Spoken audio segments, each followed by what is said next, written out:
I am the king of weapons. This video is purely for entertainment and does not infringe on copyrights or laws. The rights to the novel and image belong to the original author. We do not claim ownership. Don't like waiting and want to listen to this fanfic in full now? Subscribe to our Patreon, where you'll find the best fanfics. Chapter 301, Shopping Mall. Milan, Via della Spiga, and Borgo Spesso are the most famous shopping spots in Milan. Mourinho walked in the open-air corridor of the shopping mall. He always looked like you owed him millions of dollars. Only when he glanced at the three children in front of him, his expression was more or less gentle.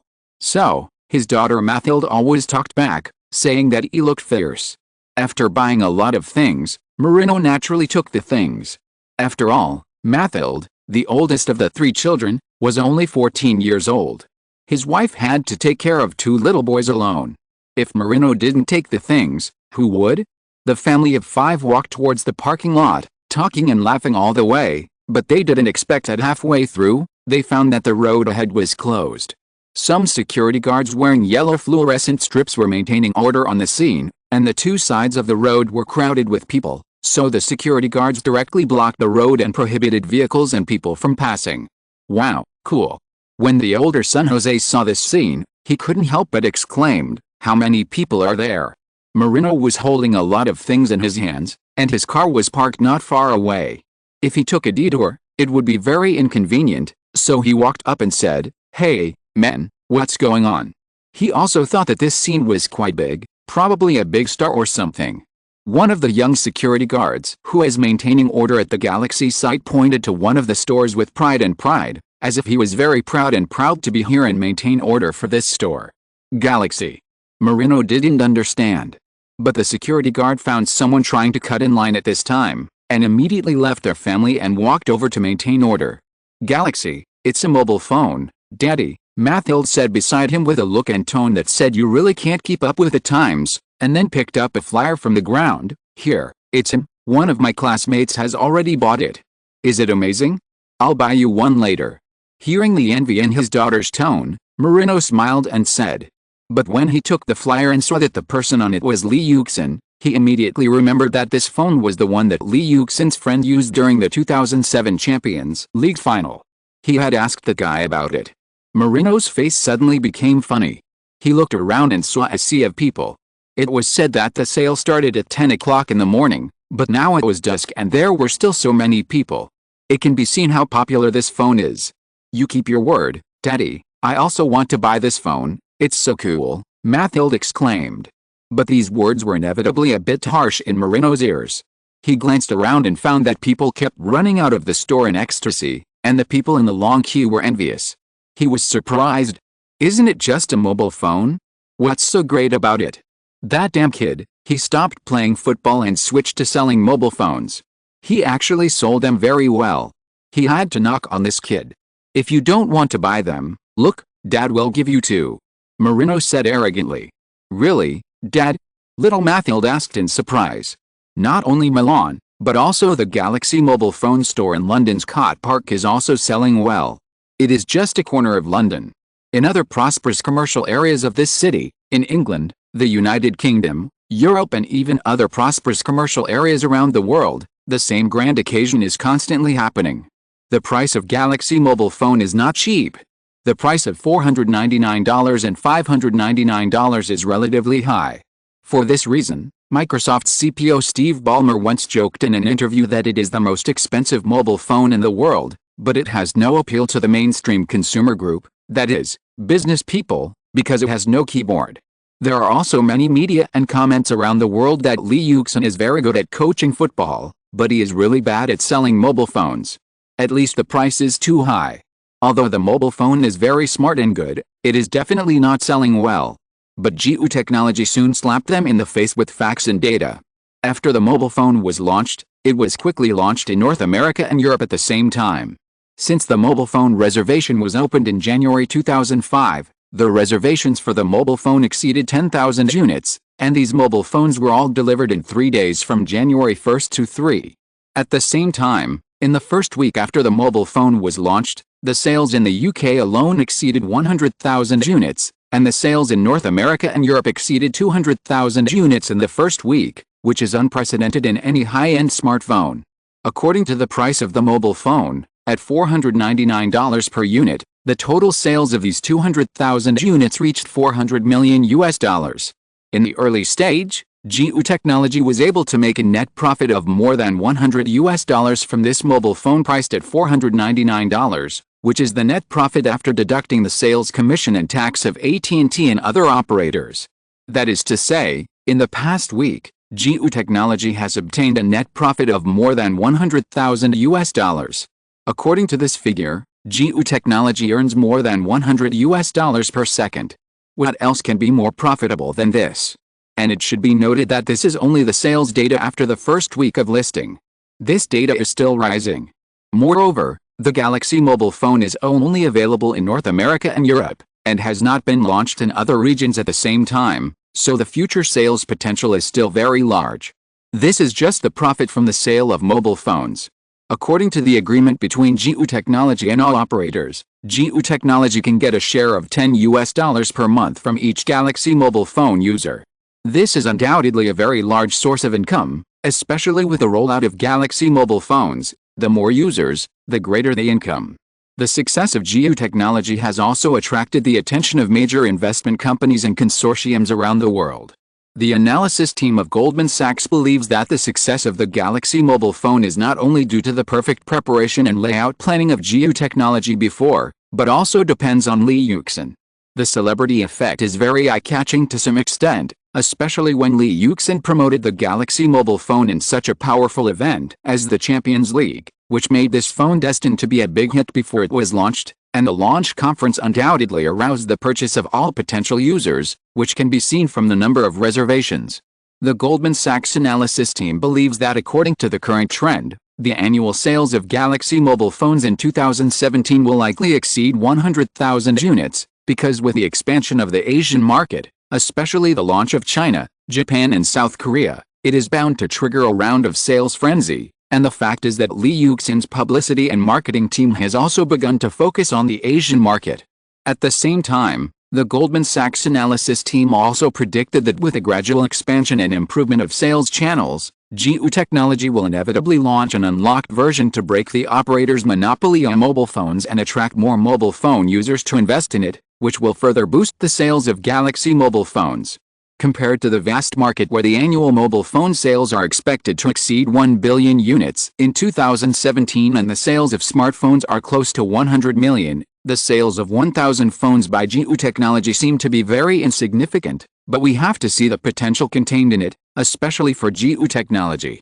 We have received accurate news and intelligence that GU Technology will take advantage of the trend of Galaxy mobile phones in the near future to further attract hardware providers and mobile phone manufacturers. They will form a smartphone alliance and use licensing to open up their mobile phone software systems and some technologies to the outside world, which will undoubtedly further expand the market share of Android phones.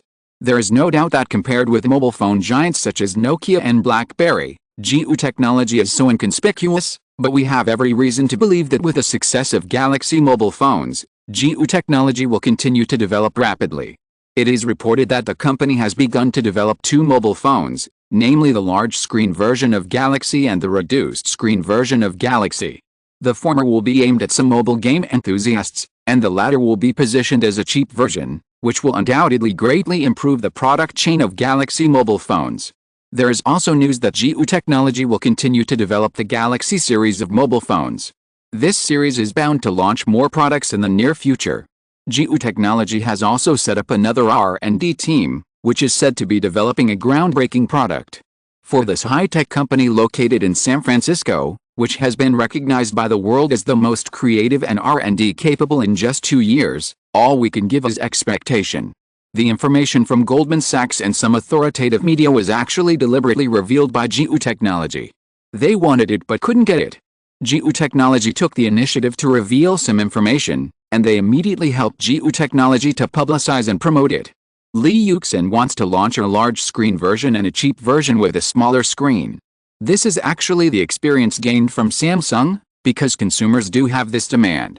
Facts have proved that one of the important reasons why Apple was suppressed by Samsung later was that it lost the low-price market.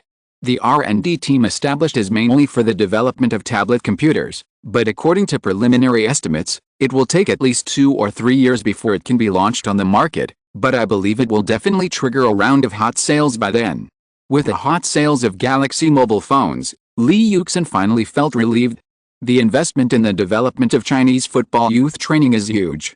This money is too important. Just as Li Yuxin was celebrating, Marino called. Wow, this gangster blackmailed 4 phones, but he paid it. With this income, many plans can be implemented. Chinese football, I can only do so much for you. Chapter 302 What is coming will come. After the goal-scoring battle with Liverpool, Arsenal easily beat Middlesbrough 3-0 and welcomed the Champions League semi-final on April 30th. Perhaps because this Manchester battle was related to whether Arsenal could reach the Champions League final again, many Arsenal fans made a special trip to follow the team to the away game, and Arsenal also fought for tickets to Old Trafford for these thousands of fans, although the seats would definitely be a bit bad. So when the team arrived in Manchester, there were many Arsenal fans at the train station to pick up the car. Not only that, the media from England and Europe also paid attention to this game. Hundreds of people gathered at the scene, and the scene was very lively. When Li Yuxin pulled the suitcase and led the players out one after another, there was a commotion at the scene. Many Arsenal fans lined up in 2 rows outside the gate of the terminal hall, shouting the names of Li Yuxin and the players in unison, and the reporters at the scene flashed a flash of spotlights. Mr. Li Yuxin, Mr. Li Yuxin, I have a question for you. A Spanish reporter rushed out of the restrictions of the ground staff and security guards, rushed to Li Yuxin's side, raised the recorder, and followed Li Yuxin, who is walking quickly forward. We have received reliable information. I heard that Mr. Cruyff recommended you to the Barcelona board of directors and believed that you would be the most suitable center forward for Barcelona. What do you think about this? Do you have the idea of entering the new camp? The reporter's question also attracted the attention of many reporters around, but Arsenal fans booed. Get out, Spaniard, don't think about our captain. Don't ask those meaningless questions, our head coach will stay in Arsenal. Li belongs to Arsenal, no one can take him away. The reporter obviously did not expect that these Arsenal fans at the scene would be so excited. It seems that if the ground staff and security guards had not stopped him, they would probably rush up and beat him up. Mr. Yuxin Li, can you please answer my question? The reporter just looked at the group of fans and kept asking Li Yuxin. It seemed that he couldn't get rid of him without answering his questions. I don't know where your rumors come from, but I can answer you very clearly. I have not received any relevant news, and I have never thought about leaving Arsenal. My only thought now is to lead my team to move forward. I don't want anything else. Li Yuxin raised his left hand and wanted to get rid of the reporter. As soon as Li Yuxin raised his hand, the engagement ring on his left ring finger was exposed. This immediately made a figure in the crowd who was blocked feel warm in her heart. She touched the engagement ring on her left hand and showed a moving smile full of happiness. After finally getting rid of the reporter, Li Yuxin boarded the bus at the door of the terminal hall. The players and coaching staff also boarded the bus one after another. The driver started immediately and prepared to go to the hotel that the team had booked before. At noon, Fabregas, who was already worried, took the initiative to find Li Yuxin and hoped to talk. In the coffee room inside the hotel, Li Yuxin and Fabregas found a more secluded place to sit down. Coffee? No, juice will do. During the Champions League, Fabregas usually did not touch any messy things so that he could maintain his condition. It was based on this foundation that he was able to recover so quickly. While waiting for the waiter to bring the drinks they ordered, neither of them spoke, perhaps thinking about what topic to use as an opening remark. In the end, it was Fabregas who spoke first. After all, he took the initiative to ask for a talk. Li, let me tell you a story. 1 year ago, sitting in a famous Spanish restaurant in the city of Manchester, Fabregas stared blankly out the window. There was a lot of traffic and Manchester City seemed particularly quiet in the evening. Gerard Piqué, his best friend, was sitting opposite him, eating food that looked very delicious. He is a Manchester United player now, but he basically plays in the youth and reserve teams, and is occasionally called up to play in a few cup games, unlike Fabregas, who has already established himself in Arsenal's first team and is a main player. Did you know that Barcelona was tied 0-0 by Malaga away? Piqué asked, chewing something in his mouth. Fabregas was stunned and shook his head. He hadn't heard any news from Barcelona for a long time. Recently, he had devoted all his attention to training. After training, he would go to the meditation room in the laboratory every day for extra training, where he would see a lot of mistakes he had made in the game. Cesc, your problem is not with your body, your skills, or your ability to get into the game, but here, Marino said, pointing to his head. To put it in a more mysterious way, it is called enlightenment, and to put it bluntly, it is called enlightenment. There is no shortage of precedents of enlightenment in the football field, such as Van Nistelrooy. He was not good at shooting before, so he even drove 200 kilometers to watch Bergkamp's game. As a result, as he watched, he suddenly got it, and then he scored goals like a tide. Another example is Pirlo. He had never played as a defensive midfielder at first, let alone as an organizational core. But after he came to AC Milan, the club focused on training him to play as an organizational defensive midfielder. He was also very humble and had a lot of contact and communication with Albertini. Until one day, he got it and became a midfield master. Fabregas suddenly remembered a chat with him when Lee Yuxin took him to Redondo for a lesson not long ago. At that time, he commented on Fabregas and Xabi Alonso. Your skills are more detailed than his, and you are better at short passes than him, while he is better at medium and long passes, more aggressive and offensive.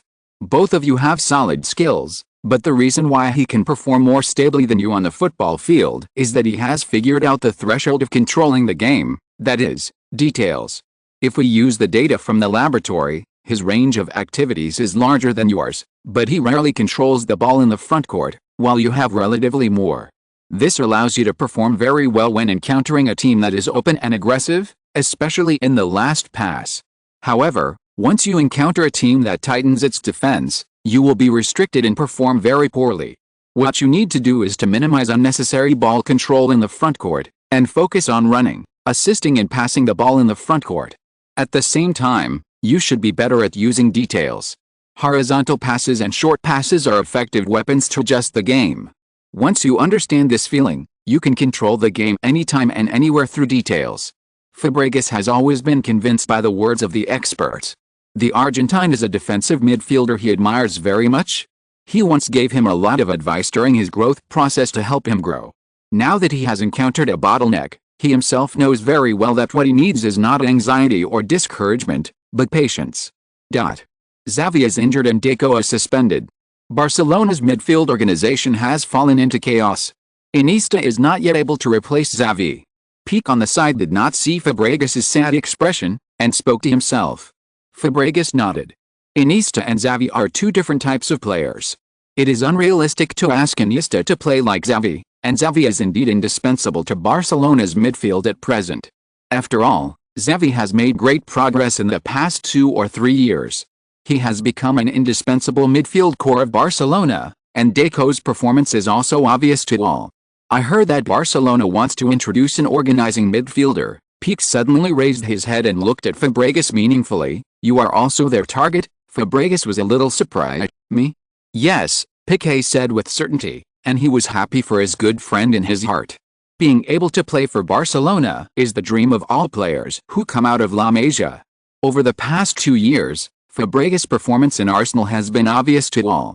Although there have been rumors recently that he has been frozen out by Wenger because of his poor performance, in fact, everyone knows that for a 20-year-old boy, ups and downs in form are understandable, and Fabregas is definitely worth looking forward to. Have you ever thought about going back? Pique asked suddenly. He felt that the opportunities he had at Manchester United were not good. Ferguson valued him, but Manchester United is at a low ebb now, and everything is based on results. So he dare not promote young people at the critical moment, unlike Arsenal, where young players emerge one after another. Fabregas shook his head, but nodded immediately. It used to be, but not now. The competitive pressure in the Arsenal team is not too great, right? Pique asked with a smile. Fabregas nodded, hummed, and then fell silent. Pique's face was full of envy. Competitive pressure is also a major driving force for players' improvement. Fabregas is luckier than him. At least he can't even get a little competitive pressure because he can't even make it into the first team. Manchester United plans to loan me out next season, Pique said a little disappointedly. Although he looks cheerful, he actually has his own concerns. Where to go? Fabregas was startled and asked with concern. I've told the club before that I hope to return to Spain. They are currently helping me contact Spanish clubs willing to loan me out. If not, then I will stay in England." After saying that, Peak seemed a little bored. He stood up from his seat and patted Fabregas on the shoulder. "It's actually not good outside, Cesc. If I have the chance, I will do everything I can to return to Barcelona and fight at the Camp Nou, for which I can even do anything." Looking at Peak's back as he walked out of the restaurant, Fabregas suddenly felt a pang in his heart. This was his best friend, but now he was frustrated, and he himself could not help him at all. Sometimes thinking about it, he felt that he was useless. Recalling what Peak had said just now, Fabregas' heart was in a mess. "Does Barcelona really like me?" he muttered to himself. Returning from the city of Manchester to the apartment arranged for him by Arsenal, when the Audi he was driving parked steadily in the garage, his cell phone rang at this time. It was his agent José Diaz. This agent helped Fabregas come to Manchester from Spain.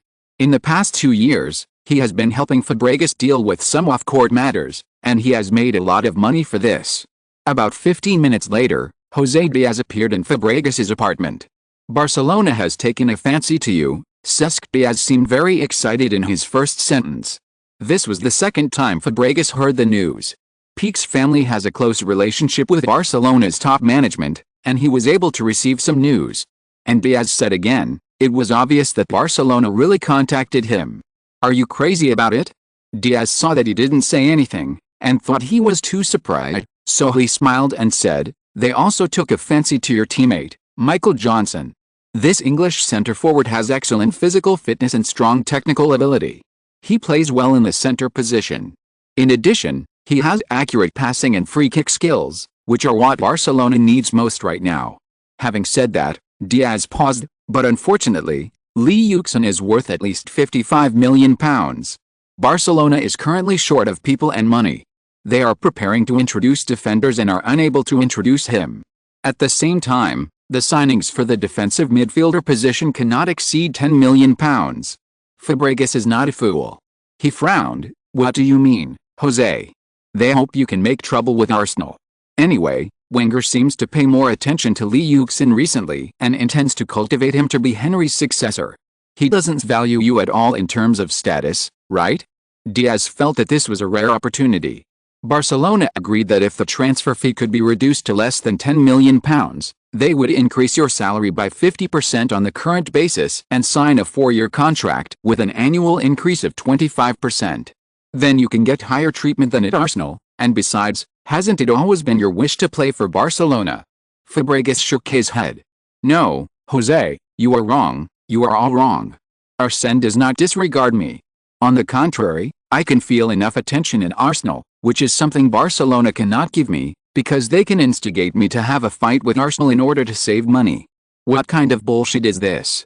Fabregas is like an invaded lion. He has feelings for Barcelona, but he also has feelings for Arsenal. If it weren't for Arsenal, he might still be just a talented new star in the La Masia training camp. It was Arsenal that helped him achieve what he has today. People must know how to be grateful. Yes, maybe if I quarrel with the club now, Arsenal will be disappointed in me and even sell me to Barcelona at a low price. But what can Barcelona give me? Salary? I can get a higher salary in Arsenal, but what about other things? Arsenal can give me promises. Can Barcelona do the same? I don't want to be the second Gerrard, Fabregas said firmly. If Barcelona had talked to Fabregas nicely, he might have considered it, but now he was asked to fall out with Arsenal and reduce the transfer fee to join Barcelona. Fabregas felt that he could not accept such a thing. Later, Xavi recovered from his injury and Deco maintained his form, so the matter was shelved.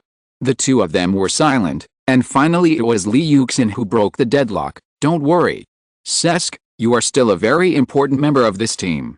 Not in the next game, so that you can be stronger to participate in the next games. After all, I also want to win that golden trophy. And if I want to get him, I can't do without you." Quotation mark. Chapter 303 Happiness and Sadness. After Fabregas finished speaking, the two of them remained silent.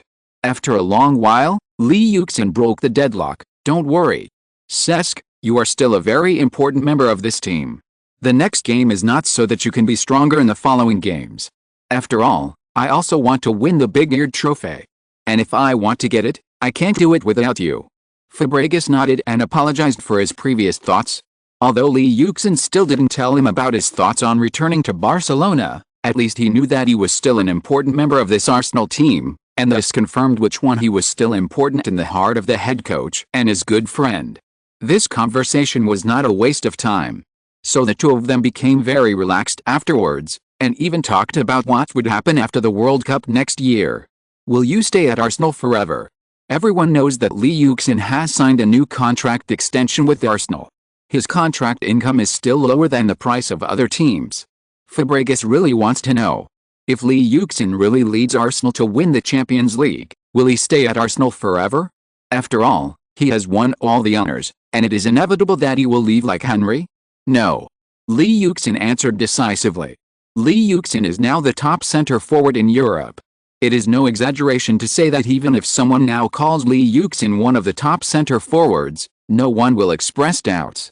Thank you for your compliment, but you won't forget that I am still Arsenal's youth training, right? And the club needs me now, just like Barcelona needs you. Lee Yuxin's words reminded Fabregas of the good brother in front of him. He was also trained by Arsenal itself. With his personality, he will indeed have a deep love for the parent team that trained him, just like himself. However, sitting and drinking with someone who was sure to leave and chatting, Lee Yuxin had a strange feeling. It was as if he was also going to transfer. After he finished speaking, Fabregas found that Lee Yuxin had a strange expression on his face, and he quickly guessed the reason. It feels like I want to poach players from Arsenal. Mr. Yuxin, are you interested in joining my hometown team? I believe that what Arsenal can give you, I can also give you. Fabregas's words made Lee Yuxin's expression even more strange, but then he realized that it was just a joke. So he also responded with a smile, let me think about it, this may be a good choice. Although this joke was a bit inappropriate, it did make the conversation between the two people a little easier, but at this time, a head popped out from the next door to the two of them. I heard it. If I tell this to the reporter, I wonder what kind of headline will appear tomorrow? Arsenal general poached players from within the team and locked in superstars during the Champions League. It sounds thrilling and attractive. The two looked up and saw Bale jokingly greeting the two people. Hi, boss. Hi, Cesc. Hi, Gareth. Didn't you go to have some fun? Period. After training, the players would go to the recreation room to play other things, or go shopping. According to the general impression, Bale, a playful guy, would never appear in the coffee room. Soon, Bale announced the answer, Aaron and I played billiards, and he lost, so he treated me to coffee. In fact, I would rather he treated me to something else. After that, Ramsey came out from the next room. Hello, Captain. Hi, Cesc. Two completely different ways of greeting, showing the difference between him and Bale. In addition, it is obvious that he also heard the conversation between Fabregas and Lee Yuxin just now, so his expression is a little strange. Lee Yuxin and Fabregas's individual conversation seemed to have become a wider gathering involving the whole team. After meeting Bale and Cherubino in the coffee shop, Bale proposed to play billiards with Lee Yuxin on the spot, and everyone went to the recreation room and met more players. After 3 battles with Bale, Lee Yuxin finally lost to this little monkey who was in an unusually good mood because he was going to the Champions League semifinals again, and then Bale blackmailed him for a midnight snack. Of course, all the players present had a share. Finally, Lee Yuxin even called the coaching staff, and then called out some players who had returned to their rooms to rest early. The entire Arsenal team directly booked a hall for a midnight snack. Although there was no alcohol and no particularly delicious food, the players were still very happy. During this tense competition, it was a rare opportunity to relax without thinking about anything, which made them feel relaxed. For Lee Yuxin, such a game was an unexpected surprise. And Wenger was also very happy to see these children. But he was also a little sad in his heart, and he began to recall that evening in 2004. Wenger and Steve Rowley appeared outside the La Masia training camp in disguise. Wenger made himself unrecognizable.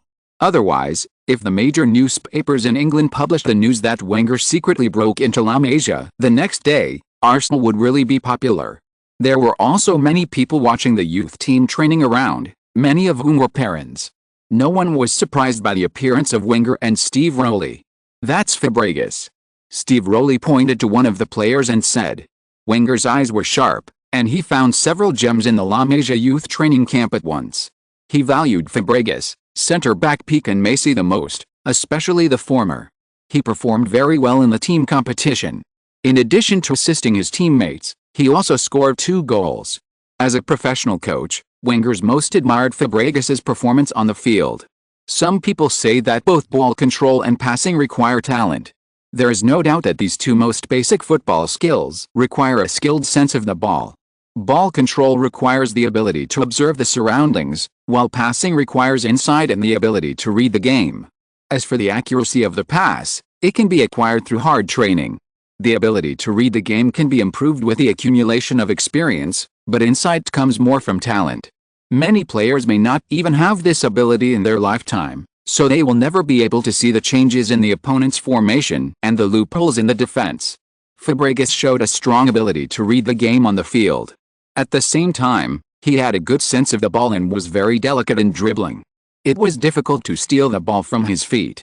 He also had a keen insight, which enabled him to always run to the empty space when receiving the pass from his teammates and then pass the ball to the most deadly place. He is a genius, Steve, Wenger praised. Watching Fabregas's general-like dispatch on the field, Wenger felt that if he partnered with Vieira in the middle, he would be responsible for the team's rhythm control and offensive organization, and Vieira would be responsible for defense, plus Pires on the left and Ljungberg on the right, then Arsenal's midfield would be much improved. Doesn't Manchester United claim to have 4 golden midfielders?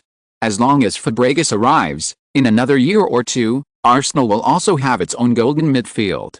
After watching the training outside for about half an hour, Fabregas's performance was very eye-catching. After the training, the boys went back to the locker room to shower. Steve, contact his agent, we must get this player no matter what. He is a genius, an undoubted genius, and he will be our team's treasure trove in the future, Wenger said with a little excitement. Steve Rowley had never seen Wenger so excited before, and nodded immediately. He took out his phone and called Jose Diaz. Just like that, he personally took action to bring the best talent in the World Youth Championship to Arsenal. Later, if it weren't for Lee's rise, he might have made him the captain. As for Fabregas, Wenger liked this player more and more after receiving the report submitted by Steve Rowley and watching some videos about him. He felt that this player was very smart when playing football, very good at thinking, and had a strong ability to read the game. At the same time, he also had a very good pass and organizational ability. For some players, you need to observe them very carefully before you can judge their potential, but for some players, you only need to watch them play for a few minutes to determine whether they are the talented stars you are looking for. There is no doubt that Fabregas belongs to the latter. Wenger has seen many geniuses, Anelka, Henry, Bergkamp and others are all geniuses, and he is very sure that Fabregas will also be a genius. No one can reject genius, just like no one would dislike Ronaldo. Well, even if you can dislike his big belly, his lack of self-control, and his laziness, you have to admit it. There was a time when his football skills and his talent were so great that even his most hated enemies had to praise him and even be fascinated by him. Steve, come to my office. Wenger called Steve Rowley. That's why Wenger went to La Masia in person that day. But there was no other way. When he wanted to promote a new captain, both the fans and the board of directors preferred Lee. In the Premier League, background is important. Lee is a kid from Arsenal's own youth training. Fabregas is a Spaniard after all, an outsider. Even if the fans will cheer for him, they will definitely support Lee. Moreover, Fabregas doesn't think he is Guardiola style or Xavi style. Every player has his own strengths and weaknesses. Fabregas thinks he has a stronger scoring ability and better ability to get in from the back, but he can also participate in organization and passing in the backcourt. At the same time, he also has certain defensive capabilities. But because of Lee's existence, Fabregas rarely gets forward, which will squeeze Lee's space. Although Wenger likes him the most, Wenger will do his best to support him after Lee's rise. After all, Lee is also a genius in Arsenal's own youth training. If he is not a core player, the club and fans will not agree. Moreover, the current facts also show that Lee is a better captain. If you're listening to this novel on a channel other than Fanfic World, it means they downloaded and uploaded it without effort. We cordially invite you to visit our channel, Mundo Fanfic Novelis. There you'll find the original version of this story and you can explore many other novels of various genres. We're waiting for you to immerse yourself in a world of incredible novels. Chapter 304, A Bad Start. Old Trafford, Champions League semi-final, First match, the two sides are old enemies. Arsenal versus Manchester United. Wenger came out of the player tunnel first, and saw Ferguson here. Once, Wenger asked Ferguson a question during a chat, why he was able to train the crazy Red Devils in the late 1980s? Especially the golden midfield that could even be said to be perfect in theory? Ferguson's answer was to shrug and curl his lips. God knows. There is no doubt that whether in this life or in the past life, Ferguson has always lived under the shadow of the Manchester United in 1999. Among the four midfielders of Manchester United at that time, Giggs had an outstanding ability to carry the ball in advance, and his breakthrough on the left was extremely sharp. Beckham had the ability to pass the ball at almost any distance, and his football IQ was actually very high. According to Ferguson, he gave up the dribbling and speed when he debuted, which was a consideration he embedded in the team's overall tactics. Keane has excellent regional coverage and protection capabilities, as well as good dispatching, organization and passing abilities, and his attack is also very threatening. Scholes was still lacking in the last pass, but his awareness of attacking was superb at the time, and his long-range shooting ability was also very scary. These four players have cooperated for many years, have a tacit understanding, have excellent one-touch ability, and they are varied in counter-running and advancing routines, fast, and very smart in running and supporting. Whether it is technology, awareness or confrontation intensity, they are enough to kill an opponent. To a certain extent, the Universe team Barcelona also emphasizes one-touch and off-ball running, but from the perspective of midfield personnel configuration, Barcelona at its peak is not as good as Manchester United in year. Such personnel configuration requires Gia to find the right players and needs ample time to carve. Put it now, it is undoubtedly difficult. In Ferguson's words, it is barely acceptable for today's top coaches to be without a championship for 1 year, but without a championship for 2 years. Even Ferguson, known as the godfather of Manchester United, is facing a crisis of dismissal. In such an impatient environment, who can have the leisure to slowly carve a group of players? Wenger has personally experienced the peak period of Manchester United. He has seen the power of the golden midfield and tried to crack it himself, so he knows better than anyone that these four people are indispensable. As early as after Beckham left, Wenger said several times that Manchester United's midfield had lost the most important means of advancement. Now even Keane is gone. In just 2 years, Manchester United's midfield has fallen from the top in Europe to the current incomplete lineup. Can Allen, Smith and Park Ji-sung be compared with Keane and Beckham? According to Wenger's analysis of Manchester United's tactics, without Beckham, Manchester United's biggest problem is offense, but without Keane, Manchester United's problem shifts to defense. The difference between having Keane and not having Keane is that when Keane is there, his strong regional coverage can ensure that Manchester United's backline dares to move forward even when defending, and ensure the pressure of the midfield. But without Keane, Manchester United cannot show such courage even in offense. Another point is endurance. Keane is responsible for dispatching, organizing and sorting out a midfield.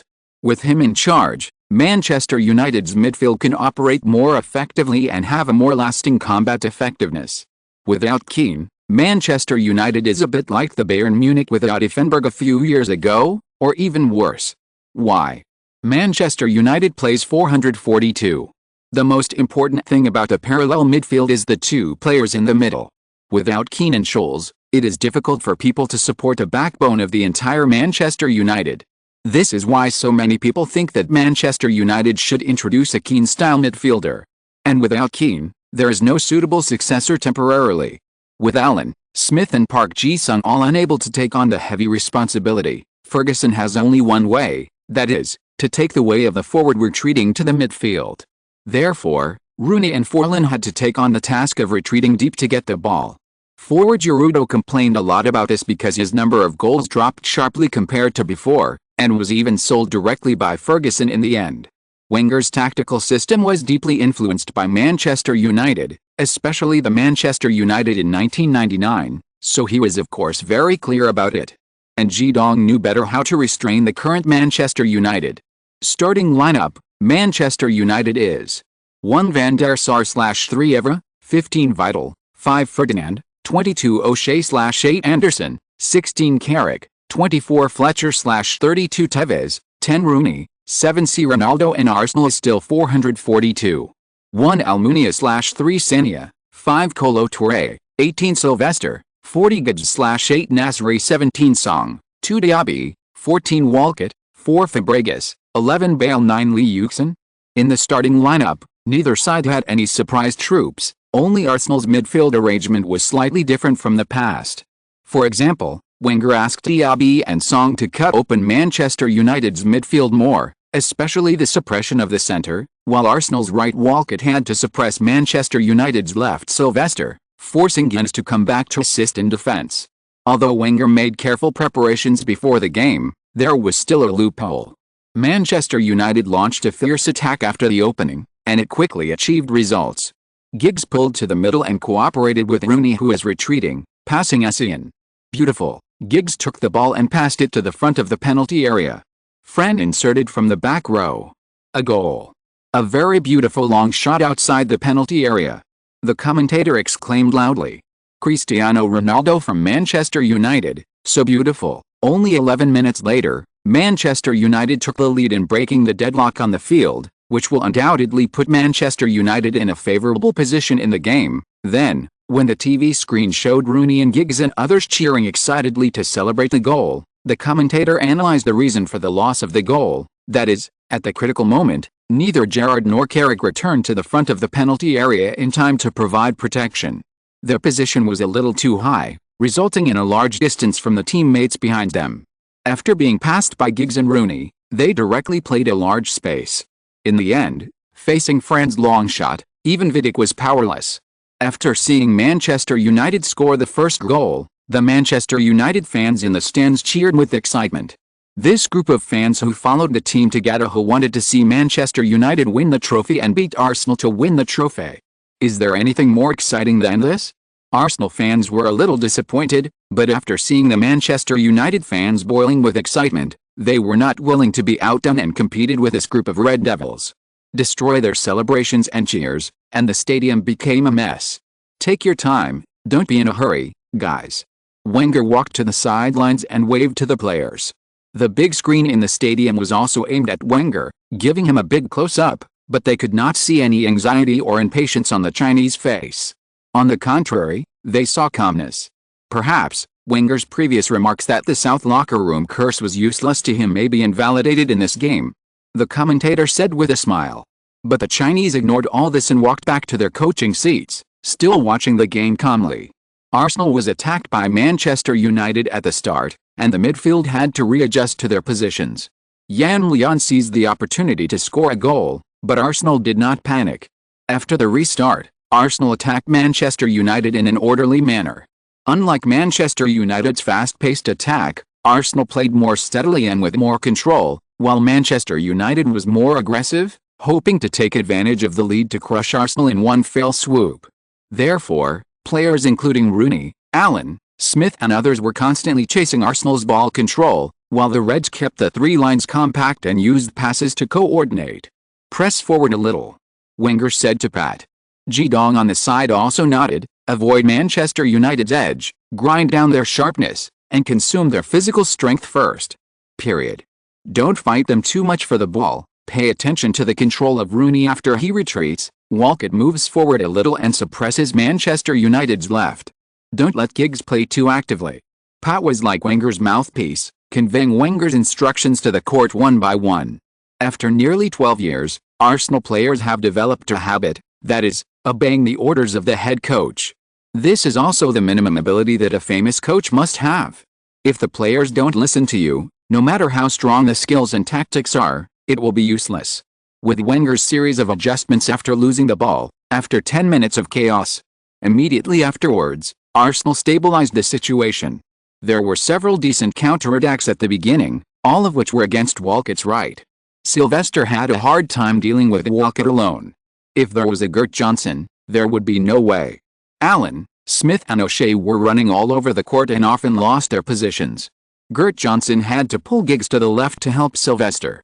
On the whole, Arsenal does not pursue too much ball control, but uses passing to dispatch more. Manchester United is pressing in the middle and front court, especially Alan Smith. After Keane left, he became the waste of Manchester United. He does not have a Keane's ability, but he must take on Keane's responsibilities. The only thing he can do is to be diligent and hard-working. But the problem is that sometimes, this diligence and hard work will become a weapon used by the enemy. In the front row of the stands where Arsenal fans are, there are two black dots in the red. Shuo and Nana are both dressed in all black and sitting in a group of red jerseys.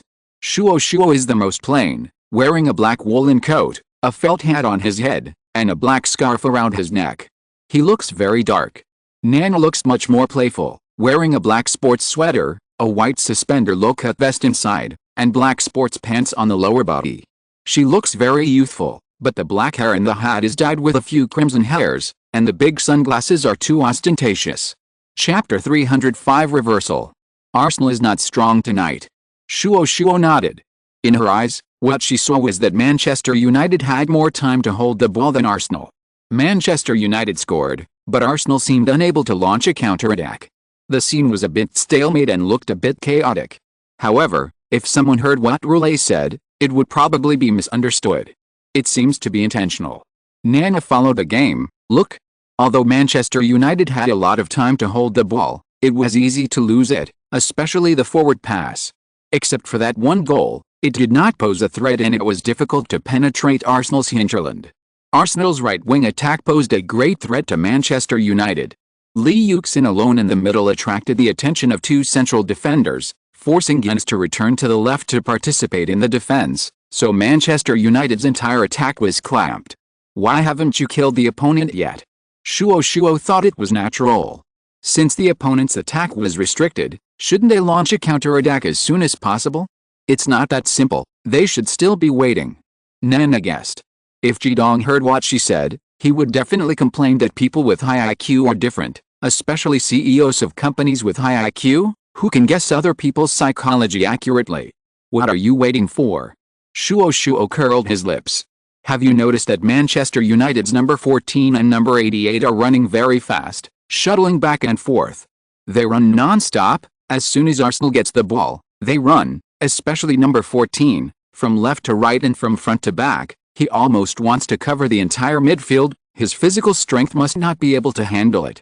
Shuo looked at Nana, and was speechless to this good sister. Why don't you just tell me to be patient? Why do you have to beat around the bush like this?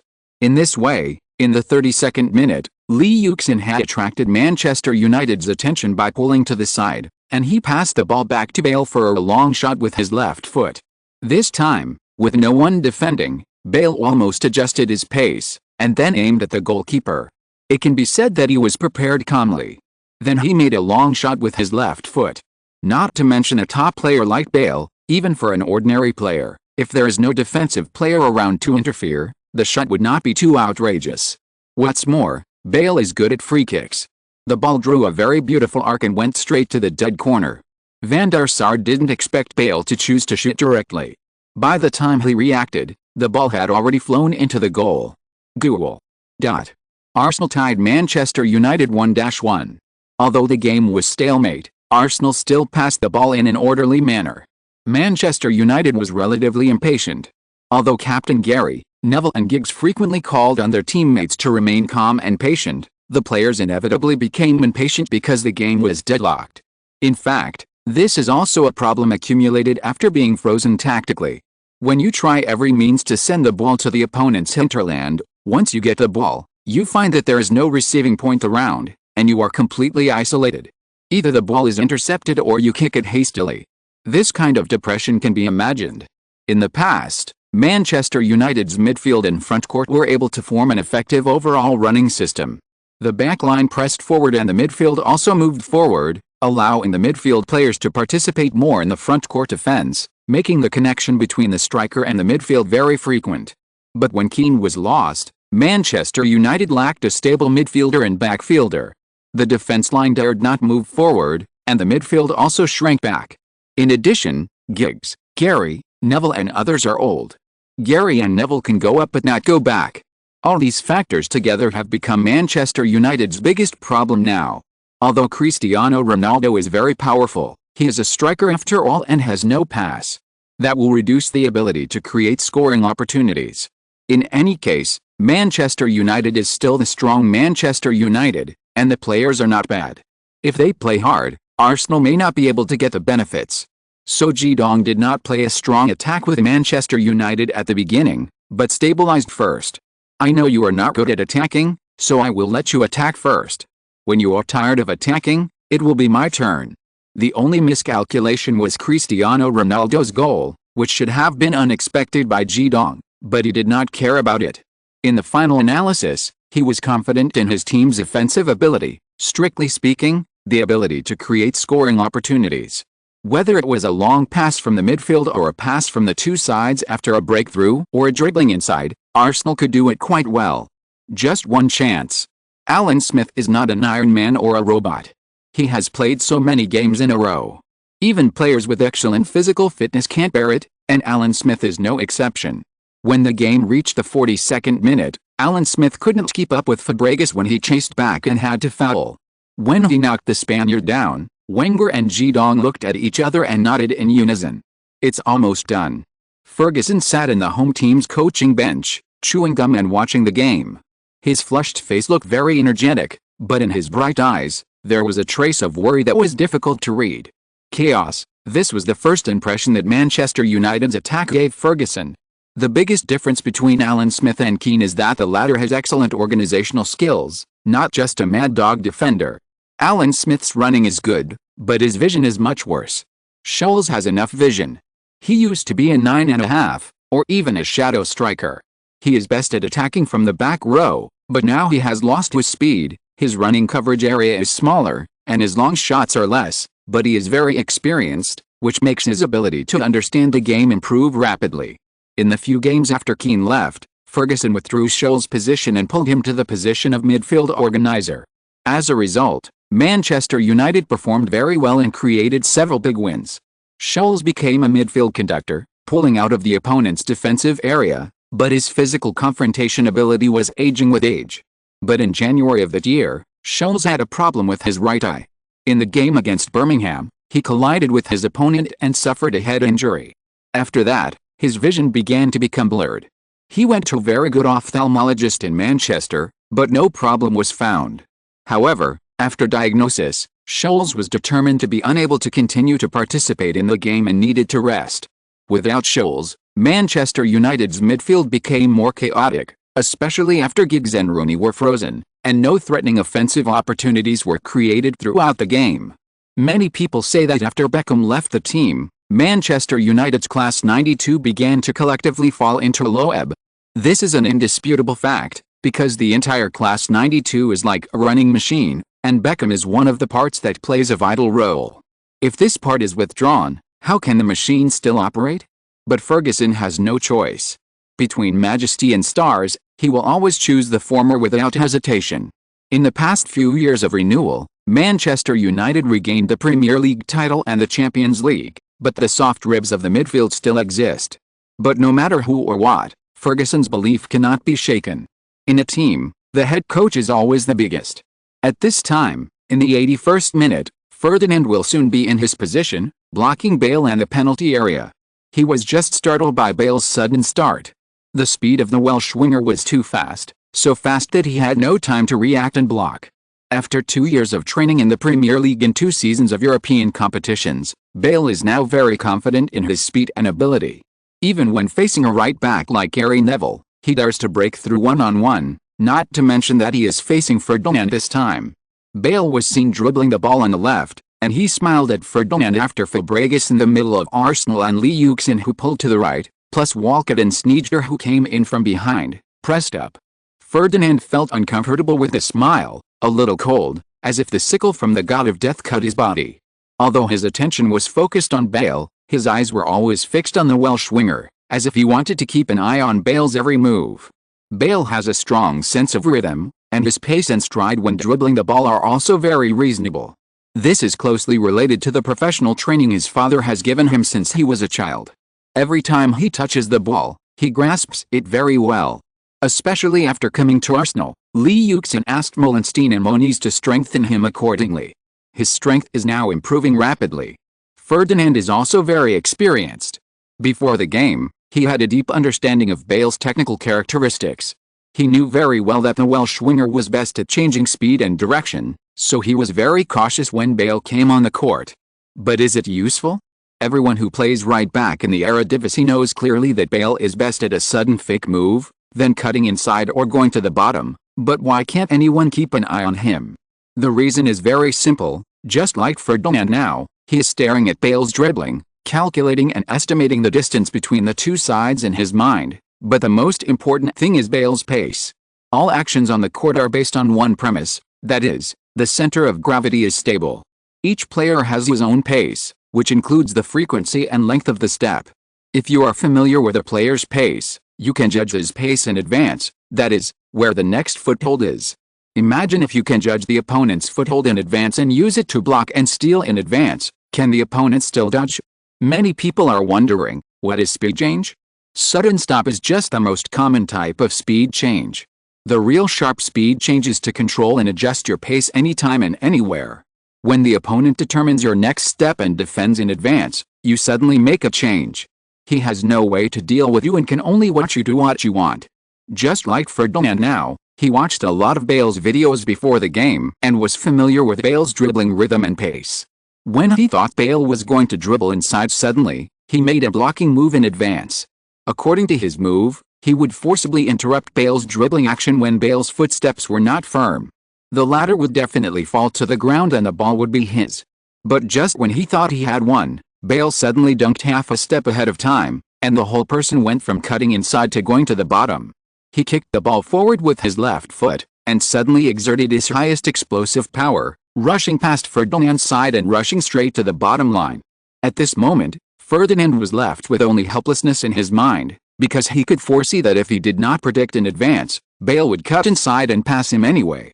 At this moment, he really understood why so many people said that once Bale successfully controlled the ball, the only way to stop him from breaking through was to foul, because he could change his pace at any time and place, and then change his rhythm, making you completely lose your center of gravity and lose the ability to stop him. In addition to fouling, what other ways are there to stop him? Bale didn't know that Ferdinand had thought so much at this moment. As soon as he broke through, he swung his left foot and made a quick cross. Fabregas, who was in the middle, shook off Vidic and rushed to hit Bale's cross into Manchester United's goal before everyone else. Vidic, a fierce player who had long been tortured by Yuxin and exhausted, was unable to stop the Spanish midfielder from steadily grasping this fatal blow in the penalty area in the face of Fabregas, who was full of energy. Goal. At the critical moment, Fabregas scored the winning goal for Arsenal. A very, very crucial goal. The Spanish star fully demonstrated his calmness and composure in front of the goal. After Fabregas scored, he opened his arms excitedly, slid out of Manchester United's penalty area, rushed to the bottom of the Arsenal chairman's stand, and celebrated Arsenal's goal with Bale. Fabregas' goal should be thanked to his teammate Gareth Bale.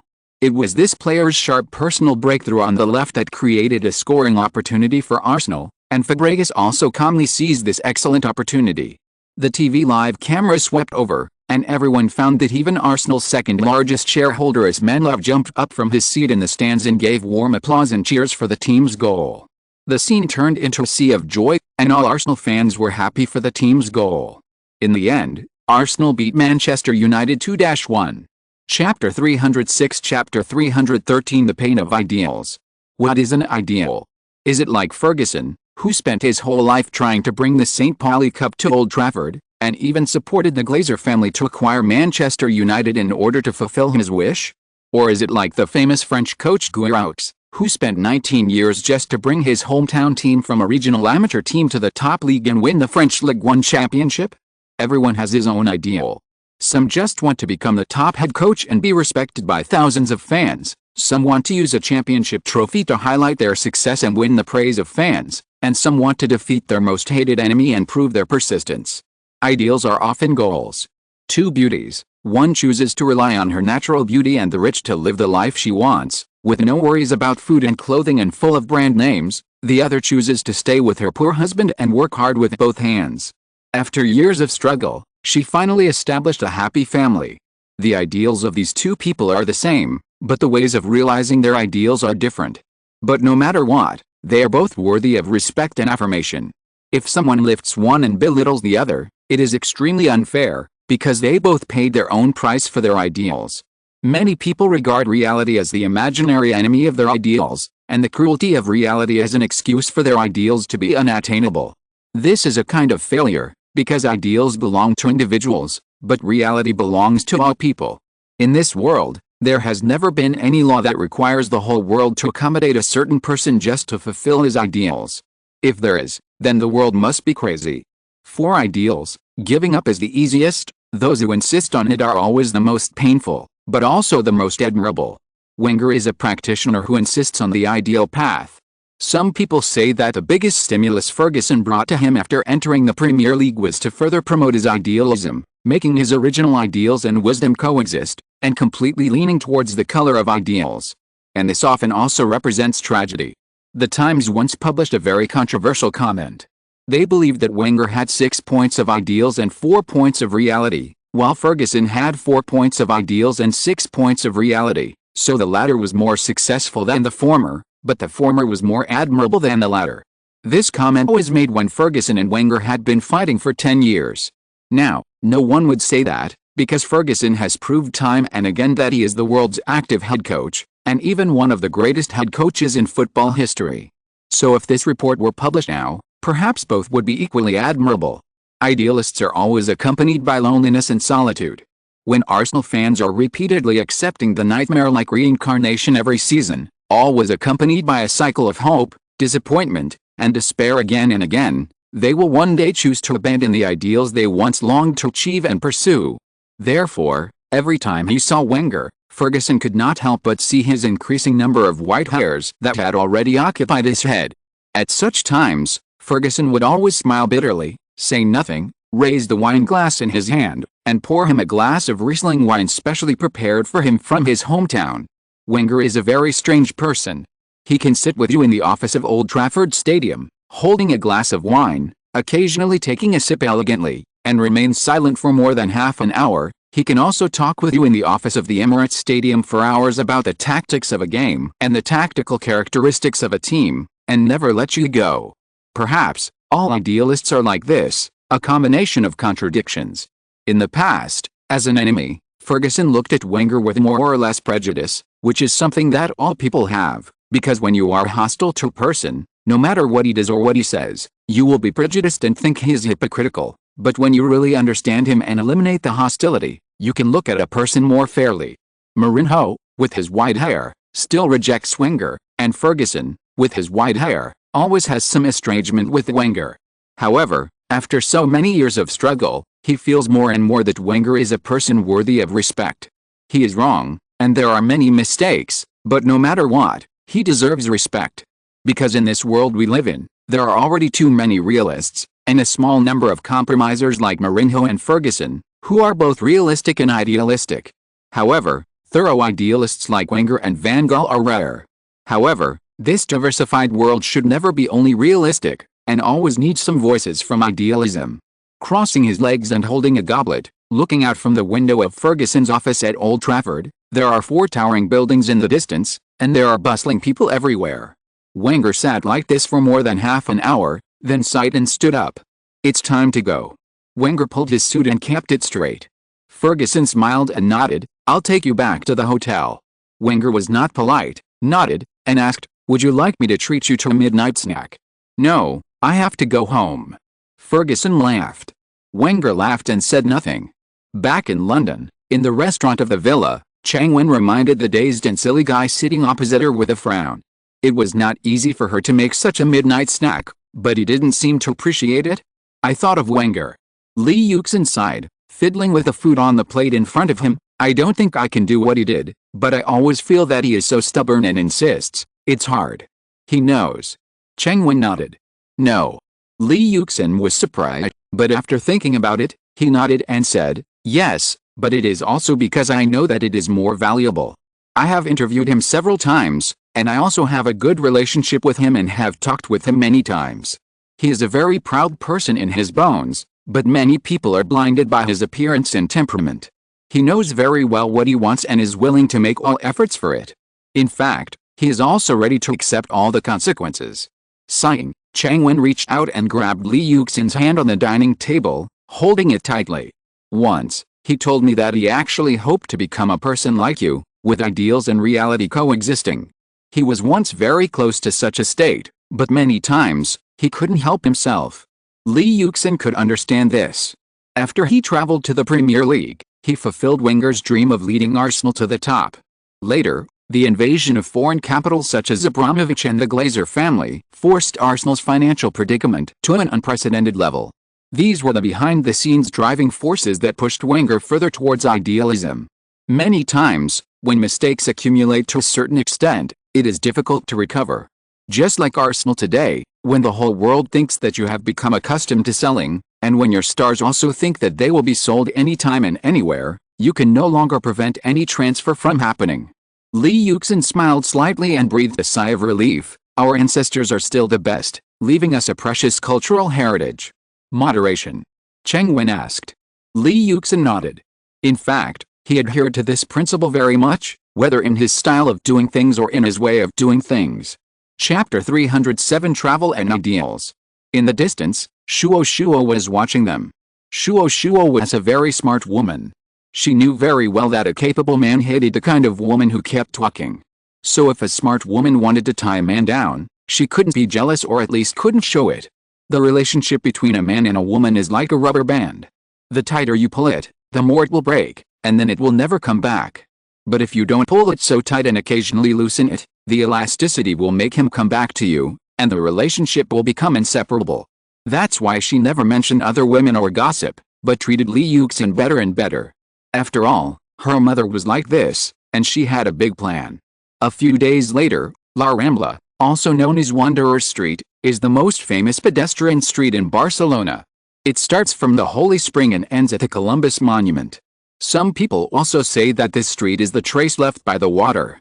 There are two types of shops on the street, one is flower shops and fruit shops, and the other is breakfast restaurants. When the whole city of Barcelona was still in the early morning, this street had already started to be lively. Breakfast cafes and bakeries started to open, and their main customers were the residents who came here early to shop. Flower vendors also began to display the flowers on the ladder-shaped racks that occupied the pedestrian street, with water drops just sprinkled on them. There were all kinds of fresh fruits and vegetables. But this is not the most distinctive part of La Rambla Street. The most famous here are the performance artists from all over the world, who can also be called street artists. They will pose in all kinds of strange postures and wear strange clothes on the street to attract your attention. Usually, there will be a money box in front of them. If you come early enough, you can see some strange scenes. On the table next to an uninhabited body, there is a plate of pizza with a shocking human head on the pizza. This human head is drinking coffee at this moment and smiling at you. Or suddenly a statue comes over and talks to you. Hey, buddy, can you help me hold my head? If it was later, when they weren't already, none of this would happen again. But if it was earlier, you could see those street prostitutes hiding in the alleys, wearing sexy clothes, fishing as the saying goes. That is the red light district in every Spanish city. Walking from La Rambla Street to the end is the most famous Columbus Monument, which is 50 meters high. The highest point is the statue of Columbus holding a book in one hand and pointing to the American continent with the other hand. Tourists can take the elevator up and watch the beautiful scenery of the harbor from a high place. It is also one of the tourist attractions in Barcelona. Lee Yuxin has always had the idea of going to La Rambla Street, but he has always suffered from no opportunity. Although he has been to Barcelona many times, he has always been in a hurry. This time, taking advantage of getting up early, he took Shuo and Xiaolina, who accompanied him to the away game, and the family of three walked on the streets of La Rambla Street. He was not very interested in the street performers, the Columbus Monument, or the fountain in Plaza Catalunya. He was only interested in the Holy Spring located on La Rambla Street, which was similar to the post box on the street and matched the Columbus Monument. In Barcelona, there is a legend about the Holy Spring. They say that if you drink the Holy Spring, you will definitely return to Barcelona. For this reason, every time Barcelona wins a championship, they will march to the fountain square at the intersection, and then drink a sip of the Holy Spring here in the hope that the team can win the championship again. Although there is no scientific basis, it is obvious that many citizens believe in this very much. Therefore, walking north from the Columbus Monument to the street, Lee Yuxin found that a large group of Barcelona fans had already gathered next to the Holy Spring. They were wearing Barcelona jerseys and Barcelona scarves, preparing to drink the holy spring here to celebrate the team's game tonight in advance. Dad, what are they drinking? Little Lena, dressed in a blue Adidas sports sweatshirt, raised her head, with a puzzled expression on her little face. Obviously, she didn't understand what so many people were shouting for. Holy spring. Li Yuxin stroked little Lena's hatted head and smiled. Will drinking it make you grow faster? Little Lena asked again. Shuo and Li Yuxin looked at each other and both smiled and shook their heads. You will grow up only if you eat more. You haven't eaten much recently, little Lena. His mother pinched his cheek and said lovingly. Li Yuxin looked around and noticed that someone in the crowd in the distance was taking pictures of him. He bent down and picked up the slightly heavy little Lena. Let's go, the reporters are here. In the past month or so, he has been avoiding reporters. Even at the press conference, he refused all questions about personal feelings. Not only him, but everyone else did the same. Everyone was highly consistent. Shuo wore a white vest with a light-colored slim suit on the outside and a pair of black-tied jeans. Shuo, who set off his elegant temperament and exquisite and slender figure to the fullest, didn't look at the reporters when he heard it. He lowered his head, took Li Yuxin's hand holding little Lena, and turned and left. Little Lena, pull your hat down a little. Shuo helped his daughter pull up the brim of her hat. Although little Lena had appeared in the newspapers many times, they still tried their best to avoid such things. But for the reporters, they finally caught up with them and immediately chased after them. Hello, Mr. Li, Ms. Shuo, I am a reporter from World Sports Daily. There were two people on the other side. One caught up and handed over a recorder, and the other took pictures of the family of three beside them. It was rare to see them walking on the street without disguise, so the two reporters looked very excited. Li Yuxin hugged little Lena tightly and nodded. I only talk about topics related to football. The two people on the other side looked at each other and nodded in agreement. Excuse me, Mr. Li Yuxin, for the game between Chelsea and Barcelona tonight, how likely do you think you are to win? Li Yuxin shook his head. It's not Chelsea challenging Barcelona, it's Barcelona against Chelsea. We are watching the Champions League semi-finals now. The other party didn't expect Li Yuxin to care about this. For a moment, he didn't know how to answer and could only nod. The home team will definitely have some advantages, but Chelsea will not be bad either. For me, this should be a 50-50 match. After all, Chelsea's strength is beyond doubt, but it depends on the strategy on the spot. In fact, there are no secrets between the two teams. They have been competing for so many years.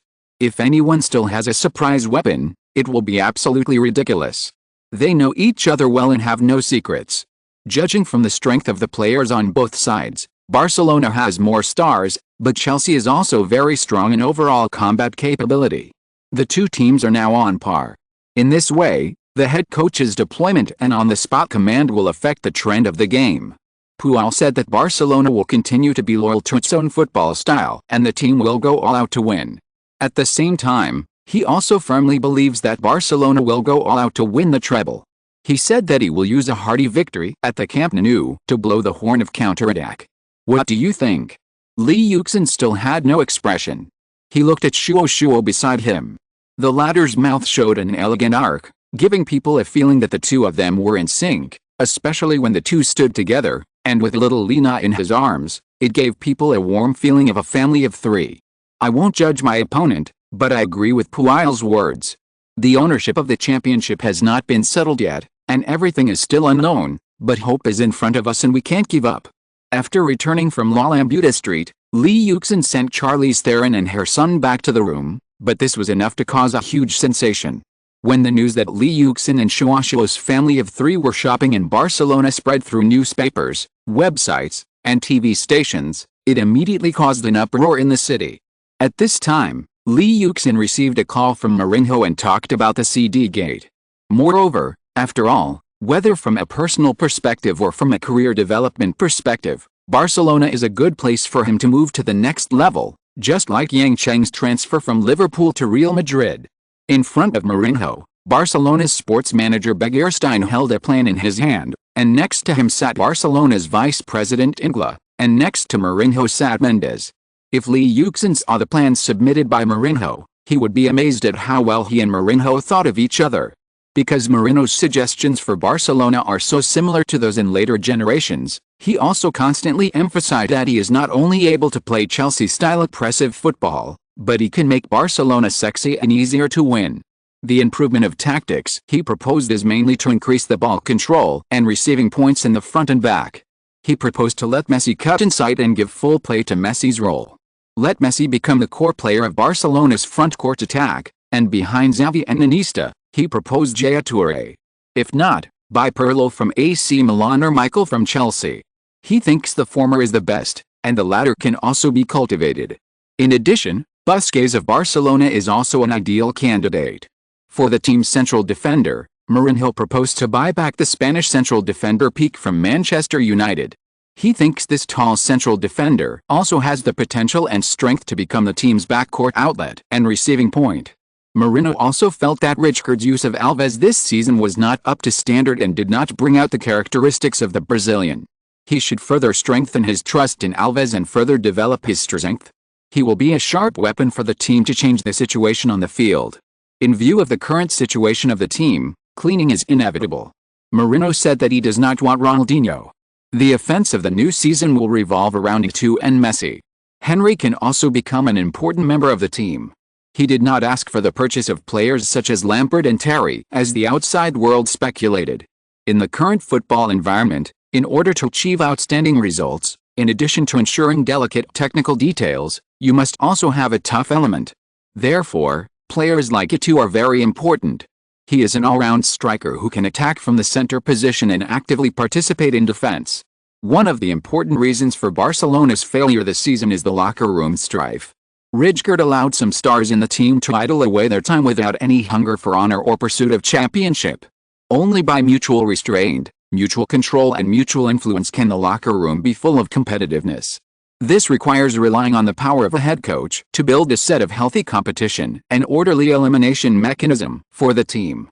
A good rotation can not only ensure the physical fitness of the players, but also ensure the harmony in the locker room. However, if this cannot be done, it is better to simply reduce the number of players and kick some black sheep out of the new camp. In addition, Mourinho also proposed to increase the training time, instill in the players the firm thinking of devoting everything to the team, complete the upgrade and streamlining of Barcelona's lineup, strengthen physical training, and make the team's style of play more balanced while maintaining offensive football. It can be said that in Mourinho's plan, he has outlined his ideas for the transformation of Barcelona in great detail, and each step is introduced in great detail. In order to better reflect his own tactics, he even made a DVD so that the Barcelona executives can understand his ideas. After reading this plan, Begiristain and Ingla looked at each other and nodded. This plan was very detailed. How is it? Mendes asked with a smile. He had absolute confidence in Mourinho. Even the Portuguese agent has begun to dream that if he can get through the link of Barcelona's senior management, there will be a steady stream of business in the future. After all, Barcelona and Portuguese football have a deep connection. Very good.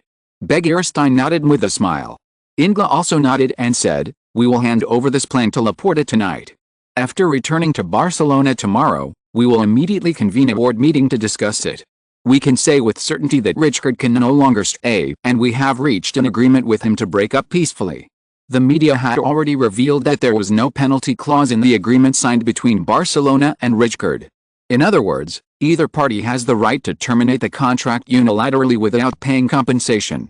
This undoubtedly became a sword for Barcelona to drive Rijkaard away. Among the people currently being inspected by the team, Jose, you are very close to Camp Nou. We are all looking forward to the day when you return to Camp Nou and lead Barcelona to glory. Mourinho was somewhat disgusted with what Barcelona vice president Ingla said, because he felt that Barcelona was asking for help from him, but he was making it sound as if he was asking for help from Barcelona. But in the end, he said nothing and nodded lightly. There is one thing you must convey. I want absolute power to form my own coaching team and the lineup of the first team. All transfers of the team must at least obtain my consent. The club must work around the first team. This is the guarantee for a team to achieve results. Mourinho stated his final request firmly. Begiristain and Ingla nodded. We will convey it to the board of directors. Cruyff seems to be talking a lot recently. Mendes said casually on the side. Haha, with Rijkaard's loss of power, he has no say in Barcelona now. You can rest assured about this. When we came to meet, the chairman personally explained that he has an extremely firm confidence in your entry into Camp Nou. After hearing this, Marino and Mendez looked at each other, and both felt relieved in their eyes. Today's update. Chapter 308. This tastes bad. At this time, Marino recalled the conversation that day on the phone. If one day, I take charge of Barcelona, do you think we can still sit here and communicate like today? In the restaurant of Mirasira Hotel, after eating and wiping clean, Marino looked at Li Yuxin in front of him and asked with concern.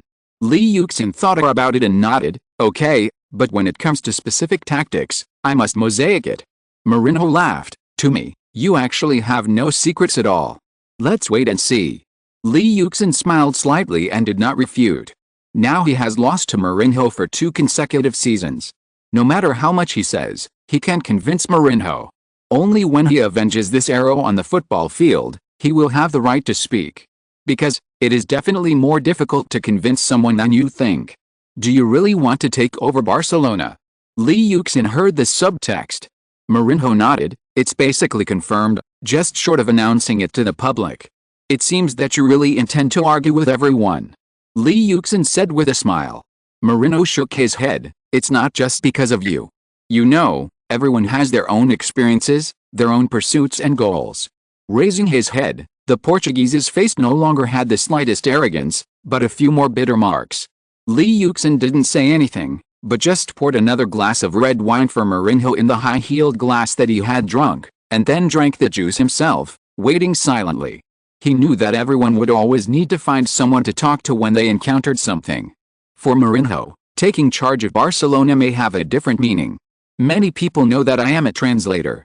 Marino said slowly in his slightly hoarse voice, without excitement, as if he was talking about something that had nothing to do with him, but Li Yuxin could hear that this dullness was the result of his deliberate suppression, and his heart was not calm at all. Otherwise, how could he tell these secrets? To those head coaches who are professionally trained, I am like a student who showed up halfway through. Everything I do is different from them. They always use their so-called authority and their so-called standards to examine me, judge me, and criticize me from the highest point. From Porto to Chelsea, it's always like this, but... Marino gritted his teeth. Many times I want to ask them, football belongs to people all over the world, not to them. Why can they require everyone's football to follow the predetermined track they have laid out? Why is Chelsea's football anti-football? Why must it be offensive and offensive football to be the development trend? Who are they? God? The Portuguese sneered arrogantly. If they are the gods in the field of football, if they insist that my football is anti-football, then I don't mind being a Satan, and I don't mind showing the charm of anti-football to the fans. Li Yuxin kept nodding his head. He knew that Marino had indeed been under a lot of pressure over the years. He said this not because of Li Yuxin, because Li Yuxin had never criticized his football philosophy. If he did, it was to attack his opponents for the sake of the game. When communicating privately, Li Yuxin raised Marino's football philosophy to the same level as his own. Marino was targeting some people, including Cruyff, who always felt that football should be played in a certain way and should be developed in a certain way. It seemed that if they did not follow their ideas, they would be anti-football. But who gave them such power? Many people say that Van Gaal promoted me. Bullshit. He didn't trust me at all. He just treated me as a translator and a subject for discussion. Like all professional head coaches, he had a natural prejudice against me, thinking that a translator could not talk about professional football tactics. When I was a translator in Barcelona, especially in the last 2 years, I swore in my heart that one day I would return to Camp Nou and become the head coach of Barcelona. I would leave my deepest mark on the team that they are proud of, and let those so-called gods see how stupid and backward the pride is. Li Yuxin just nodded continuously, because he knew that Marino did not need any support from him, otherwise he would not be Marino. Perhaps, the grievances between Marino and Barcelona are not as simple as they seem on the surface, and certainly not just what he said. There may be something deeper at work that he himself has not even noticed, but Li Yuxin does not need to point it out. If everything is revealed, then there is no point in making friends. However, Laporta confirmed at the press conference at noon that Barcelona had officially terminated Rijkaard's coaching contract. Li Yuxin was not surprised by the news, but he just frowned. After all, judging from Laporta's expression, He seemed to have no attachment to the head coach who had brought glory to Barcelona. This reminded him of the slogans of Barcelona fans at the Camp Nou, who wanted Rijkaard instead of Laporta. In the words of some Barcelona fans, there was no problem in sending Rijkaard away, but the key was the way he was sent away. They all agreed that Laporta's attitude and approach towards the former meritorious head coach were too chilling. It's true that Barcelona's attitude towards head coaches has always been no better than that of Real Madrid. The pot calling the kettle black. The Dutchman took over the Camp Nou in 2003. During his tenure at Barcelona, he led Barcelona from a downturn to its peak and created the dream team II dynasty that fans talked about with great relish. But the only regret was that he failed to bring Barcelona a European Champions League, which became Rijkaard's biggest regret as the head coach of Barcelona. Laporta expressed his gratitude to Rijkaard for his contribution to Barcelona in the past few years at the press conference, but the president of Barcelona said that the current situation in La Liga is unpredictable and Barcelona has been unable to keep up with the changing trends in football. Everyone feels that the time has come for the team to change, because the club and Rijkaard have reached an agreement to part peacefully. As for Rijkaard's successor, Laporta denied the Chelsea coach Mourinho that has been rumored in the media for the past few months. He said that the head coach is someone else. As soon as these words came out, Yuxin was shocked. He looked at the TV in disbelief, picked up the remote control and amplified the sound. A scene from the press conference at Camp Nou appeared on the TV screen, and Laporta sat on the podium with a smile. I must clarify that all the claims that Mourinho will coach Barcelona are false. We have had contact with Mourinho and his agent, and the other party has expressed a very strong desire to coach, and even took a pay cut to join Camp Nou. But unfortunately, we all feel that Mourinho is far from Barcelona in terms of coaching style and personal image, so we have never regarded him as a major candidate. Who will be the next head coach? Laporta nodded with a smile. Yes, that's right, you should all guess that he is in our team, that is, Rijkaard's deputy this season, Josep Guardiola, the king of our Camp Nou. All the reporters below were in an uproar, because everyone thought that Mourinho's appointment as the manager of Camp Nou was a foregone conclusion, and even Mourinho's agent Mendes acquiesced to this statement. Everyone felt that the reason for the delay in the announcement was that Barcelona, out of respect for Rijkaard, intended to wait until the end of the season to announce it. But now it seems that the situation has suddenly taken a turn for the better. What is Guardiola's coaching experience? He joined Barcelona after retiring and became Rijkaard's assistant. He served as one of the two head coaches last season, but no matter from which aspect, Guardiola does not have enough ability and strength to take over Barcelona. Can he lead Barcelona to fight against a powerful Yuxin and his Real Madrid? When we chose Rijkaard, many people also had doubts, but as a result, we have seen that he has always done a good job in Barcelona in the past few years. Now we have the same confidence in Josep. We firmly believe that he will bring Barcelona greater glory and peak. As for why Guardiola was chosen, Laporta said that this was the first step in the team's localization trend. We have tasted the sweetness in training players such as Messi, Bojan, Iniesta and Xavi. We have a unique youth training system and we have outstanding youth players and young players.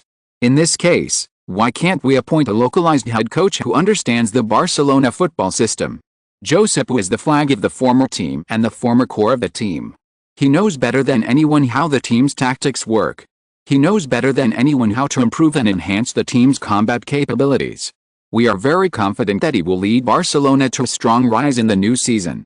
Listening to Laporta's sonorous words that were almost resounding, Yuxin felt only two words in his heart: hypocrisy. Really hypocritical. He thought of Mourinho, who didn't know if he had already flown to Milan at this moment. What kind of expression would the Portuguese have when he heard the news?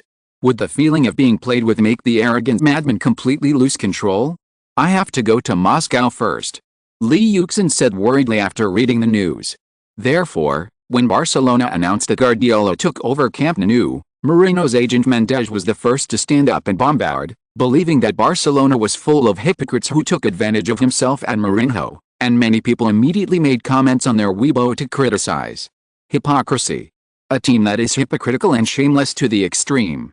Barcelona's century-old reputation will definitely be completely disgraced by Laporta's decision this time. I am glad for my good friend, at least he doesn't have to work with such a thief. Barcelona has a great history. They can decide whether a head coach and a player go to Camp Nou, But the problem is just like the attitude of Barcelona fans towards Rijkaard's dismissal. It's not about whether it should be done or not, but your attitude and methods in the whole process are problematic. It is no longer worthy of your history. From now on, Barcelona can only continue to insist on localization. I find it hard to believe that after such a thing happened, there is any head coach willing to go to Barcelona. At least I will not go even if you kill me. From now on, there is only Real Madrid and La Liga, not Barcelona. We disdain to keep pace with such a team. In fact, long before the press conference, the whole world felt that Mourinho's entry into Camp Nou was a foregone conclusion. There were even reports that Mourinho had already developed a very detailed strategy for signings and tactical improvements, which is even the job of a head coach. It is foreseeable that without the promise made by Barcelona, Mourinho would not be stupid enough to do these things himself, so everyone knows that Mourinho was indeed cheated in this matter. In fact, this is not the first time that Laporta has shown such a trick. If the fans have a good memory, they should still remember that when he was running for the presidency in 2003, he had already brought out Yuxin and Beckham as his campaign ships. At that time, he was ridiculed by Yuxin and became a laughingstock of everyone, and Beckham also switched to Barcelona's mortal enemy. Now the old plan is being repeated, and it is obviously Laporta's idea, because Cruyff has called for and reminded him more than once in the newspaper, and the Dutchman himself said that he has no power to stop Barcelona, otherwise, he would not let Mourinho enter Camp Nou. It can be seen that Cruyff can't influence Laporta's decision at all. Laporta and Begiristain are known as the Golden Pair. The former controls the overall situation of the club, and the latter is in charge of competition. The latter has also said many times that he does not appreciate those coaches who are too power-hungry. Therefore, from Rijkaard to Guardiola, they all take the route of good boys, which is understandable. The problem is that you handle this matter too ungracefully. The comments of the British Times quickly caused a great response, and many netizens posted messages.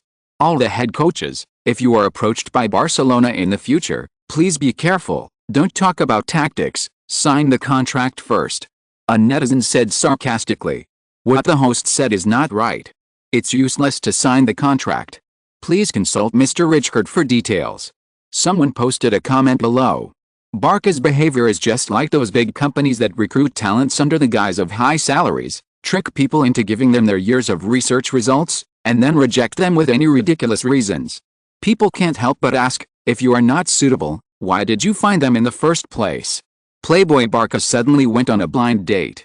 He used his tall, rich and handsome image and background to confuse the target, and did everything he could to win her heart. Then he found a lot of reasons to coax her into living together, and cheated her of all her property. On the day before the wedding, the groom suddenly left without saying goodbye, leaving a note that said, "I'm sorry, we are not suitable." This incident immediately became a hot topic discussed throughout Europe and even the world. First, Mendes took the lead in complaining, and then major media outlets came out to comment. For a time, there were different opinions, and coupled with the quarrels and factions among the fans, the world of football was shocked. On the contrary, the parties involved, Barcelona officials remained silent and refused to answer any questions. Even Mourinho only said calmly at the press conference when he went to Inter Milan, "I will never coach Barcelona in my life." Then, he refused to answer any questions related to Barcelona. Yuxin has always stood on Mourinho's side in this matter. Even Ferguson said in an interview that Barcelona's approach was ungentlemanly and expressed his support for Mourinho. Yuxin supports Mourinho in dealing with the CD gate. There is nothing more hateful than shattered ideals. Another update today. I am not feeling well. It has been windy these days and my head hurts. Chapter 309, Camp Nou football match. Next, it was time to watch the game at Camp Nou. Yuxin had already asked Fabregas to get the tickets, and that night Barcelona president Laporta came to the hotel to have dinner with Yuxin and his family of 3, and they also chatted. It actually rained during the Champions League semi-final the next day. Many people say that weather forecasts are reliable, and sows can climb trees, but this thing is not good at all, but bad at all. No one wants it to rain during the Century Derby, and no one wants to watch the game in the rain, but it just rained, and it rained for a whole day, and it seemed to be getting heavier. Arsenal went to Camp Nou early, and the Arsenal and Barcelona fans who had gathered here before had already left. The Juan Carlos I hotel began to become quiet, and everyone's focus began to focus on Camp Nou, which was 10 minutes away, and on the century battle that was about to begin. Shuo came down from the room and walked out of the hotel lobby.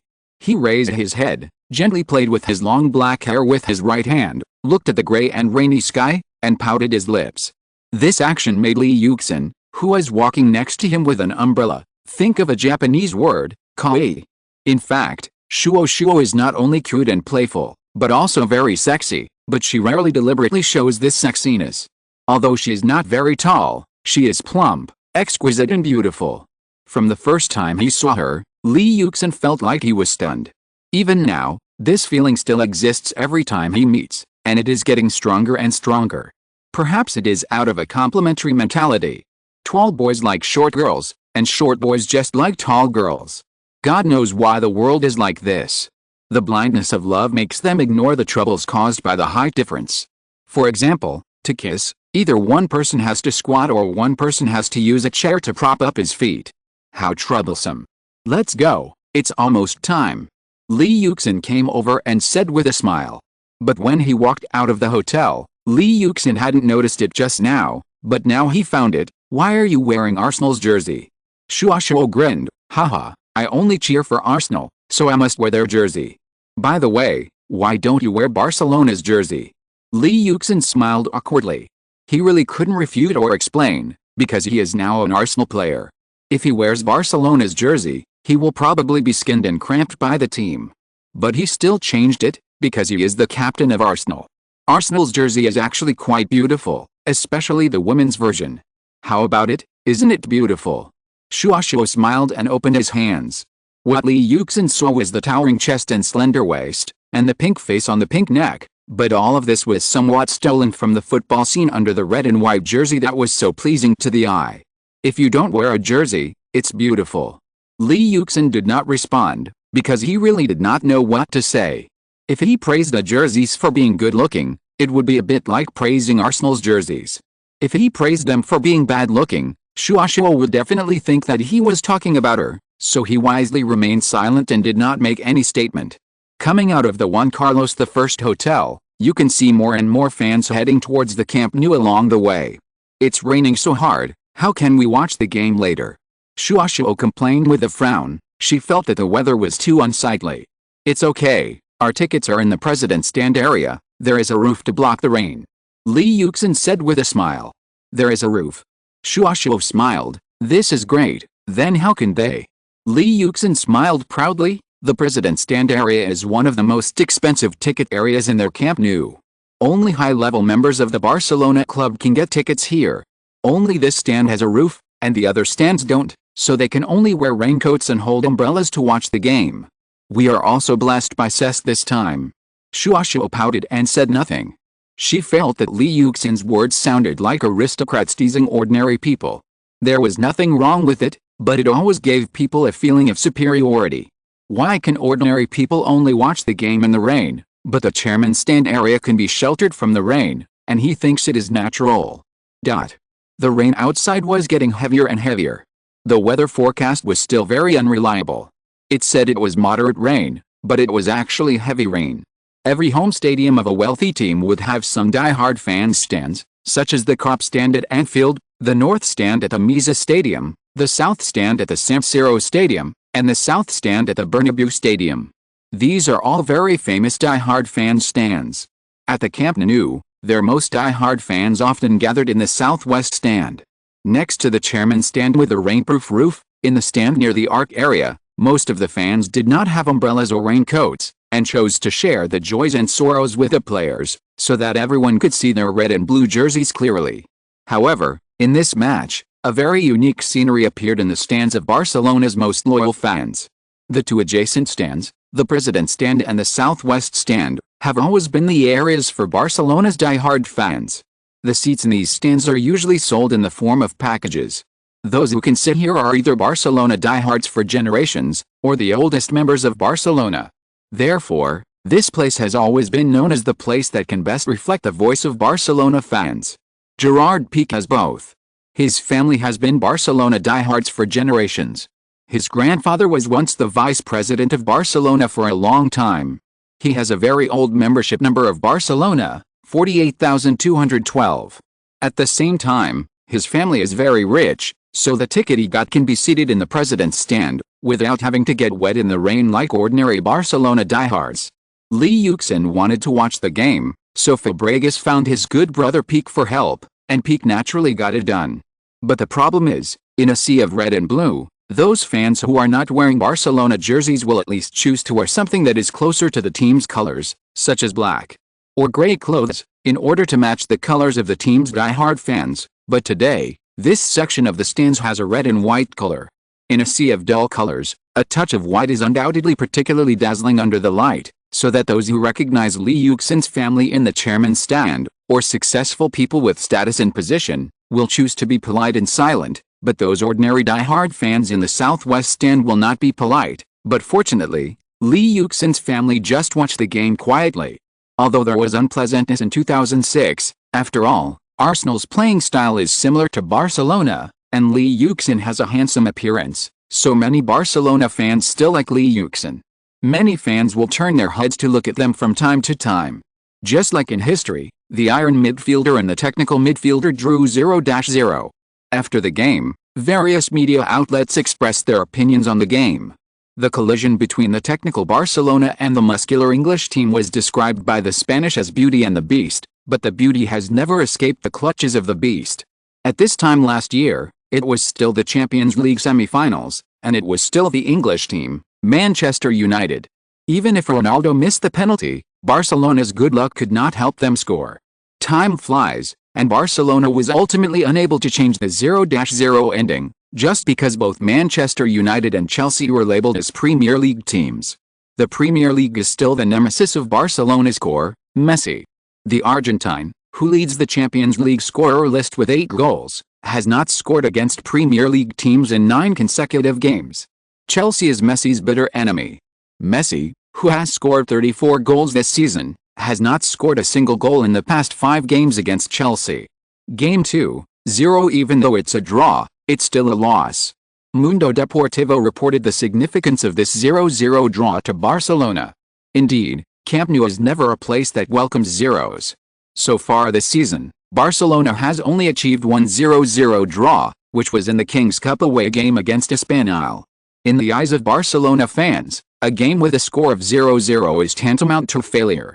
In fact, for Barcelona's Champions League journey, this is even more of a miserable draw. Putting aside objective factors such as the away game in the second round and the pressure from English fans, Guardiola's first headache is the incompleteness of the backline. Max will definitely miss the game due to a fractured meniscus in his left knee, and Puyol is suspended due to accumulated yellow cards. The only central defender left for Barcelona is the 22-year-old young player Pique, who has just been promoted.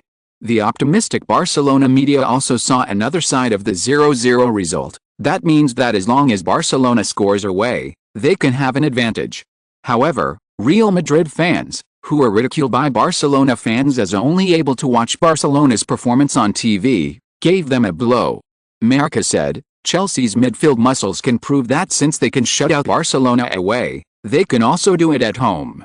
The third confirmation in the 21st century, Barcelona and Chelsea have become old enemies in the Champions League knockout stage. This season is the third time the two teams have met in the knockout stage. At least in the first round, the final result confirmed Mourinho's famous saying for the third time, 11 versus 11, Barcelona will never beat Chelsea. Barcelona shot 20 times, with a ball possession rate of 66%. Chelsea, who is on the defensive most of the time, only had 3 shots.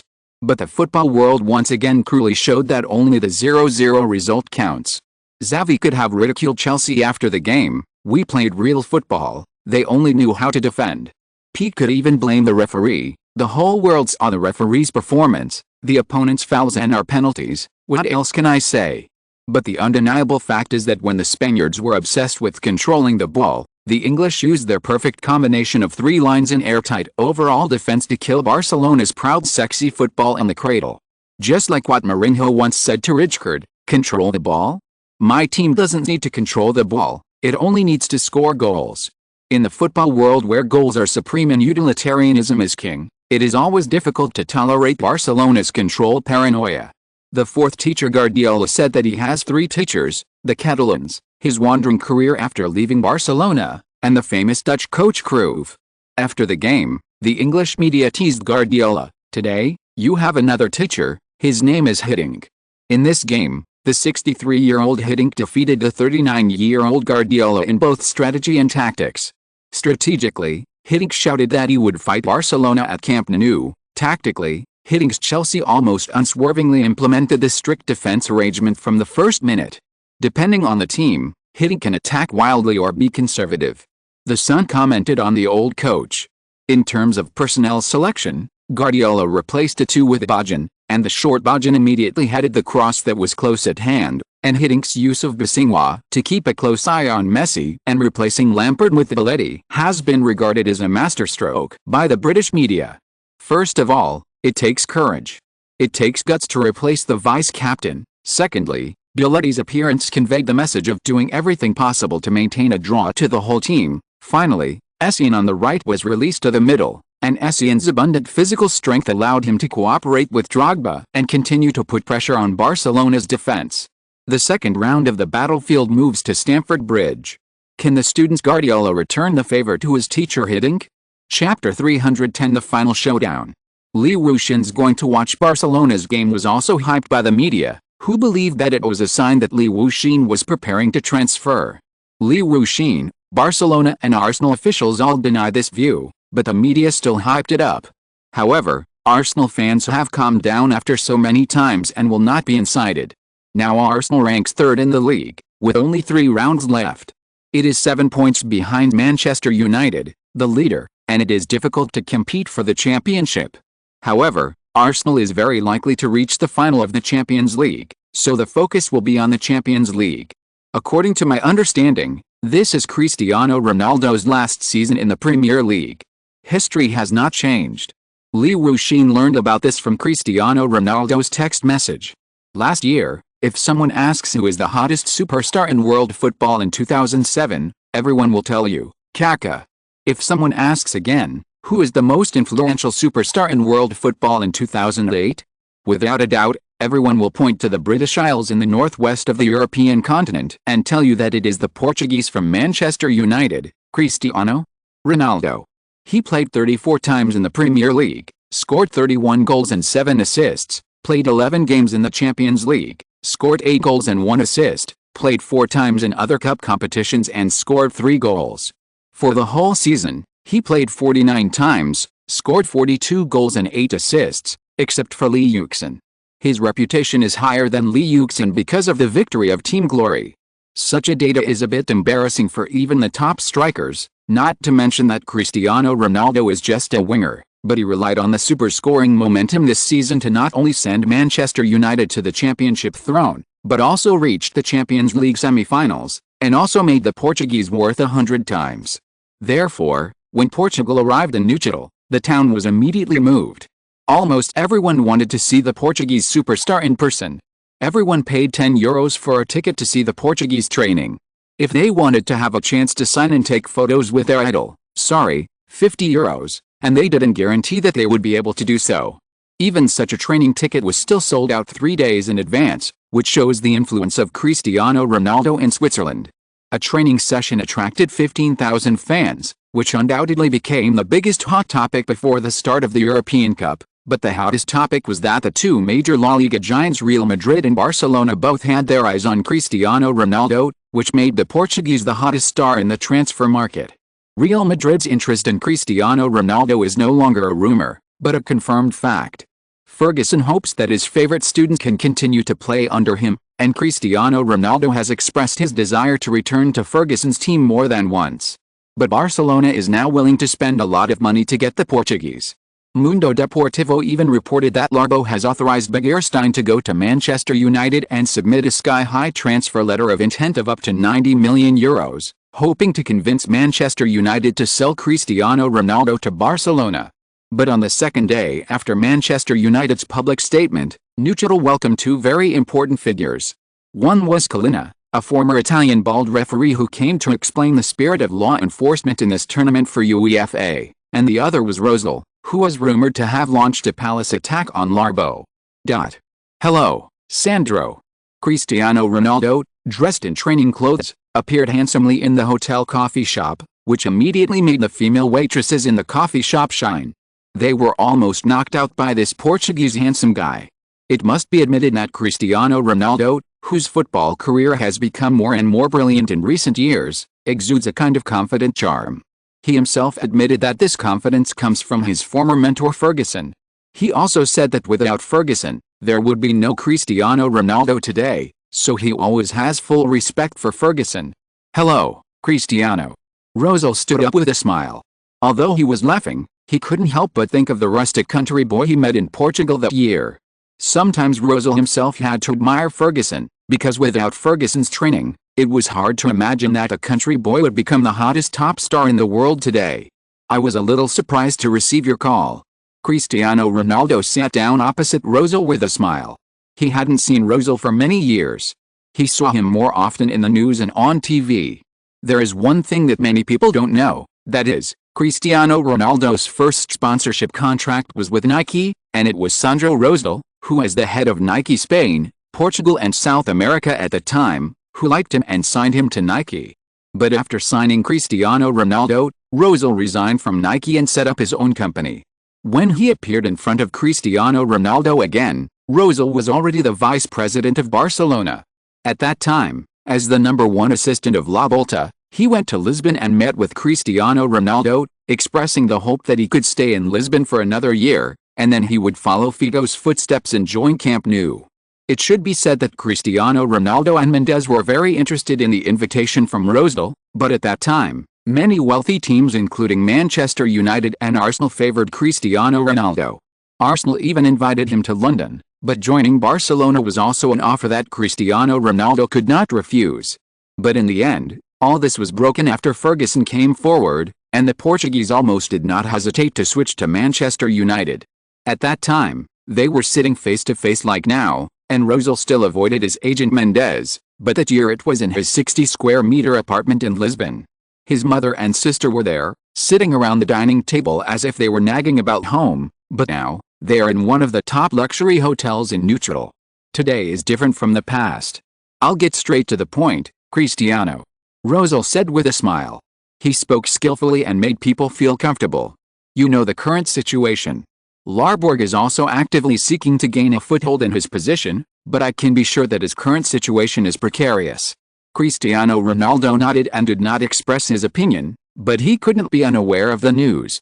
The newspapers were almost fried. "I hope you can make up your mind and join Camp Nou with me. As long as you help, I can guarantee that Larborg will definitely lose." Rosal seemed confident. Larborg's situation has been very critical in the past 2 years. If Rosal really gets the support of Cristiano Ronaldo, it will undoubtedly boost his momentum. He is the most popular top star in today's football world. If he joins Barcelona and forms a magical double wing with Messi, wouldn't it be like destroying whoever he meets? The luxury level is beyond the reach of even Real Madrid. "It's hard for me to say anything about the transfer." Cristiano Ronaldo smiled. He had expected Rosal's intention, so he was not surprised at all that he would make this offer. "I know, but Mendes is obviously not calm and rational now. I am different from Larborg. I will fulfill all my promises, including a new contract between you and Nike." Rosal threw out his most attractive bargaining chip. He has resources that Larborg does not have in many aspects, such as the agreement between him and Nike. Nike has always been worried that its superstar Cristiano Ronaldo will switch to Real Madrid, because Real Madrid's sponsor is Adidas. Many superstars, including Ferguson and Kaká, have switched to Adidas, which has greatly increased the momentum of this German sports equipment supplier. Nike is somewhat weak in this regard, especially with Barcelona's poor performance in the past 2 years. Rosal and Nike have reached a tacit understanding. If Rosal succeeds in taking over Barcelona and introduces Cristiano Ronaldo, Nike will re-sign a sponsorship contract with Cristiano Ronaldo worth more than the current one in order to consolidate its stars.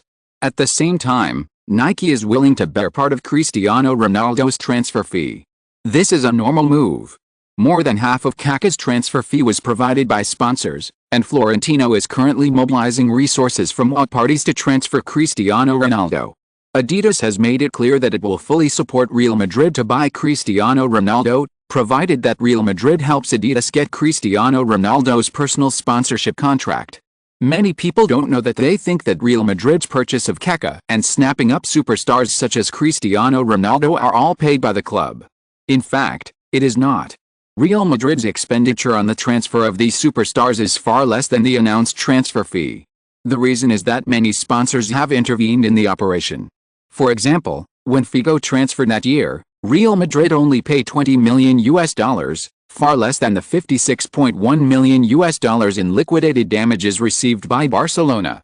The reason is that the difference in the middle was filled by sponsors, and the largest amount of money was given by Telefónica. The reason why Florentino had the courage to take Figo was that he had reached a tacit understanding with Telefónica in advance. The latter hoped to take advantage of the opportunity of the EU's opening of the telecommunications market to enter the Portuguese telecommunications market. As the top star of Portugal at the time, Figo was undoubtedly the most suitable advertising star. So the two sides almost hit it off. After Florentino settled Figo and his image rights, he turned to Telefónica to arrange a series of itineraries for Figo and conduct a series of hype and publicity in Portugal. The first advertisement after Figo joined Real Madrid was Telefónica. In the end, a win-win situation was achieved. Real Madrid got the top star of its mortal enemy, Telefónica entered the Portuguese market, and Figo's influence and value soared. If the first deal was just a test, then the introduction of many superstars such as Zidane and Ferguson that followed made Florentino and his team familiar with this aspect, and they had all kinds of resources. Therefore, it is no secret that sponsors are involved in player transfers. The key problem is that the inside story is too complicated and cumbersome, and it is difficult for the outside world to know the whole process. Rosel's use of sponsors like Nike to participate in transfers is just a strategy used by all clubs, and it is not worth making a fuss about. You should think about it carefully. Nike will put you together with the most outstanding athletes in the world, and give you the highest sky-high contract among football players. Joining Barcelona will definitely take your career to a whole new level again. Rosell tried his best to make money. This reminded Cristiano Ronaldo of what Rosell had said when he had urged him to stay at Sporting Lisbon for another year. Rosell hoped that he would stay at Sporting Lisbon for another year, and then transfer to Barcelona for free after the contract expired. He would also receive a high-paying contract and signing fee. Over the years, people and the environment have changed, but the tricks have remained the same. Cristiano Ronaldo sighed in his heart, but did not show it. He just looked calm and shook his head. "I'm sorry, Sandro." After Rosell heard this, he frowned. "Are you dissatisfied?" The tone sounded as if there was room for negotiation. But Cristiano Ronaldo shook his head. "No, I am very satisfied with the conditions you offered, but..." After a pause, the Portuguese smiled slightly. "As early as a year ago, I already belonged to Real Madrid." This surprised Rosell. "What?" "Yes, a year ago, Manchester United, I and Real Madrid reached an agreement." Cristiano Ronaldo pouted, spread his hands, and smiled helplessly. "It's just that, you know, there are many things that the outside media don't know at all, but we do have an agreement." Rosell suddenly felt a sense of sudden enlightenment, and he understood it at this time. For Lee Yuxin, this is the last direct competition with Cristiano Ronaldo, and they can only meet in the Champions League in the future. If you're listening to this novel on a channel other than Fanfic World, it means they downloaded and uploaded it without effort. We cordially invite you to visit our channel, Mundo Fanfic Novelis. There you'll find the original version of this story, and you can explore many other novels of various genres. We're waiting for you to immerse yourself in a world of incredible novels. Chapter 311 Before the War, 1. At this time, there are still a few days before the second round of the Champions League. For the two teams, this is no secret duel. Now both sides are preparing for the final battle. Arsenal is for the glory of entering the Champions League final again, while Manchester United is for the glory of the double crown. However, at this moment, Lee Yuxin did not practice on the training ground, but enjoyed the tranquility before the war with his family at home. Dazzling now played with toys and looked at her father with a smile, and Lee Yuxin also walked over with a smile and played with his daughter. In the room over here, Yang Gayang and Shua Shua and the children's godmother Nana are making dumplings. The dumplings are stuffed with lamb, beef and chicken, and vegetables are prepared such as carrots and cabbage. Yang Gayang also sang a song about making dumplings. Fry radish, cut and cut, rub some oil, sprinkle some salt and rub some filling, make dumplings, roll out the dough, put the filling on the dough, make dumplings, make dumplings, make dumplings, pinch and pinch, put them in the pot, cover the lid, boil dumplings, boil dumplings, boil dumplings, it smells delicious, serve the dumplings with good ingredients and eat dumplings. Fry radish, cut and cut, rub some oil, sprinkle some salt and rub some filling, make dumplings, roll out the dough, put the filling on the dough, make dumplings, pinch and pinch, put them in the pot, cover the lid, boil dumplings, boil dumplings, boil dumplings, it smells delicious, serve the dumplings with good ingredients and eat dumplings. At this time, Cheng Wen came to visit. When she arrived in the kitchen, she saw 3 women making dumplings, and Yang Guian quickly greeted her, "Sister Cheng Wen, can you make dumplings?" Cheng Wen nodded, joined the battle, and talked about her past. "My first time making dumplings was." Trying for the first time often requires courage, but it has unexpected gains.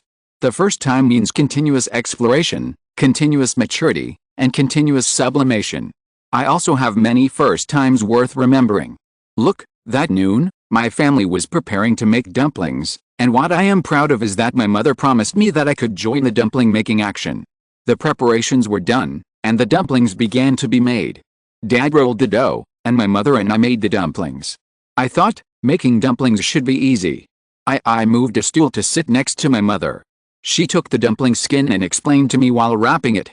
I did as my mother said, picked up the dumpling skin, picked up some meat stuffing with chopsticks, and carefully placed it on the dumpling skin. Then I dipped my hands in a little water and smeared it around the skin.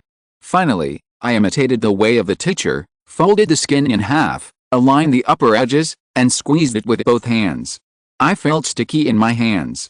After a closer look, it turned out that I squeezed too hard and broke the dumpling skin. The meat stuffing was like a naughty little doll, poking its head out of the skin, as if to say to me, "It's too crowded inside, it's more comfortable outside."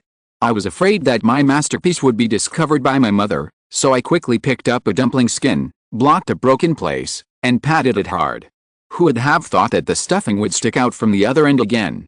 I hurriedly picked up the 3rd dumpling skin and wrapped it tightly on it. I said to myself, "See if you dare to show up."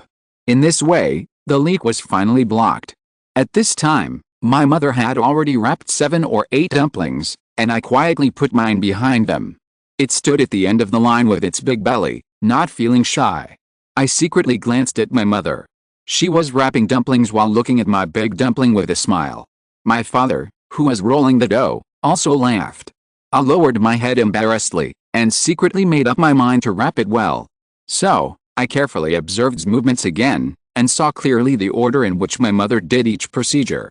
Then I carefully picked up the dumpling skin, put the meat filling on it, folded the skin in half, aligned the upper edge, and squeezed it gently.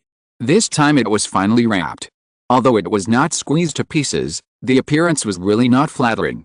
But it doesn't matter, as the saying goes, practice makes perfect. I believe I can make them very well.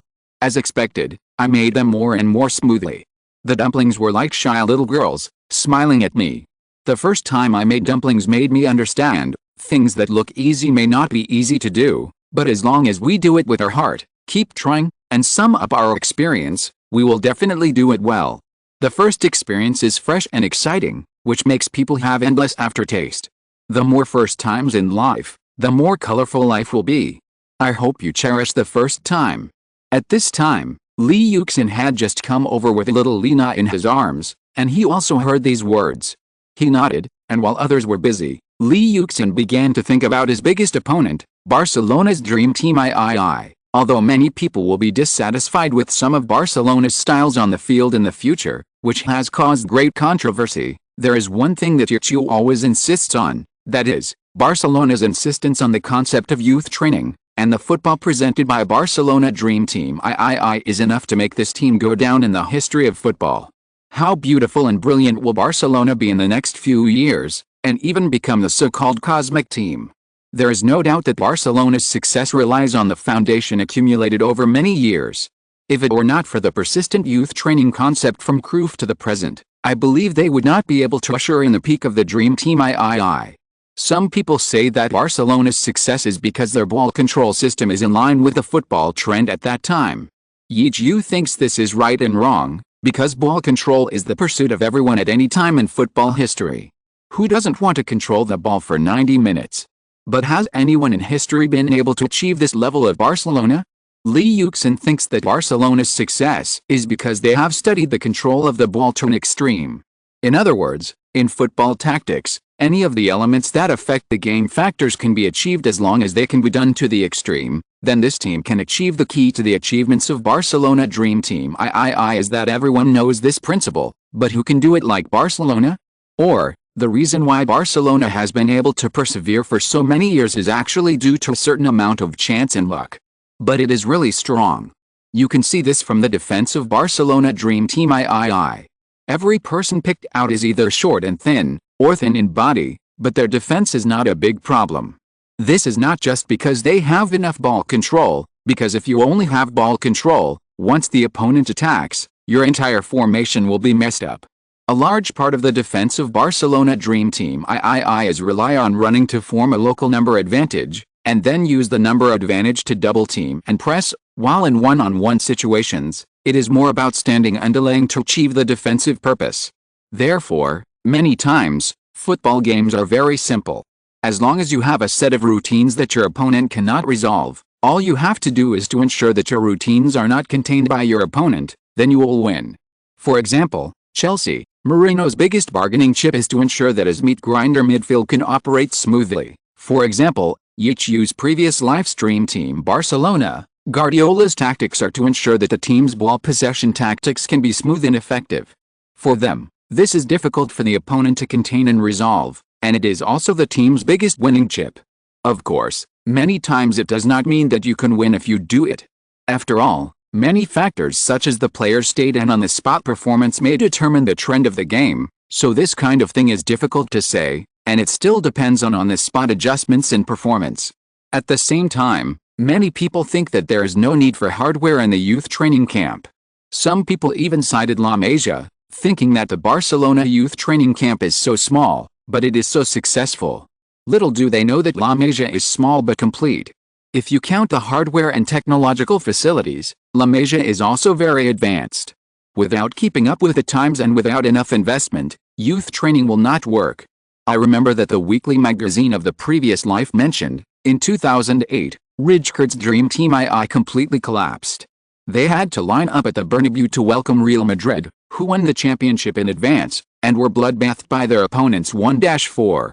After the season, Rijkaard was dismissed sadly, and then Chairman Laporta chose the pillar of the Dream Team I dynasty, Guardiola, who had never had the experience of coaching the first team, to take over the coaching. And it was this decision that opened a new dynasty for the Dream Team III. After Guardiola took office, he went against all odds to clean up the previous core of the team, and players such as Ronaldinho and Deco left sadly. Messi took over the number 10 jersey and became the new king of Camp Nou. In Guardiola's football philosophy, ball control is the top priority. He adheres to the tiki-taka tactics, using the players' excellent positioning and accurate passing to firmly control the ball under their feet, and using ball control to wear down the opponent's will, thus defeating the opponent. In the 2011 Champions League final, in the 54th minute, Messi scored with a long shot, and Manchester United's Korean midfielder Park Ji-sung, who is known for his running, was exhausted after being passed, and could only watch Messi score. In Guardiola's 4 years at Barcelona, Barcelona won 14 championship trophies. In all 4 years, they broke into the Champions League semi-finals and won 2 Grand Slam Cups. Their storm of controlling football that swept across Europe and the star-making youth training camp of La Masia became the focus of world attention. During the Dream Team II period, Barcelona's attention ranked first on Facebook, Twitter and YouTube. In the years when Barcelona was at its peak, almost all teams in Europe were studying Barcelona's tactics, and exploring ways to crack Barcelona. You can also follow the editor to review Barcelona at that time. Formation analysis. Before analyzing Barcelona's tactics, let's take a look at Barcelona's starting lineup in those years. In the years of the Dream 3 dynasty, Guardiola's formation was mainly 433. He also played 343 after Fabregas joined in the later period, but the effect was not as good as 433. It can be seen that the front court is a trident combination of Henry, Messi, Etched or MVP, and the double core of Xavi and Iniesta in the midfield is supplemented by Yaya Touré or Busquets, the number 4 midfielder. Alves and Maxwell are two fullbacks with strong assist ability on the backline. Abidal's offensive ability was not strong in the early stage of Barcelona, but his offensive ability was significantly enhanced in the later period, as can be seen from the number of goals.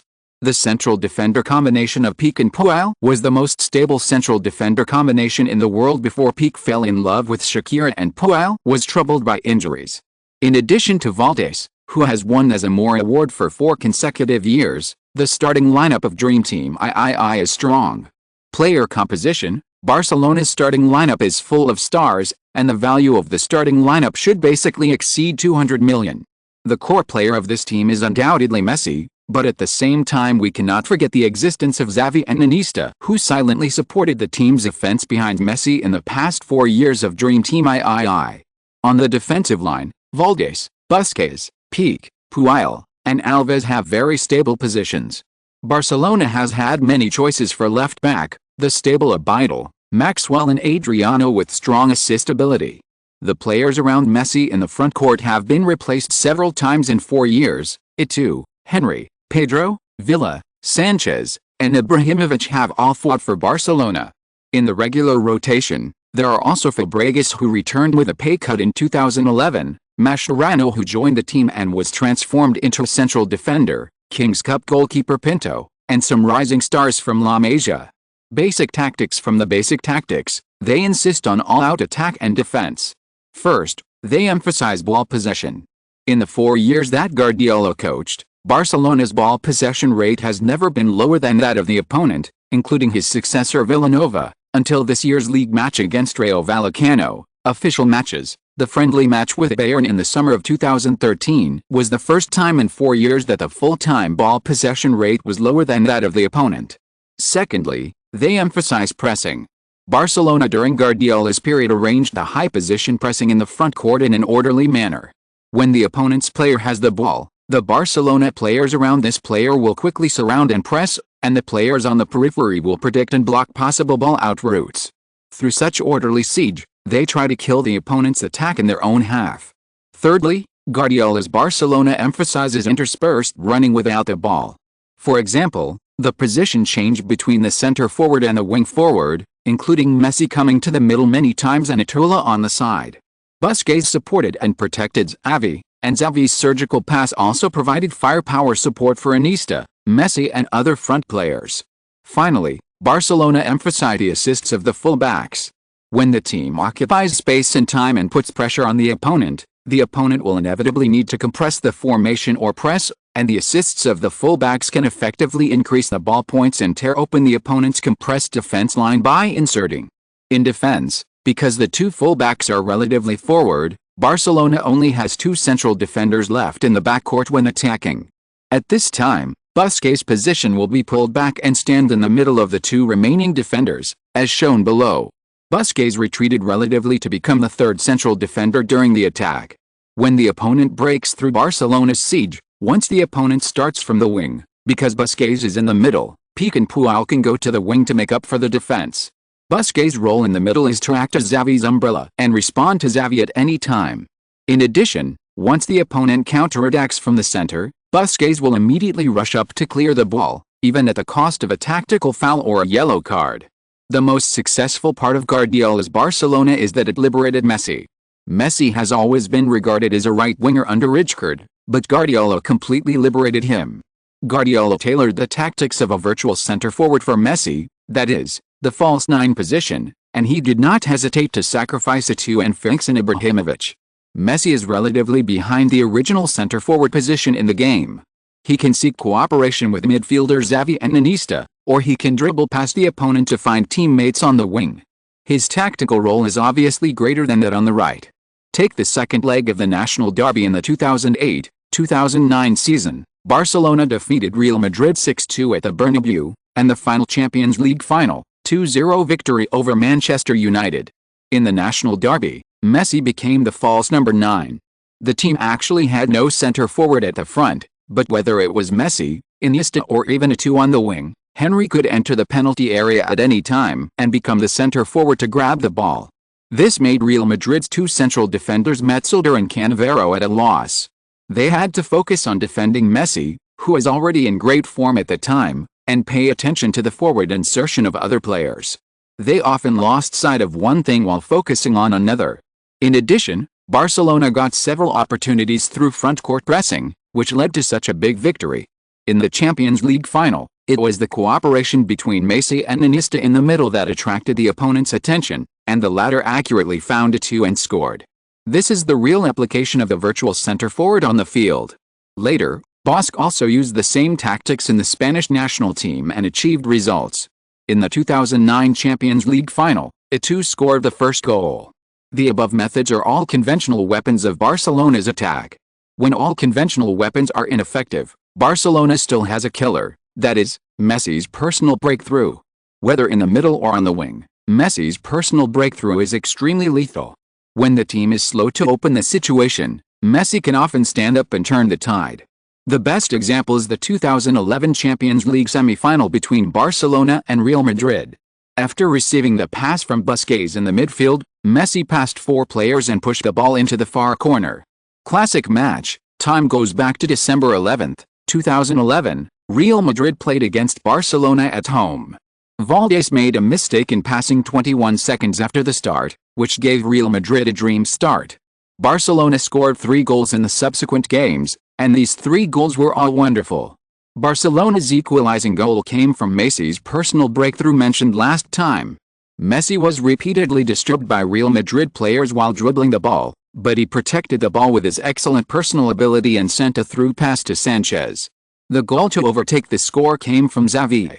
Although his shot hit Marcelo and changed its line, there was a certain element of luck, but it is undeniable that before Xavi's shot, Barcelona completed nearly 10 consecutive passes, and Real Madrid failed to touch the ball during this period. The third goal that sealed the victory came from the counterattack after the steal. It is worth mentioning that in this counterattack, the steal and the final shot were all completed by Fabregas. From the steal, the ball passed through the feet of Iniesta, Messi and Alves, and finally returned to Fabregas' feet, who shoveled and scored. Tactical weaknesses, but as mentioned above, all teams are studying Barcelona's tactics, and many teams have found ways to cope with it. The first is dense defense, that is, the iron bucket formation. This is also what Guardiola, and even his predecessor Rijkaard, and his successors Villanova and Martino are helpless to do. Because the players are generally not tall, the team cannot use the method of passing when it cannot open up the situation, except for the second leg of the semi-final against Inter Milan in 2009. In the game Barcelona scored a goal by putting Piqué in the front as a center, but ultimately failed to complete the reversal. They can only continue to look for opportunities through passing. Such low offensive efficiency often causes the team to lose a lot of points. For example, in the Champions League semi-finals 2 years ago, they failed to score against Chelsea for a long time and were killed by the great left-back, Torres. In addition, the high-position defense that uses the opponent's own method to fight back can also suppress Barcelona's offense and burn the defensive ward to Barcelona's half. When facing the opponent's crazy pressing, Barcelona is prone to mistakes, or even if they fail to directly steal the ball, it will disrupt Barcelona's offensive rhythm. In order to break through Barcelona's goal, in addition to using corner kicks and set pieces from high altitude, using a few consecutive passes during the counterattack to break Barcelona's front court siege, or directly passing the ball from the backcourt to a strong center forward can also achieve the goal of attacking Barcelona's goal. Today's update: Evergreens' loss is not unfair, everyone tried their best. Chapter 312 Dumplings and Life. Just when Li Yuxin was lost in thought, Shuashuo's voice came, "Yuxin, it's time to eat." And his daughter, Xiaolina, also ran over coquettishly, "Dad, it's time to eat." Well, Li Yuxin held his daughter with a smile on his face and walked to the dining table. "Now don't think too much, just eat well." In addition to dumplings, several cold dishes are prepared today, including Chinese-style mixed cucumbers and fried shredded vegetables, as well as traditional British puddings and various salads. It is very rich. Everyone is very happy, and Li Yuxin, who hasn't seen his sister for a long time, jokingly asked his sister, "Yang Gang." Speaking of eating dumplings, China has a saying, "Why do we eat dumplings on the winter solstice?" This is not difficult for the data-controlled sister. Yang Gang immediately said, "First of all, Why do we eat dumplings on the winter solstice? A Chinese proverb: on October 1st, the winter solstice arrives, and every household eats dumplings. Why do we eat dumplings on the winter solstice? Some people say that the main purpose of eating dumplings is to hope for prosperity in the days to come. Dumplings are shaped like ingots, which symbolizes getting rich. This is the most reasonable explanation, I personally think. Therefore, eating dumplings means hoping to get rich. The origin of eating dumplings on the winter solstice: in ancient China, the winter solstice was taken very seriously and was regarded as a major festival. There was a saying that the winter solstice is as important as New Year's Day. In the northern region, there is a custom of slaughtering sheep, eating dumplings and wontons on the winter solstice, while in the southern region, there is a custom of eating winter solstice rice balls and long noodles on this day. The winter solstice festival originated in the Han Dynasty, flourished in the Tang and Song dynasties, and has been passed down to this day. Qing Jialu even has a saying that the winter solstice is as important as New Year's Day. This shows that the ancients attached great importance to the winter solstice. People believe that the winter solstice was the natural transformation of yin and yang, and a blessing bestowed by God. The Han Dynasty regarded the winter solstice as the winter festival. The government would hold a celebration ceremony called heading and take routine holidays.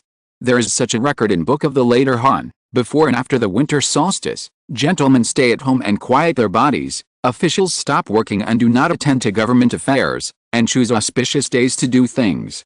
So on this day, the court and the people have a holiday to rest, the army is on standby, the border is closed, businesses are suspended, relatives and friends give each other delicious food, visit each other, and happily spend a restful and quiet festival. Why eat dumplings on the winter solstice? Some people say that dumplings are also called dumplings, and eating dumplings is to get rid of diseases and drive away the cold, so as not to freeze the ears in the severe winter. It is said that this custom is to commemorate the medical saint Zhang Zhongjing, who gave away medicine on the winter solstice. Zhang Zhongjing was from Langdong, Nanyang. He wrote treatises on febrile diseases and miscellaneous diseases, which is a collection of medical knowledge and is regarded as a classic by doctors of all generations. Zhang Zhongjing has a famous saying: if you advance, you can save the world; if you retreat, you can save the people; if you can't be a good prime minister, you should also be a good doctor. During the Eastern Han Dynasty, he served as the governor of Changsha, visiting patients and prescribing medicine, and practicing medicine in the hall. Later, he resolutely resigned and returned to his hometown to treat the neighbors. When he returned home, it was winter. He saw that the villagers on both sides of the Bay River were pale and thin, suffering from hunger and cold, and many people's ears were frozen. He asked his disciples to set up a medical tent and a big pot at the east gate of Nanyang, and on the day of the winter solstice, he gave Guhanjia soup to treat frostbite. He put mutton, chili and some cold relieving herbs in the pot to boil, then took out the mutton and herbs and chopped them, and made them into jia shaped like ears with bread. After cooking, he gave 2 jia in a large bowl of broth to each person who came to ask for medicine.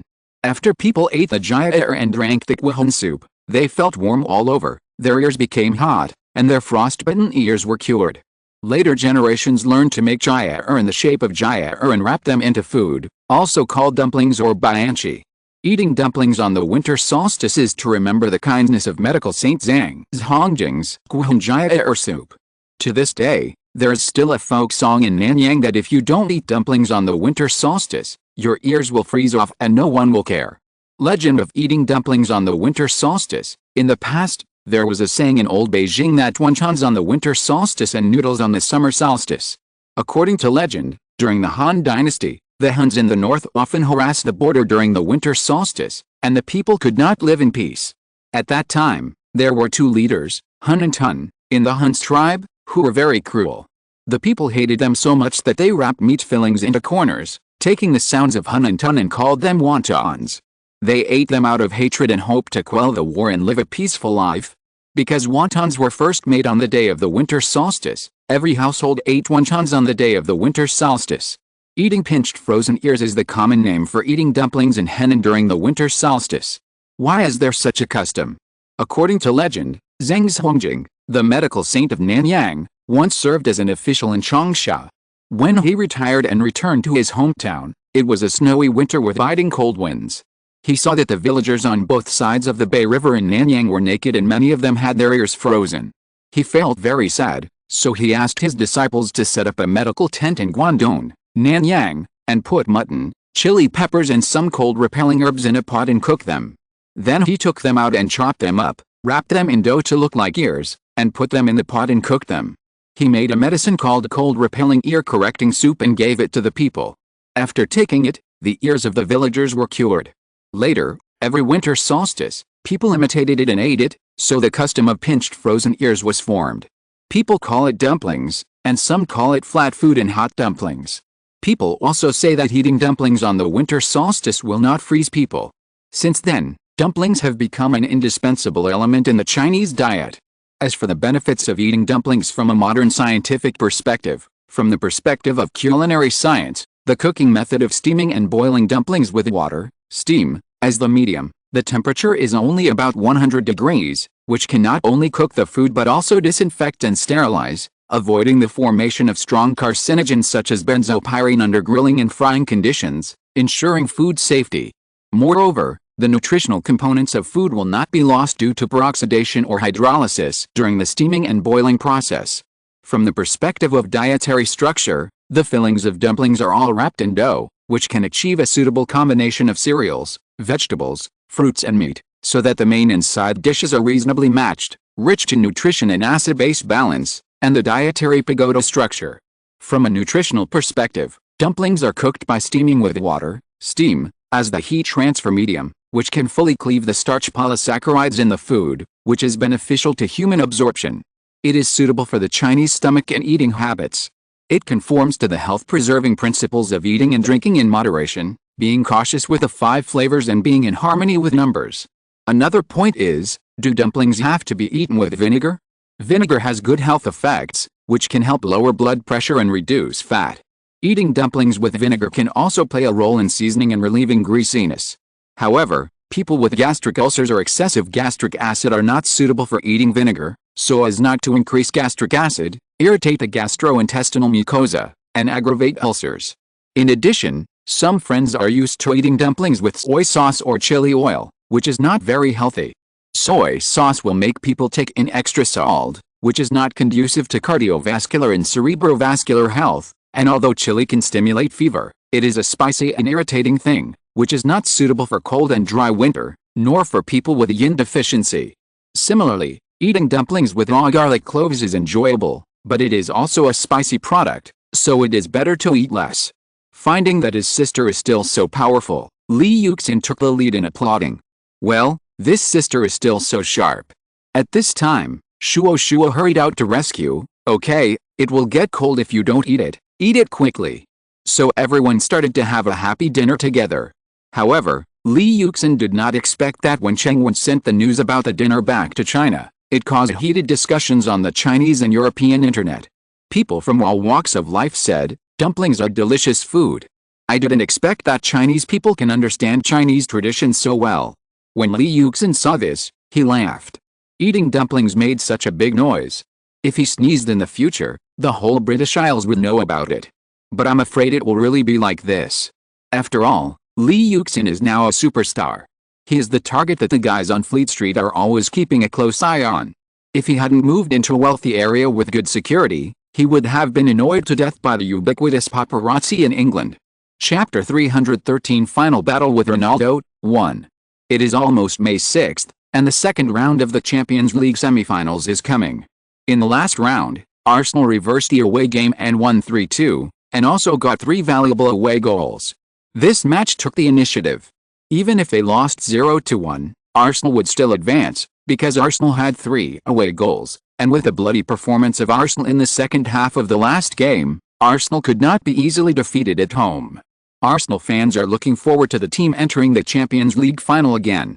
4 hat-tricks in the Champions League in a single season, such a performance is unprecedented, and the Champions League goals in a single season reached 15, which also shocked the world.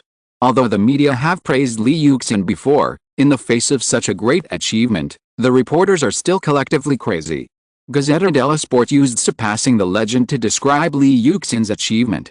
Although Altafini's record was created at AC Milan, Gazzetta dello Sport still gave a high evaluation of Li Yuxin's performance. If anyone can surpass Al-Tafani's record, it's probably only Li. After winning the Champions League top scorer for 2 consecutive seasons, Li Yuxin already has such strength. France's L'Equipe said, as long as Li can lead Arsenal to win the Champions League, this year's European Golden Ball award is likely to be his. Britain's The Times commented, Li's outstanding performance is amazing. Since Ronaldo, European football has rarely seen such a dominant striker. I think Li himself has surpassed the Earth and entered outer space. He should be compared with those unknown creatures in the universe, not with Earthlings. Germany's Bild, in England, Li has a nickname called Genius. It is said that this is because he was omnipotent at first and was considered a rookie. Later, this nickname became a habit, but the adjective the most powerful should be added. The most powerful rookie. Yes, he is the most powerful rookie. Spain's Marca, when you see his performance at Old Trafford, can you imagine that 5 years ago, he was just an ordinary player? We have seen many geniuses, but I am afraid that none of these geniuses can be compared with Li. In just 5 years, he has reached a height that many professional players cannot reach in their lifetime. No wonder the English media say he is a phenomenal player. The Chinese media were even more excited. In the 52-year history of the Champions League, a person of Chinese descent has written his name, and in bold and colorful strokes. Today, when Chinese football is in a slump, only a few overseas players can still bring us some comfort and warmth. I hope they can be the spark of Chinese football. Such praise continued until the second round of the match between Arsenal and Manchester United. The media praised Li Yuxin unanimously, which made Cristiano Ronaldo a little unhappy. After arriving in London with the team, Cristiano Ronaldo was interviewed by reporters at the airport. He seemed very tough. Losing 3 goals at home is not the end of the world. We still have a chance. I know that we can eliminate Arsenal away from home. His statement was naturally regarded by the London media as a typical performance of a dead duck mouth. The whole world does not believe that Arsenal will be overturned by Manchester United at home. Yes, AC Milan once had a record of winning 3 goals in the first round and being overturned by Deportivo La Coruña in the second round, but it should be noted that AC Milan was away in the second round, while Arsenal was at home this time. Losing 3 goals at home and then being reversed by the opponent? Such a thing has never happened in the 52-year history of the Champions League. So no matter from which aspect, Cristiano Ronaldo's performance was just because of the anger after losing to Arsenal and Li Yuxin. The fact seems to be so. In the second round, Wenger sent all the main players and did not take it lightly after winning 3 goals in the first round. Cristiano Ronaldo played the game as hard and desperately as he did in the first round. His efforts also brought a goal to Manchester United. His shot hit the post and bounced out, and then Rooney, who was lying in front of the goal, made a supplementary shot and scored. However, this goal was irrelevant to the overall situation. Before Rooney scored, Arsenal was already 2 goals ahead. The entire Emirates Stadium was filled with various songs and cheers. Arsenal fans couldn't wait to celebrate the team's entry into the Champions League final. As for the loss of the ball, it didn't affect their mood at all. Now in the total score, Arsenal is already 5-3 ahead of Manchester United. Even if they lose a goal, it will still be 5-4. What is there to worry about? In the next 20 minutes, Manchester United will definitely not score 4 goals in a row. Finally, when the referee blew the whistle to end the game, the Emirates Stadium was filled with huge cheers. Congratulations to Arsenal, they have reached the final again after 6 years. Although Li did not continue to create his new record in this game, it doesn't matter, there is still a final, let's wait and see. The TV broadcast gave the camera to Li Yuxin, who stood up from the bench and celebrated a victory with his teammates. Li Yuxin started this game, but did not score. In order to give him enough rest, he was replaced by Eduardo in the 67th minute by Wenger. Despite this, he was still the focus of everyone's attention. Li Yuxin in the camera looked very happy, and he celebrated a victory with his teammates. He will participate in the Champions League final again, and his opponent is Barcelona. However, there is still a league match with Manchester United. Li Yuxin walked up to Cristiano Ronaldo and exchanged jerseys, and Mendes made an appointment for the two to have dinner together. Cristiano Ronaldo looked unwilling. Although he had a good relationship with Li Yuxin in private, he was unwilling. He had already decided to go to Real Madrid, but this guy had stolen too much of his limelight.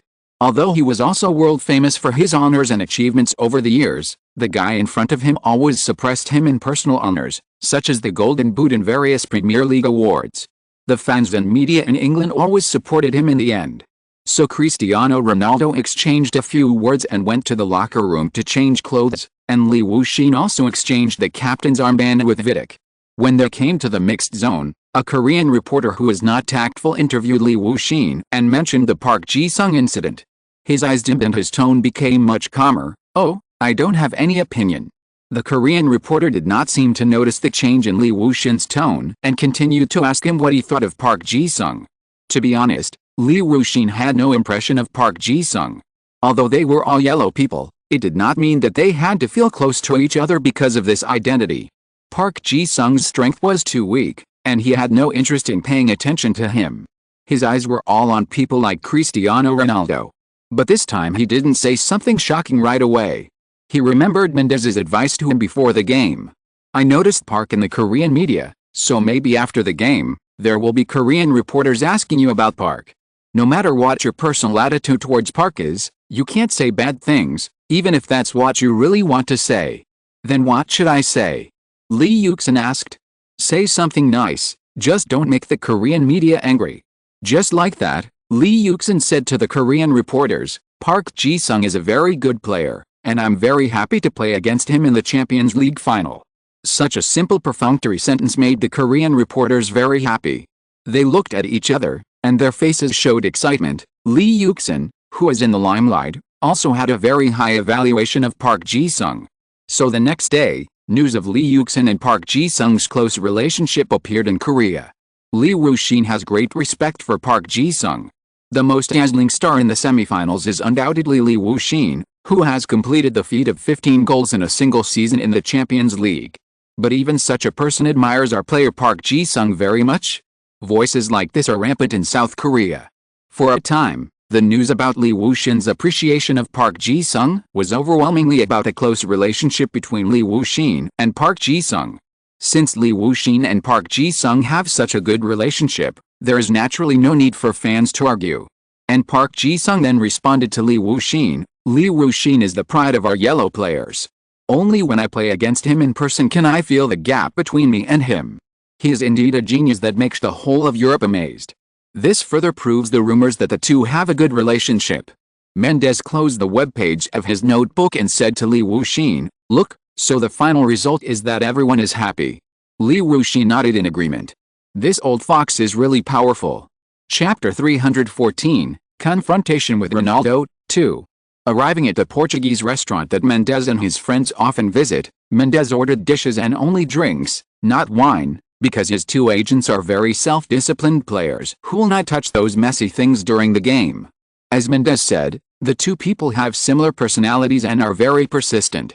It is not a luxurious meal, but it is the most authentic Portuguese food. Only Portuguese people can find these authentic food restaurants. Cod is the national dish of Portugal. It is said that there are 365 ways to cook it, and you can eat one every day in a year.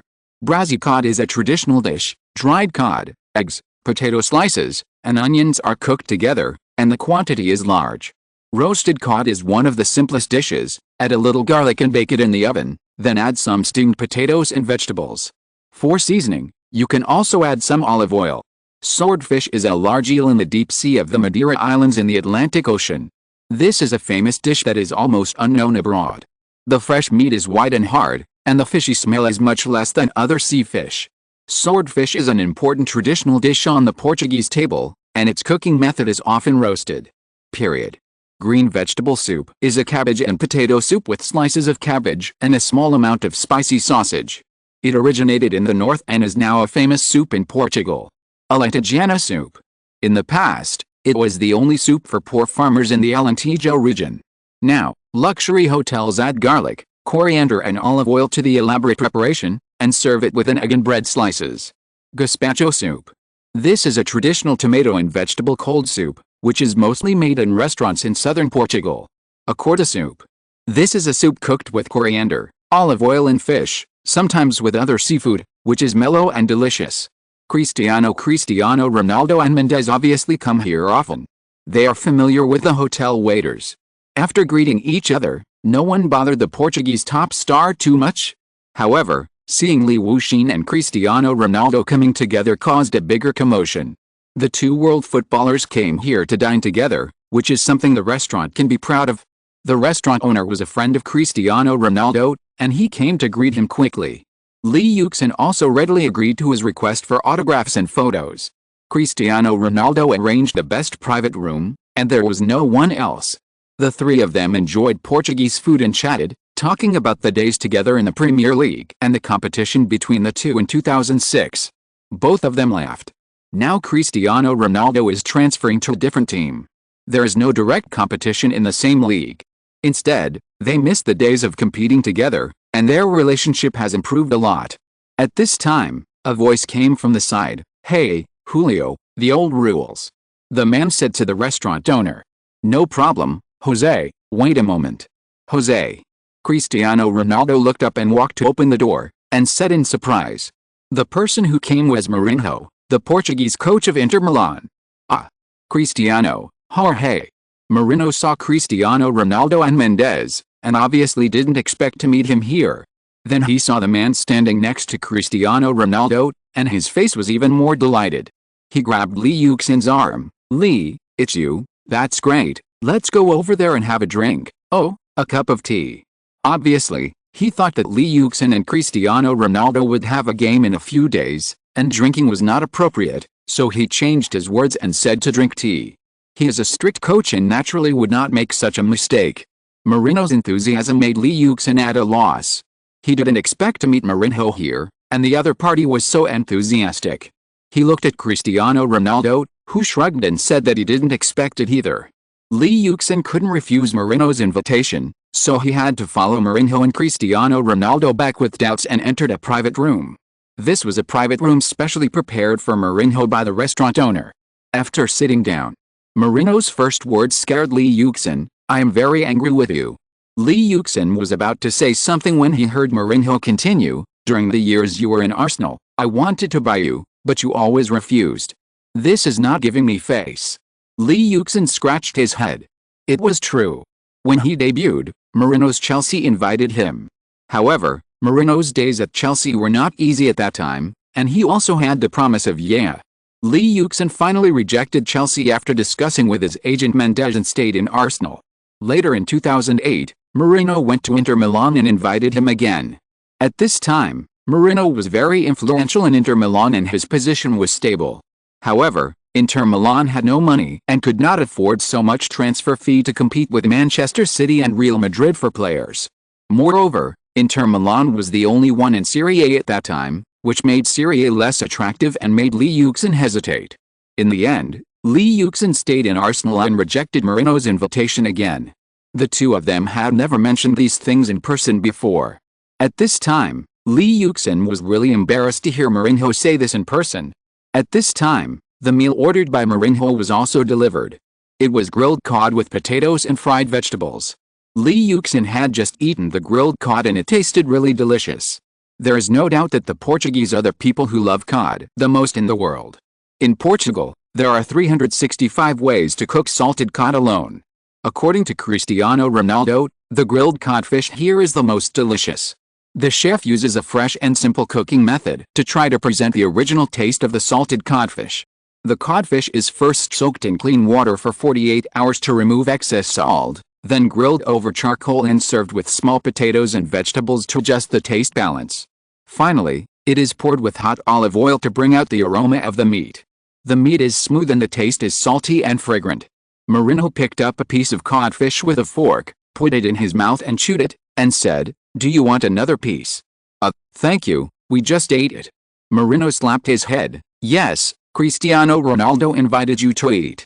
Every time he invites people to dinner, he orders the same few dishes. Although he earns a lot, he is not generous when he invites guests, and Jorge will not be generous with you." Yuxin winked at Cristiano Ronaldo, who was not angry, but laughed. The topic of conversation is naturally inseparable from football. They talked about the Champions League final and the rivalry between Yuxin and Cristiano Ronaldo. Finally, after dinner with Cristiano Ronaldo, Mendes and Mourinho, Yuxin returned home. It can be seen that Cristiano Ronaldo is quite unconvinced this time. However, there will be another match in 4 days, and that will be his last game in the Premier League. They can only meet in the Champions League in the future. The two people know this very well. When Yuxin returned home, he was constantly sighing in his mind. After all, no matter how controversial it is, Cristiano Ronaldo is a great opponent. I remember the reports in later generations. International superstars like Cristiano Ronaldo seem to be surrounded by a lot of halos, but if you really get close to them, you will find that all the glory they have today is inseparable from their efforts. Cristiano Ronaldo is always the hardest worker. Cristiano Ronaldo has always been adhering to the idea that hard training is the key to distinguishing a star from a good player, and it is precisely because of hard training that he has maintained a stable level. In April, he was interviewed by the French monthly magazine SYNOPSIS and said, "I have always been paying attention to those outstanding players. Studying them made me understand that the difference between a superstar and a good player is training. I have played with some players with outstanding talents. Are they more talented than me? It's hard to say. But one of their essential criteria is stability. Many players perform well in 5, 10 or 15 games, but you have to be excellent in 60 games in a season." How to do this, Cristiano Ronaldo also gave his own answer. The key is to sleep well, rest well, and eat well. The difference between a good player and the best player in the world lies in these details. Cristiano Ronaldo is a perfectionist. He said that although he won the Golden Ball award again, he will continue to work hard to prove that he deserves the award. Scolari said that what impressed him most about Cristiano Ronaldo was his never-ending enterprising spirit, which most players could not match. Cristiano Ronaldo never stops working hard. Sometimes we can't stand it in training and ask him to slow down and not get hurt, but then he will train harder. You give him a training task, and he not only completes it well, but also takes the initiative to train more and strive for higher requirements. This is what I like most about Cristiano Ronaldo. Ferguson also revealed that Cristiano Ronaldo is the hardest worker in training and often stays to train more. Do 3,000 sit-ups every day in this season's Madrid Champions League final. Cristiano Ronaldo excitedly rushed to the sidelines after scoring a penalty, took off his jersey and posed to show off his muscular muscles. Even Hollywood action movie star Schwarzenegger praised Cristiano Ronaldo's perfect figure. In addition to hard training, the reason why Cristiano Ronaldo can maintain such a good figure is that he does 3,000 sit-ups almost every day. During his time at Manchester United, some of his teammates who were not convinced challenged him to a sit-up contest. As a result, no one could surpass Cristiano Ronaldo's record, and some even declared surrender in less than 3 minutes. After arriving at Real Madrid, Cristiano Ronaldo's muscle strength attracted the attention of Real Madrid teammates from the first day of joining. Maintaining a perfect figure and peak state also depends on Cristiano Ronaldo's self-discipline. It is said that after the game, Cristiano Ronaldo will not eat or drink with friends, but will start other forms of training. The first thing the Real Madrid striker has to do is to eat as soon as possible on the court to replenish energy, mainly fruits, pizza and other foods. In that year, Cristiano Ronaldo, who is very healthy from his figure to his image, was spotted by the international nutrition giant Herbalife and replaced Messi as the global brand spokesperson. Chapter 315 Final Battle. May 10th, Manchester United played against Arsenal again. Although it was not a decisive battle this time, the media was still hyping it up. In the locker room before the game, the two old coaches did not say much. In the corridor of Old Trafford, when the players of both sides stood in the player channel waiting to play, they did not communicate at all. Although they were all old acquaintances, or teammates of the national team, or had played in the same team before. But they did not chat and laugh before this game. First of all, this game is very important to both sides. Secondly, although it has nothing to do with the championship, it is about glory. Especially for the Portuguese. Almost all Arsenal players glared at Cristiano Ronaldo at least once. If ice can kill, Cristiano Ronaldo would have died without a burial place, and his whole body would be stabbed into a sieve. But Yuxin did not glare at Cristiano Ronaldo, and he did not even look for Cristiano Ronaldo. Because it was meaningless. His mind was full of what Nana and Wenger said. First of all, you must be a winner, so that the noisy world will calm down and listen to you. Whether I am better than you or not, you guys just watch carefully in this game. Cristiano Ronaldo did not go to Yuxin either. He was the one who was going to fight a decisive battle now, and he had to put up his temper.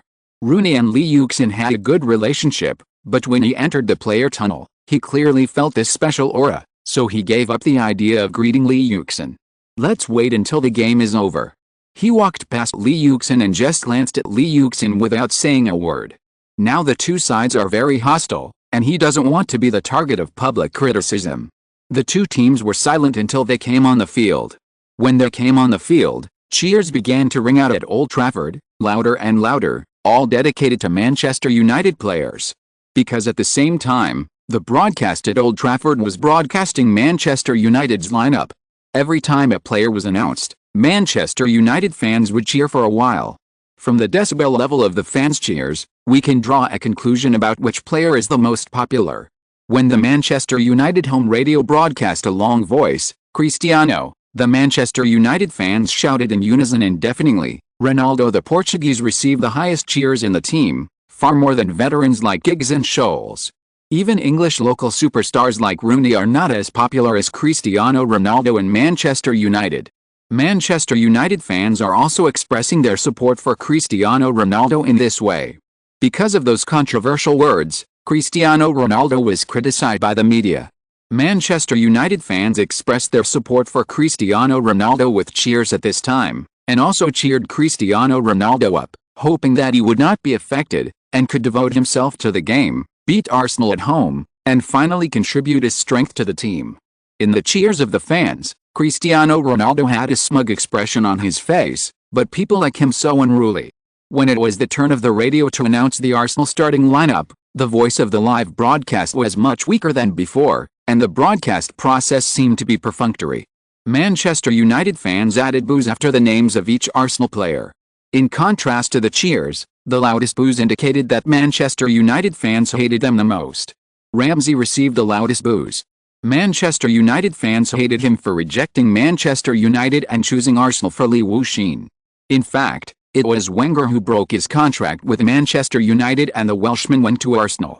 But Manchester United didn't care so much. Next, when the live broadcast announced Lee Yuxin's name, the boos that sounded over Old Trafford were comparable to the cheers that Cristiano Ronaldo had just received. It was deafening, and the excitement almost gave people a heart attack. The TV broadcast quickly cut to a close-up of Lee Yuxin amid the huge boos. Lee Yuxin in the camera had a calm face, as if he didn't take the boos seriously at all. Not as if, but really didn't take the boos seriously. Lee Yuxin had encountered similar boos countless times before. If boos could affect his performance, he would never have come this far. He can be said to have started his football career under great doubts, so this kind of pressure is commonplace for him. In this storm of boos, he did not even blink. The boos stopped only after both sides took the field. Then there was a series of necessary pre-match rituals. Lee Yuxin and Vidic exchanged team flags and tossed coins. Arsenal won the right to choose the side. They chose the field opposite to the pre-match warm-up, so that when they launched the attack in the first half, they could do it in the half of the stadium they had already adapted to. And Manchester United got the right to kick off. They could kick off first and control the ball on their side from the beginning of the game. So sometimes, winning the right to choose the side is not necessarily a good thing. The right to kick off may be more important. When the players of both sides stood in their respective positions, the previously noisy Old Trafford suddenly became quiet. Everyone held their breath and looked at the stadium, waiting for the game to start. This is a game that concerns the fate of two teams. No, it is a game that concerns the fate of many teams. In such a quiet environment, the referee's whistle is particularly prominent and clear. A whistle blew, and the game began. A huge shout suddenly appeared in the previously quiet stadium. It was as if something suddenly exploded. The game really began. From the beginning of the game, Ferguson has been sitting in the coaching seat. Wenger stood on the sidelines. This does not mean that Wenger is nervous and Ferguson is not nervous. In fact, you can see from Ferguson's lips that he is also very nervous. Many head coaches have the habit of chewing gum during the game, which can help relieve the inner tension. However, Ferguson is the most famous for chewing gum, so much so that a gum manufacturer has asked him to be the spokesperson. Chewing gum can relieve emotional tension, and the degree of his nervousness can also be seen from the amplitude of his refusal. If he chews very slowly, or just holds the gum in his mouth for a long time without chewing, it means that he is still in a relatively relaxed mood. But if the frequency of chewing is very high, and it is non-stop, it means that the mood is very nervous. The faster the action, the more nervous it is. The game had only started for less than 10 minutes, and Ferguson's mouth had not stopped. A piece of chewing gum soon became tasteless for him. But he still kept chewing. Chapter 316, Confrontation with Ronaldo. 3. The protagonist is you. The match started with sparks flying everywhere. Wenger rotated the lineup. Tevez, Giggs and Fletcher started. Ferdinand continued to be absent due to injury, and Manchester United continued to use the 433 formation. Arsenal played a 451 formation, with the main goalkeeper Almunia absent due to injury. Ebao was not included in the squad. Bale, who had flu last week, returned, and Wenger made another adjustment at the centre-back position, with midfielder Song retreating to partner with Touré at centre-back. From the club's perspective, Manchester United only needed 1 point to win the championship, while Arsenal had no desire, but for the two main players, this was the last battle. Manchester United, 433. 1 Evan der Sar/22 O'Shea, 15 Vidic, 23 Evans, 3 Evra/24 Fletcher, 16 Carrick, 11 Giggs/7 Cristiano Ronaldo, 32 Tevez, 10 Rooney. Arsenal, 451. 21 Fabianski/3 Senia, 5 Touré, 17 Song, 40 Giggs/8 Nasri, 4 Fabregas, 2 Diaby, 15 Denilson, 11 Van Persie, 9 Lee Yuxin. In the second minute, Fabregas shot over the crossbar from 30 yards. In the 5th minute, Van Persie passed back from the right, and Diaby's low left foot shot from 25 yards to the right was blocked by Carrick. In the 12th minute, Cristiano Ronaldo made a cross from the right, and Rooney's right foot shot from the edge of the penalty area was blocked by Touré and went out of the bottom line. In the 14th minute, Rooney passed the ball from the left, and Cristiano Ronaldo penetrated the left side of the penalty area and shot with his right foot from 10 yards, but Touré blocked it. The fans thought it was a handball and the referee Dean ignored it. Then Fabregas made a cross from the right, and Van Persie, who was unguarded at the back post, headed the ball high from 8 yards. In the 16th minute, Fabregas tried a long shot and it was blocked. In the 18th minute, Carrick lifted the ball into the penalty area, and Rooney headed the ball from 8 yards and missed the goal. Fabianski had no reaction to this ball. In the 25th minute, Cristiano Ronaldo was brought down near the right corner of the penalty area, and Giggs shot high from a free kick. In the 27th minute, Nasri tried a long shot and was blocked by Vidic. 2 minutes later, Rooney tried a long shot and was blocked by Touré. In the 31st minute, Touré made a straight pass, and Nasri penetrated 20 yards and shot with his left foot. The ball hit the defender and deflected slightly, and Van der Sar got the ball. In the 33rd minute, Van Persie kicked down Cristiano Ronaldo and received a yellow card. In the 36th minute, Van Persie's free kick from 30 yards hit the wall. In the 40th minute, Nasri made a cross from the right, and Van Persie barely headed the ball from 12 yards, but Van der Sar easily got it. In the 41st minute, Rooney broke through on the left and passed the ball. The ball hit the defender and deflected in front of Giggs. The Welshman volleyed from a small angle from 10 yards on the left ribs and went over the crossbar. In the 45th minute, Vidic cleared the corner kick. Nasri passed again. Nasri shot from 18 yards, and Van Persie wanted to deflect it midway but missed. In the 2nd minute of stoppage time, Nasri committed a handball foul from 25 yards. Nasri received a yellow card for his previous foul on Carrick, and Cristiano Ronaldo missed the free kick from 25 yards. At the end of the first half, the two teams were tied 0-0. At the beginning of the second half, in the 46th minute, Fabregas kicked Evra and received a yellow card. Evra was helped out by the team doctor for treatment. In the 50th minute, Nasri fouled Evra and received a yellow card. In the 57th minute, Cristiano Ronaldo's 30-yard free kick was blocked by Song. In the 58th minute, Nasri passed the ball. Gibbs inserted and shot from 15 yards to the left and hit the near corner of the side net. In the 60th minute, Fletcher made a cross from the right. Tevez took the ball and turned past Touré. Fabianski attacked in time to clear the ball, and then Cristiano Ronaldo tried a long shot from the outside, which was suspected of being a penalty. In the 63rd minute, Van Persie shot from a small angle from a 25-yard free kick to the right, and Carrick blocked it with his head. In the 67th minute, Tevez was replaced by Park Ji-sung. After Tevez left the field, He waved and applauded to greet the fans, but for some reason, boos rang out at Old Trafford. In the 69th minute, Wenger replaced Nasri with Walcott and Bale. The game started to rain again without anyone noticing. In the 73rd minute, Park Ji-sung scored a goal. The linesman raised his flag to indicate that Cristiano Ronaldo, who passed a ball to Park Ji-sung, was offside, but it was a misjudgment from the slow motion. In the 77th minute, Eba replaced the injured Gibbs. In the 78th minute, Song received a yellow card for a foul on Cristiano Ronaldo, who missed the far corner with a 25-yard free kick from the left. In the 70th minute, Lee Yuxin just turned around and was about to return to his position when he saw Nasri's long pass. As the top scorer in the Premier League for so many years, Lee Yuxin found himself on the offside line the moment he received the ball. After Rooney headed the corner kick just now, all the Manchester United defenders pressed forward at the same time, very neatly. Because Lee Yuxin was a little slower. So it was obviously in an offside position. Nasri was too hasty. Lee was offside by more than half a meter. Tisk tisk tisk. Andy Gray opposed Arsenal's blind approach. He just went in after getting the ball. Although he knew he was offside, Lee Yuxin's instinct as a shooter was that he didn't even look at the linesman after getting the ball, and he just shot it.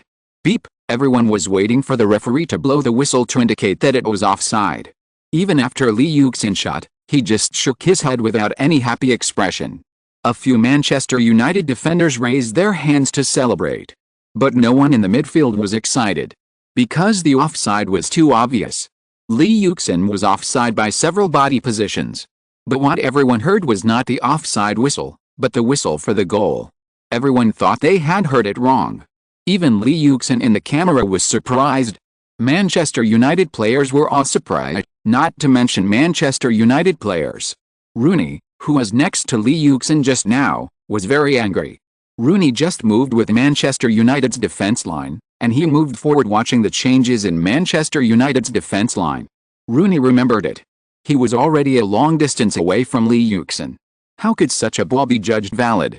Hearing the referee's whistle, Manchester United players first found the linesman. Soon they shifted their target to the referee, and kept saying that it was an offside. The referee kept shaking his head and insisted on his opinion. This angered the Manchester United players. The young and energetic Rooney kept pointing at his eyes, and then shouted at the referee, "Did you bring your eyes with you? Did Clattenburg just take a nap? Such an obvious offside ball, he actually judged the goal valid? How can Clattenburg referee this performance in the World Cup?" The referee of this heavyweight match is Clattenburg, a world-class referee who has become famous in English football in recent years. Andy Gray really didn't understand that this was Clattenburg's judgment. This is not a dispute, but a complete misjudgment. Clattenburg must not have worn glasses before he came to referee this game, otherwise how could such a low-level misjudgment occur? Andy Gray and Martin Taylor completely ignored Clattenburg and directly criticized Clattenburg's performance. Not only Clattenburg, Taylor was in a good position just now, but he didn't even raise the flag to indicate that it was offside. Today, whether it was Clattenburg or Taylor, their performance was extremely bad. Hey, look at what happened on the field. Red card. This is a red card. After Clattenburg indicated that Lee Yuxin's goal was valid, he sent off Rooney for protesting. This game is too dramatic. I believe that no matter what the result of the game is, the biggest protagonist of this game is Clattenburg. Red card. Clattenburg heard Rooney's chattering in dirty words, so he directly used a red card to ask him to leave the field. However, the red card did not calm Rooney down. He kept pointing at Clattenburg and scolding him, "Liar. Can you be a referee?" It was still his teammates next to him who pulled him off. In a heavyweight game that determines the Premier League champion and a game that brings together Premier League stars, Clattenburg has surpassed them to become the biggest star. Clattenburg is telling everyone that he is also a star in the refereeing world. Of course. I believe that Clattenburg will definitely be a well-deserved star in tomorrow's newspaper. Andy Gray and Martin Taylor and the others kept mocking Clattenburg, who was being besieged by Manchester United players. They had no burden at all. Not to mention Clattenburg, even Wenger, Kevin Keegan, Dalglish and other coaches had been mocked by them. Yo, look what happened. Clattenburg took out his second red card, which was given to Ferguson, who was negotiating with the fourth referee on the sidelines. Coach Ferguson seemed very excited. He kept talking loudly to Clattenburg. Wenger must be very grateful to Clattenburg. Although Manchester United is still 1 goal behind, Manchester United players are now very emotional. Not only was Rooney, who performed well in this game, sent off, but also coach Ferguson on the sidelines was sent off by Clattenburg. 1-0, and there are still 20 minutes left in the game. It is really uncertain what the outcome of this game will be. Great Clattenburg, the game you are officiating is not a middle school game. Clatter, you should still officiate a middle school game. Although English fans do not have the uniform beast, black whistle, SB and other insults like Chinese fans. But they can express their dissatisfaction with singing. The entire Stamford Bridge was surrounded by boos from Manchester United fans. Anyone in the Stamford Bridge Stadium could feel the anger erupting from Manchester United fans. The boos contained their greatest dissatisfaction with the referee, Clattenburg. If they could, they would like to go down and give Clattenburg a good beating. They have reason to be angry. Manchester United fans are very happy in this game. They are all dreaming of winning the 18th top league championship in Manchester United's history this season. After all, Manchester United is about to surpass Liverpool. Manchester United fans have been waiting for this championship for many years. They have been looking forward to it.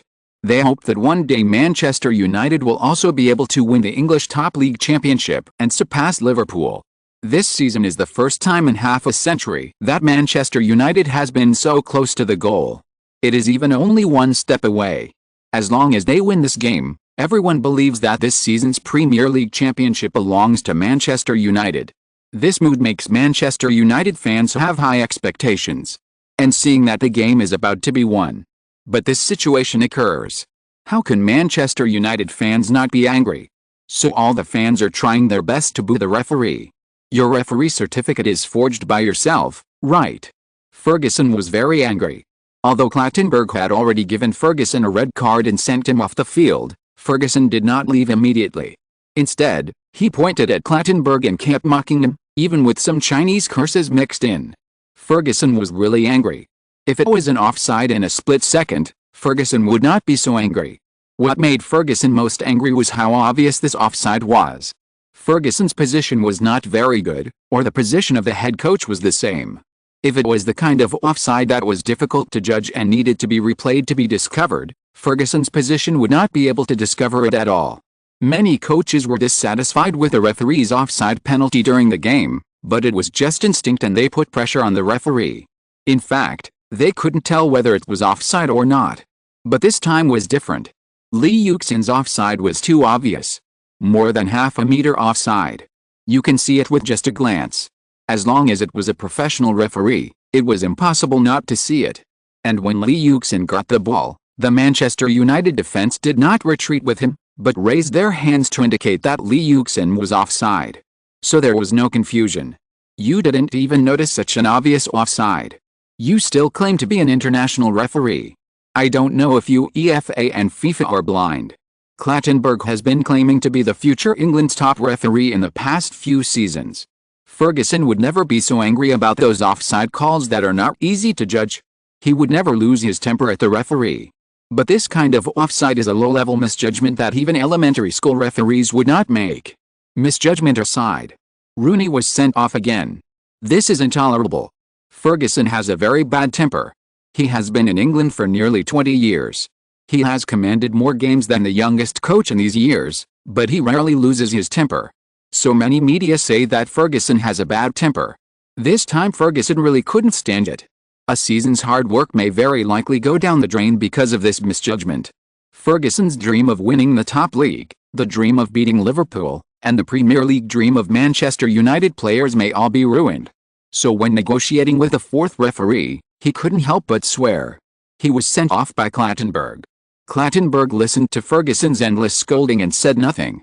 Ferguson's words would be written into the post-match report, and Ferguson would naturally be punished by the FA. Looking at Clattenburg, who turned around, Ferguson spat. You are blind, go home and hug your mother. After scolding Clattenburg, Ferguson left under the comfort of the assistant coach. Sir Ferguson looks very angry. Looking at his mouth shape, I believe Sir Ferguson must have sworn. This will easily lead to a ban from the FA. But Coach Ferguson has reason to be angry. If it were me, I might be even angrier. In fact, Manchester United still has the advantage now. After all, they are still one goal ahead. The most important thing for Manchester United now is to keep calm. Maintain their lead in the remaining 30 minutes. Andy Gray is right. What Manchester United players need now is calmness. Even if there are 10 people, they may not be unable to maintain their advantage. It's a pity that the players' emotions on the field are much more excited than others. The players on the field were originally very excited during the game. Now they are even more excited by Clattenburg's penalty. When emotions are excited, many problems will arise. When young players are excited, they can sometimes exert amazing power in the game. It will also cause problems with their concentration, especially in defense. Manchester United and Ferguson are experienced, but there are also many young people. When Manchester United players besieged the referee, Arsenal players were standing on the periphery. Even the Manchester United players themselves knew that the offside of the ball just now was too obvious. Wait until the restart. Arsenal players never missed such a good opportunity. Before Manchester United players woke up from their anger just now, Arsenal completed a beautiful attack. Fabregas and Yuxin completed a simple 2-on-1 cooperation, but left Manchester United's defense line completely empty. Because of Rooney's departure, Manchester United has not yet completed the layout of the defense line. Although after Ferguson left the field, the assistant coach has begun to deploy troops. Unfortunately, the excited Manchester United players did not come back to their senses for a while. The lack of youth and experience is undoubtedly exposed. The experienced Yuxin is much calmer than the Manchester United players. Fabregas received a pass from Yuxin, broke into the penalty area and calmly shot low. Fabregas. Shoot, it's only been 2 minutes since the restart. Arsenal has expanded the score. Obviously, Manchester United players have not yet come out of Clattenburg's penalty. Any team will encounter various problems in the game, and there will be things that are not in their favor. For example, the referee's misjudgment. But a mature team should know how to adjust its mentality. Obviously, from Sir Alex Ferguson to Manchester United players are very experienced, but they just lost control. A good situation was lost. Andy Gray said regretfully. Now there are more than 20 minutes left in the regular game time, plus the time wasted in the conflict just now. There are nearly 25 or 26 minutes left in the game. Arsenal must be in high spirits now. But the mentality of Manchester United players is very problematic. Can they turn the tables? It should be difficult, really difficult. Martin Taylor is very pessimistic about the impulsive and irritable Manchester United team. He saw it very accurately. Manchester United players are indeed in a state of confusion now. They were so eager to win this game, and they played at their best when everything was going smoothly. But after being hit in the middle, they were unable to adjust their status in time. And Ferguson did not give up on deploying troops in the audience. He was going to fight hard. When he saw Clattenburg score the goal, Ferguson couldn't help it on the court. A great situation. Manchester United has been unbeaten in the league for nearly 10 rounds. During this period, they were supported by a spirit of not admitting defeat. Before and during this game, Manchester United players were in high spirits. But this game can easily hit their morale. Too high expectations will bring a more fatal blow. That is to say, the higher the expectations, the greater the disappointment. This is what Manchester United is like now. Ferguson just closed his eyes. A wonderful game and a feast. Manchester United and Arsenal both performed brilliantly. Unfortunately, in such a feast, the chef who should have been invisible became the protagonist. And he became the protagonist not because the dishes he made were so delicious, but because the dishes he made were so unpalatable. Although the game was not over yet, Andy Gray had already started to summarize the game. He did not stop mocking the biggest star of the game, Clattenburg. In Andy Gray thought, this game was completely directed and acted by Clattenburg himself. If it weren't for Clattenburg's misjudgment, Manchester United would have no chance in this game. A very bad chef is praised as a world-class chef. This is the funniest joke. Martin Taylor is the same. The two of them are not afraid of anyone complaining. Beep beep, with Clattenburg's whistle, the game finally ended. The unwilling Manchester United players surrounded Clattenburg again. They didn't understand Clattenburg's first penalty. But Clattenburg didn't bother with the Manchester United players this time. Instead, he left the court directly under the protection of security personnel. Of course, he had to accept protection. The angry Manchester United fans were almost losing their minds. If no one protected them, they would not let Clattenburg go. Period. In the end, Manchester United lost 0-2 to Arsenal and failed to defend their title in advance, but fortunately Liverpool didn't win either. Manchester United can still defend their title as long as they win the last round. Chapter 317 The Respectable Red Devil. Those reporters were waiting for the game to end early. As soon as the game was over, they blocked Ferguson, who had a gloomy face, and wanted to hear Ferguson's opinion. Of course, they hoped that the furious Ferguson would say something shocking, so that they could find good news. Now is the best time. Ferguson's temper was bad to begin with, and now he's even more angry. He has been sent off for more than 20 minutes, nearly half an hour. But Ferguson's anger has not subsided at all. Seeing that there are reporters blocking him, he is even angrier. So he ignored them. Unfortunately, Ferguson still underestimated those reporters who have followed him for many years. They surrounded Ferguson and never thought of letting Ferguson go. Layer by layer. Coach Ferguson, do you have anything to say to the referee of this game, Clattenburg? Ferguson saw that he really couldn't get through, so he stopped. Clattenburg, are you talking about the man wearing the number 12 jersey of Arsenal? Ferguson pouted. He was merciless to the referee Clattenburg. He should learn the rules of football first. Or if he is nearsighted, he should get a better pair of glasses before being a referee. If I go out to any school in England and find a football teacher, he will not make the same misjudgment as today.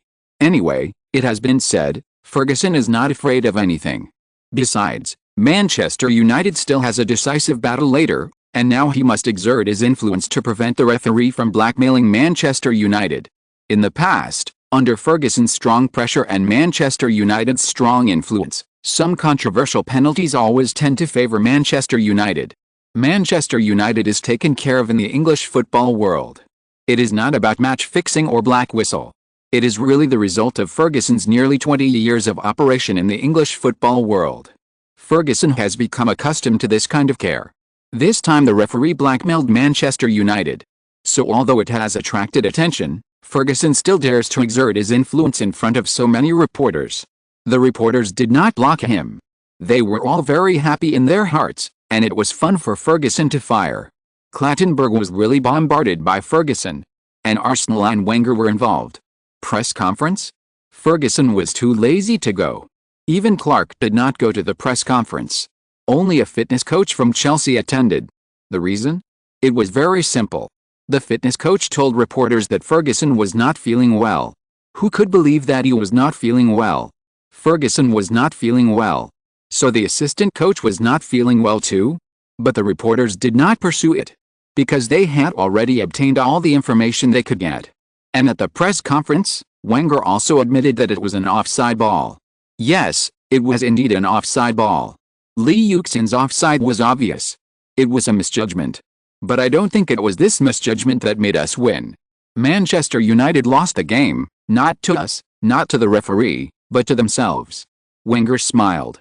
Arsenal player number 12. Such a major misjudgment in an important game immediately became the focus of all media.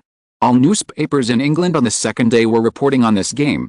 Lee Yuxin, Fabregas and other goal scorers basically did not have much space in the newspapers on the second day. In some newspapers, their goals were only mentioned in passing. Even serious mistakes in the game. Fletcher, who should have been ridiculed by the media, also benefited from Clattenburg's misjudgment, but not many media mentioned it. Fletcher should really thank Clattenburg. If there was no Clattenburg, Fletcher would be the headline of the media today. He would become the laughingstock of the entire English media. Fortunately, all the saliva was blocked by Clattenburg. The Manchester Post wrote Arsenal number 12 player. In big black letters. Not only that, a huge photo was photoshopped next to it. It was a photo of Clattenburg sending Rooney off with a red card. Unfortunately, he was not wearing a referee's uniform but Arsenal's number 12 jersey. This photoshopped photo was widely circulated by major media and the internet. Clattenburg, the focus of media attention, also stood up for an interview. He first admitted that Shillingham's goal was his misjudgment, but at the same time he said that it was just an accidental misjudgment and he did not favor Manchester United. As a coach, Coach Ferguson doubted his professional ethics. This is very inappropriate. And in the post-match report, Clattenburg wrote what Rooney and Ferguson said. Ferguson responded disdainfully to Clattenburg's words, "A professional referee without professional ability, you still have the nerve to talk about so-called professional ethics. Even if you are a moral model of this society, you have no professional ability, so go home as soon as possible. Don't do the job of refereeing." Ferguson was angry. But being angry was just the beginning. The influence of this game was too great. And the verbal battle after the game was even more intense. When Ferguson criticized Clattenburg, he not only questioned his ability to become an international referee, but also said that Clattenburg was Manchester United's number 12 player. It was not just Ferguson alone. All Manchester United players questioned Clattenburg in front of the media. This made the English Football Association also lose face. Clattenburg is a referee trained by the English Football Association. But he made such a big mistake in such an important game. But what should be protected should still be protected. Clattenburg is now even threatened with death by some radical Manchester United fans. Therefore, the English Football Association did not show mercy. First, Rooney. Rooney was suspended for 1 game due to a red card. According to the report after the game, Rooney insulted the referee on the field. And the language was very intense, and the FA imposed an additional 3-match penalty. Then it was Ferguson.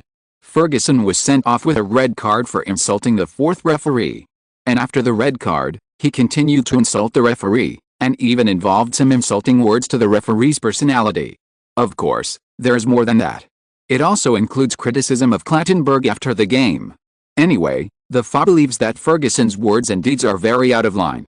Ferguson is a coach who is difficult to manage. There has never been a shortage of unruly coaches in English football, but Ferguson is definitely among the top ones. So every time something happens to Ferguson, it will cause great embarrassment to the FA. So this time Ferguson still didn't escape. The FA banned Ferguson for 4 games. Of course, under such a high profile, Clattenburg, the famous English referee, could not escape punishment. Clattenburg was demoted to a lower-level league. Clattenburg will never have the opportunity to officiate Premier League games next season. With the punishment of the FA, the lively game has come to an end. But his influence is far from over. He is like a turning point. In the last round of the league, Manchester United still withstood the pressure and relied on Cristiano Ronaldo's lure to win the Premier League championship. When Yuxin learned the result, he also sighed. A championship team like Manchester United does have something more than other teams. A kind of stability. Or a kind of temperament that does not change its face even when facing a mountain collapse. Many people say that this is the championship factor. It may be, but it is more the spirit of the Red Devils. The spirit of Manchester United is perseverance, passion, and never give up. You can lead Manchester United at half-time, or 1 goal, or 2 goals, or 3 goals. You may see a very bad team in the first half. You may think that Arsenal and many teams will wither after experiencing a very impressive record. You may think that fatigue and mental fatigue, as well as injuries, and even team personnel problems will slow down Manchester United's pace. But, in the second half, Manchester United will catch up, no matter how many goals they are behind. Manchester United will become a different team, whether it is because of Rooney, Berbatov, or Nani. In short, Manchester United will become terrifying in an instant. Manchester United will show signs of fatigue, but don't think that Manchester United will collapse. It only takes one opportunity, and you will be amazed at the greatness of Manchester United. Manchester United is not afraid of any difficulties, whether it is passionate or chic. Manchester United will show its magic. The spirit of Manchester United does not depend on the departure or joining of a player, nor can any player represent the entire spirit of Manchester United. Rooney can't, Keane can't. CR can't either. The reason and charm of football is the world's #1 sport. In today's peaceful era, football is more of an entertainment than a culture. In the century-long history of football development, people have seen not only a series of amazing games, but also the history, culture and spiritual wealth of each team. After going through difficult times, Manchester United created championships one after another with miracles. On April 11, 2007, in the second leg of the Champions League quarter-finals, Manchester United beat Roma 7-1 at home and reversed the aggregate score to 8-3 to advance. On September 20, 2009, This was a classic derby full of drama and controversy. Manchester United led 3 times, was tied 3 times, and finally won with a lower, on April 5, 2009, in the 31st round of the Premier League. Manchester United narrowly defeated Aston Villa 3-2.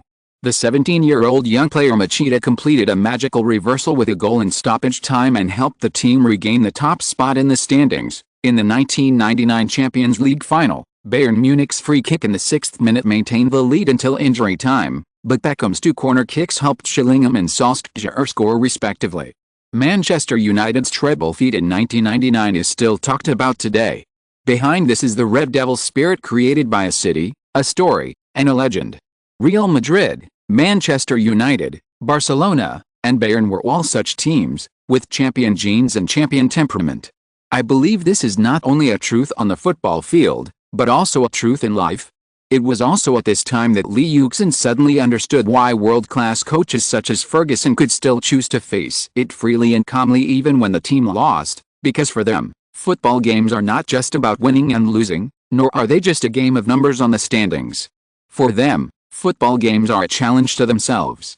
Manchester United is no longer the Red Devils now, and they will not reverse. If you're listening to this novel on a channel other than Fanfic World, it means they downloaded and uploaded it without effort. We cordially invite you to visit our channel, Mundo Fanfic Novelis. There you'll find the original version of this story, and you can explore many other novels of various genres. We're waiting for you to immerse yourself in a world of incredible novels. Chapter 318, Relaxation Before the Competition. A villa, a large garden, surrounded by the sea. This is the scenery of the island. The wind blows from south to north. The narrow east-west island has cliffs with raging waves in the south, almond scenery drifting with the waves in the north, golden sandy beaches in the west, and a great place for fishing in the east. When the golden sunlight breaks through the clouds covering the distant sea level and blooms with dazzling rays of light, the whole world seems to be coated with a layer of gold film in an instant, reflecting phosphorescence on the sea surface, which is beautiful. It is quiet and peaceful, with only the sound of waves hitting the table coming from the south bank not far behind, which is very rhythmic and can easily make people oversleep. However, the wind blowing from the Antarctic is a little cold in the early morning of summer. Lee Yuxin sat on the coast, sitting on a very ergonomic stone chair with a long fishing rod in front of him. The bait has been put down, waiting for the willing ones to take the bait. Not far behind him, in a cliff recess that was sheltered from the wind and rain, there was a netted hammock hanging. At this moment, a blonde beauty wearing hot shorts and a bikini was lying on the hammock, with a sleeping child in her arms. The two of them slept in each other's arms, and the thin blanket on their bodies was kicked off by the child playfully. It was a bit cold. Shaking his head, Lee Yuxin left the stone chair and walked to the hammock. He gently pulled the quilt for Shuo and Lina and covered them. Children have weak resistance and are prone to catching colds, so they must be careful. He liked this peaceful morning very much. It made him feel very relaxed and comfortable. Compared with the fast-paced life outside, he always felt that this comfortable and cozy island life was like a dream, and he would not feel bored at all, because he had a lot of things to do on the island, and he could also go to the nearby islands for adventures in his spare time to experience the excitement of Far Cry. Of course, there were no ferocious animals on the nearby islands, but there were a lot of fish in the sea, and they were exaggerated. Today, while the rest of the world is still shrouded in the spring season, it is summer here. Although there are only 3 of us, we can still live a unique life. For example, tonight we can have a whole fish feast that we caught by ourselves. In order to prepare for this Christmas, Shuo specially learned how to cook fish, and she will be the chef tonight. In the hot summer, Lee Yuxin fishes early in the morning and evening while the fish are looking for food, so the 3 of them spent the night in a hammock on the east side of the island last night. Fish like to live around such islands the most. New Zealand has a developed fishing industry, and the area around the island is naturally very rich. This was taken into consideration when the island was designed. A studio and platform were opened in the Low East for a fishing.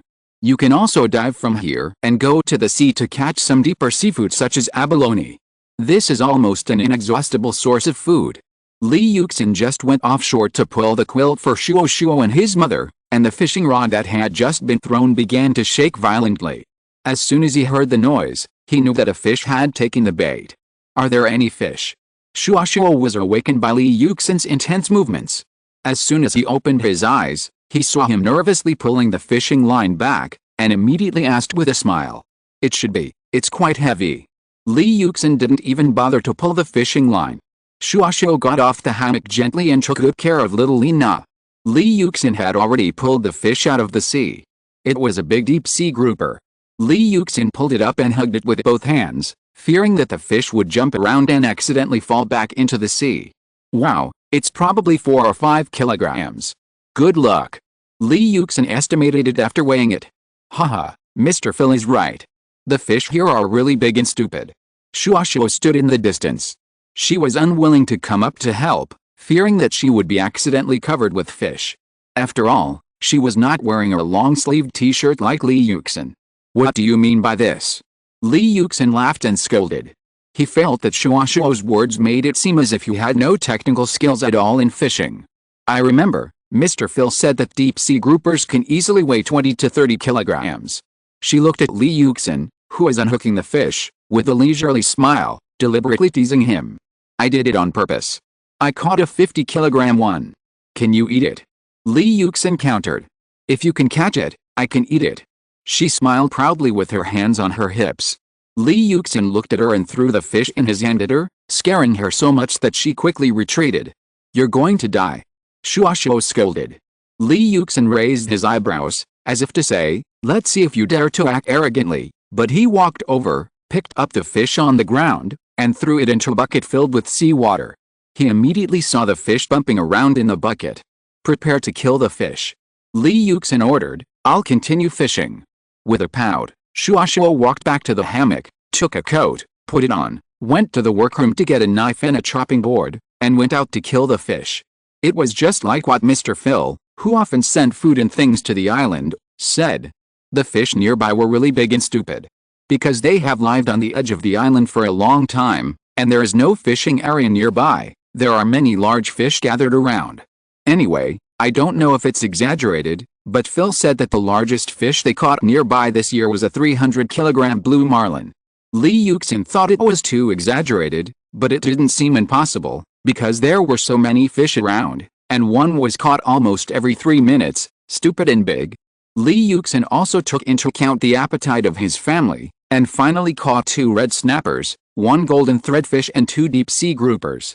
It is estimated that this is enough for them to eat for several days. Fortunately, I didn't encounter the big fish that Phil said, otherwise I would have been dragged into the sea. Back at the bottom of the villa, little Lina was playing alone in the park, and Li Yuxin was in the kitchen watching Shuo fiddling with the fish, joking. Then I'll throw another big bait, you bite it, I'll fish you up. Shuo laughed.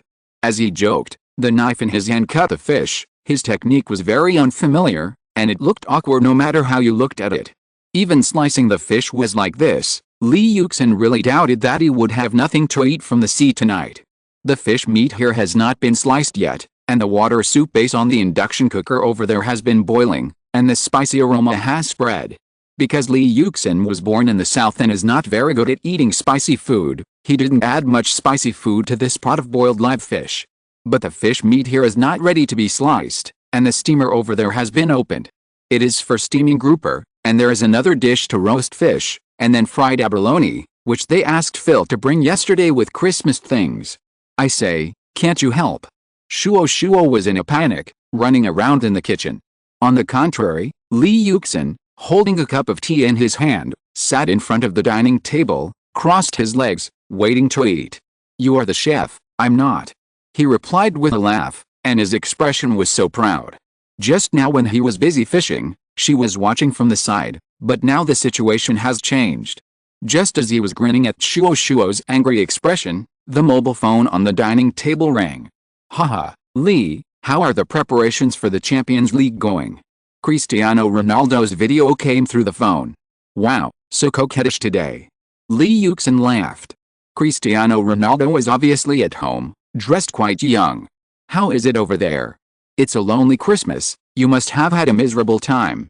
Old man, I'm much better than you, let me show you some good stuff.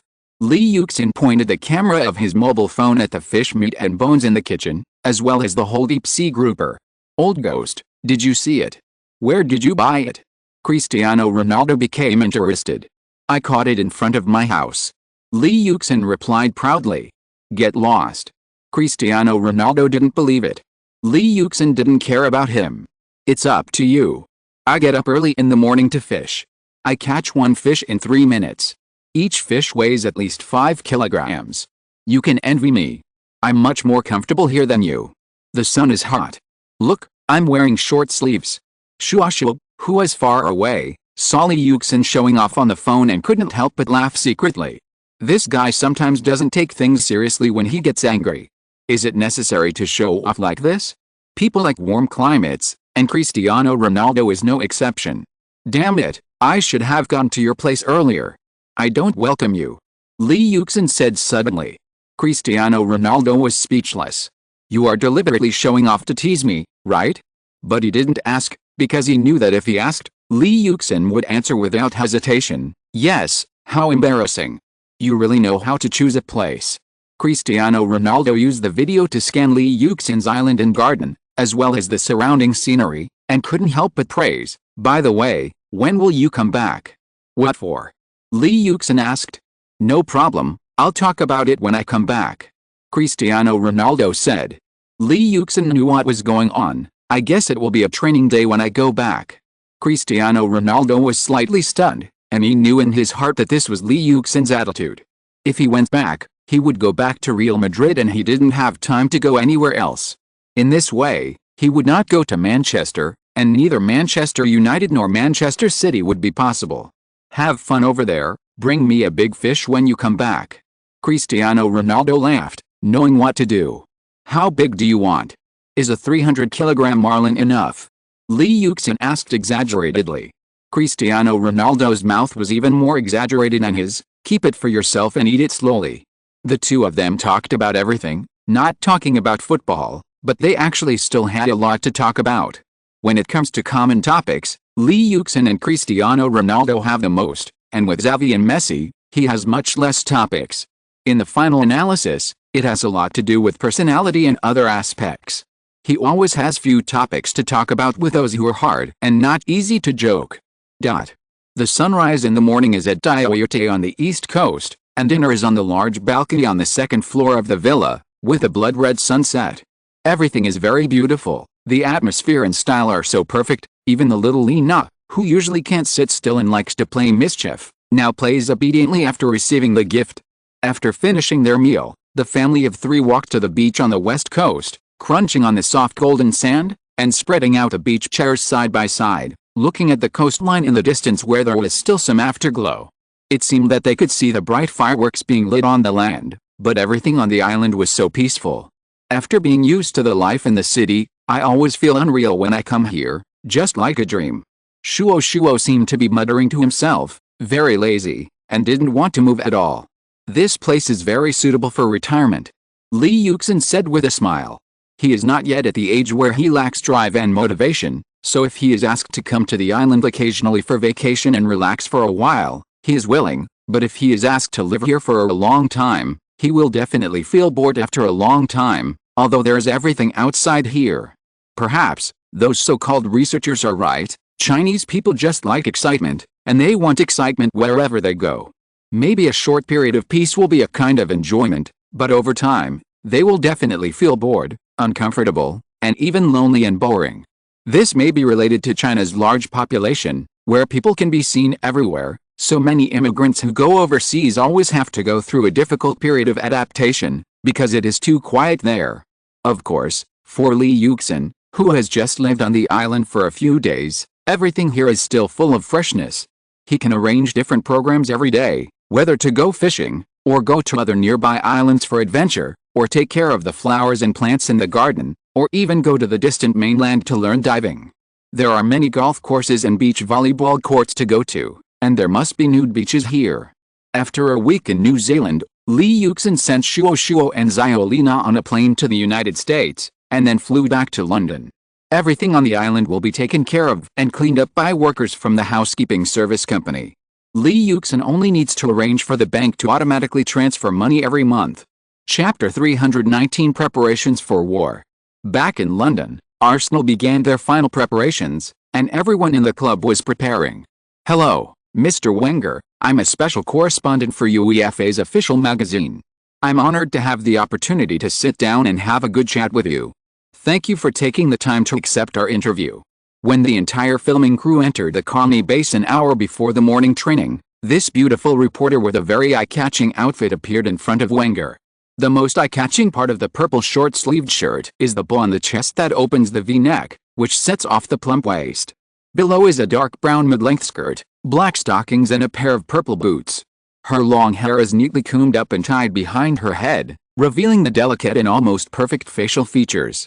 This is UEFA's special correspondent, Melissa Trio. Oh, please, if I knew it was you, I would definitely refuse. Wenger was very annoyed. Melissa coughed deliberately and reminded him, Mr. Wenger, I have to remind you that this is UEFA's arrangement. Damn UEFA. Wenger cursed in a low voice. Melissa smiled at Wenger with an expression that said I heard it. Okay, Miss Trio, how can I help you? Wenger sighed. The latter shrugged. First of all, according to convention, I have to congratulate you for entering the finals again, and then. Don't talk to me about those procedures, okay? I have a photocopy of the facts from UEFA here. I know what they are going to do, and I am ready to deal with it. I just hope you can be quick and don't affect me, okay? Wenger interrupted her with a wave of his hand. Melissa laughed. Mr. Wenger, you don't seem to know that this is the treatment that countless head coaches dream of. Not me. Wenger was impatient. I still have a lot of things to do. I really don't have much time. This time, the entire UEFA filming team came to the Colony base mainly to record an introduction film for Arsenal and take some photos to be used as publicity materials for the Champions League final, including interviews with Wenger and several major stars in the team. These are all indispensable hype and publicity before the Champions League final every season.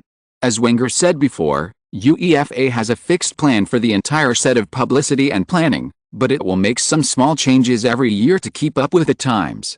For example, this year, it specially hired the famous French reporter and host Melissa Trio to conduct one-on-one interviews with the head coaches of the two teams. Don't worry, it's only one day, it won't affect you. A person who looked like the leader of the filming team came over. Lee Yuxin looked at Pat and took the team leader in, curled his lips, ran to Wenger and said, seeing you, I have been greatly affected. Melissa laughed at the side. First at the training, I decided to arrange the interview in the restaurant.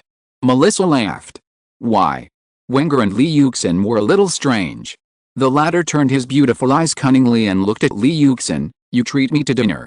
Then he chased into the training base. In the comprehensive training ground of the Colony base, a camera and dozens of cameras were all ready, and the two directions close to the outside were also blocked, so that the camera could only capture the training ground end. At 9 o'clock, Arsenal players came to the training base one after another.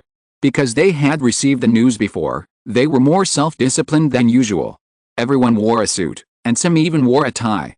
After arriving at the base, they immediately went to the locker room to change clothes, and then warmed up on the sidelines.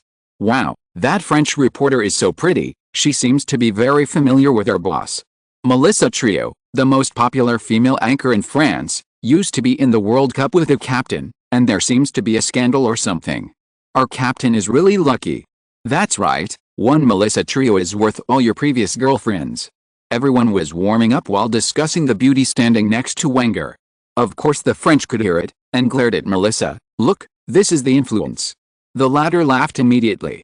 She liked to see Wenger's angry look, especially with a little teasing. After all, even though Wenger used to look like a pedant, as a Frenchman, Wenger is still very elegant and of course has a humorous side. Okay, handsome guys, enough of seeing. Wenger blew the whistle, and everyone came over immediately. Old rules, jog with the ball first, then 25 meters of variable speed running, then dribbling training, start now. With Wenger's shout, the players began to jog under the leadership of Ji Dong. After Pat went to Asia for inspection, this task fell on the Chinese. With UEFA people around, Wenger certainly wouldn't be stupid enough to practice any tactics. He basically adjusted his state in the first hour, and in the last half hour, he simply arranged to go to a small field for 3-person and 5-person football competitions, which also interspersed some game-like sports, such as monkey walking.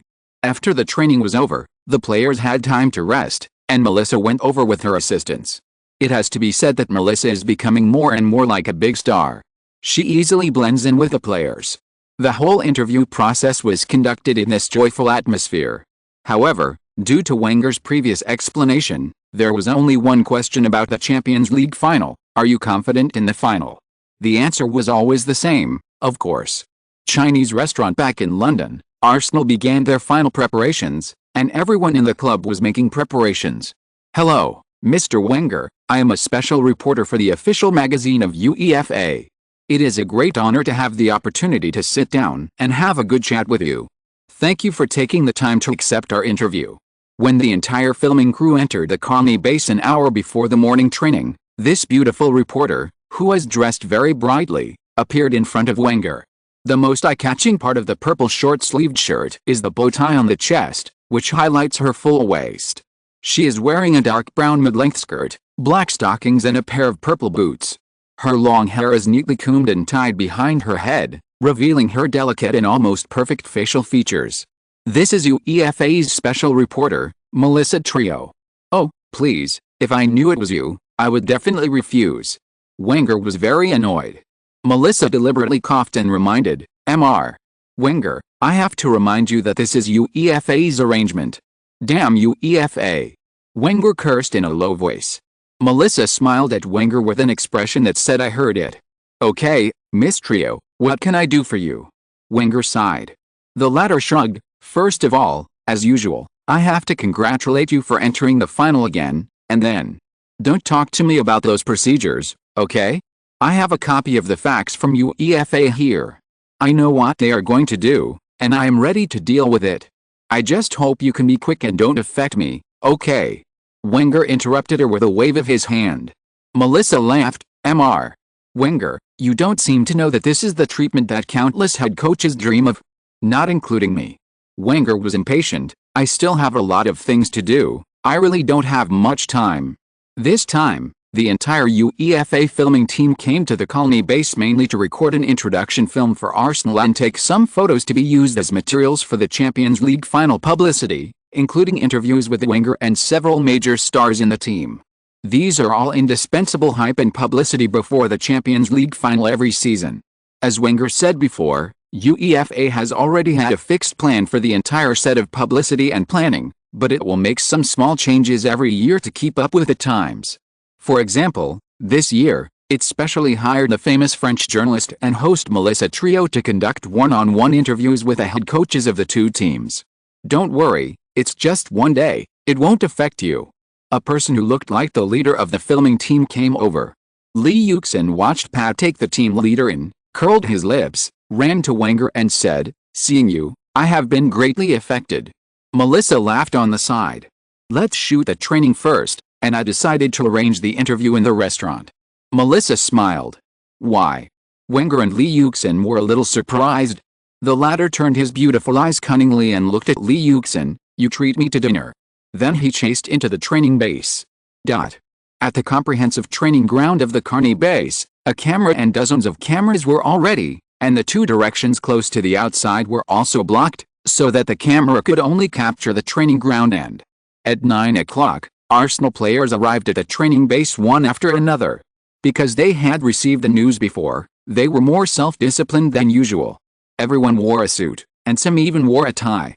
After arriving at the base, they immediately went to the locker room to change clothes, and then warmed up on the sidelines. Wow, that French reporter is so beautiful, and she seems to be very familiar with her boss. Melissa Trio, the most popular female anchor in France, used to be in the World Cup with the captain, and it seems that there was a scandal or something. Our captain is really lucky. That's right, one Melissa Trio is worth all your previous girlfriends. While warming up, everyone discussed the beauty standing next to Wenger. Of course, the French could hear it, and glared at Melissa. Look, this is the influence. The latter laughed immediately. She liked to see Wenger's angry look, especially with a little teasing. After all, even if Wenger used to look like a pedant, as a Frenchman, Wenger is still very elegant and of course has a humorous side. Okay, handsome guys, you've seen enough. Wenger blew the whistle, and everyone came over immediately. Old rules, jogging with the ball first, then 25-meter variable speed running, and then dribbling training, start now. With Wenger's shout, The players began to jog under the leadership of Ji Dong. After Pat went to Asia for inspection, this task fell on the Chinese. With the UEFA people around, Wenger certainly wouldn't be stupid enough to practice any tactics. He basically adjusted his state in the first hour, and in the last half hour, he simply arranged to go to a small field for 3-person and 5-person football competitions, which also interspersed some game-like sports, such as monkey walking. After the training was over, the players had time to rest, and Melissa went over with her assistants.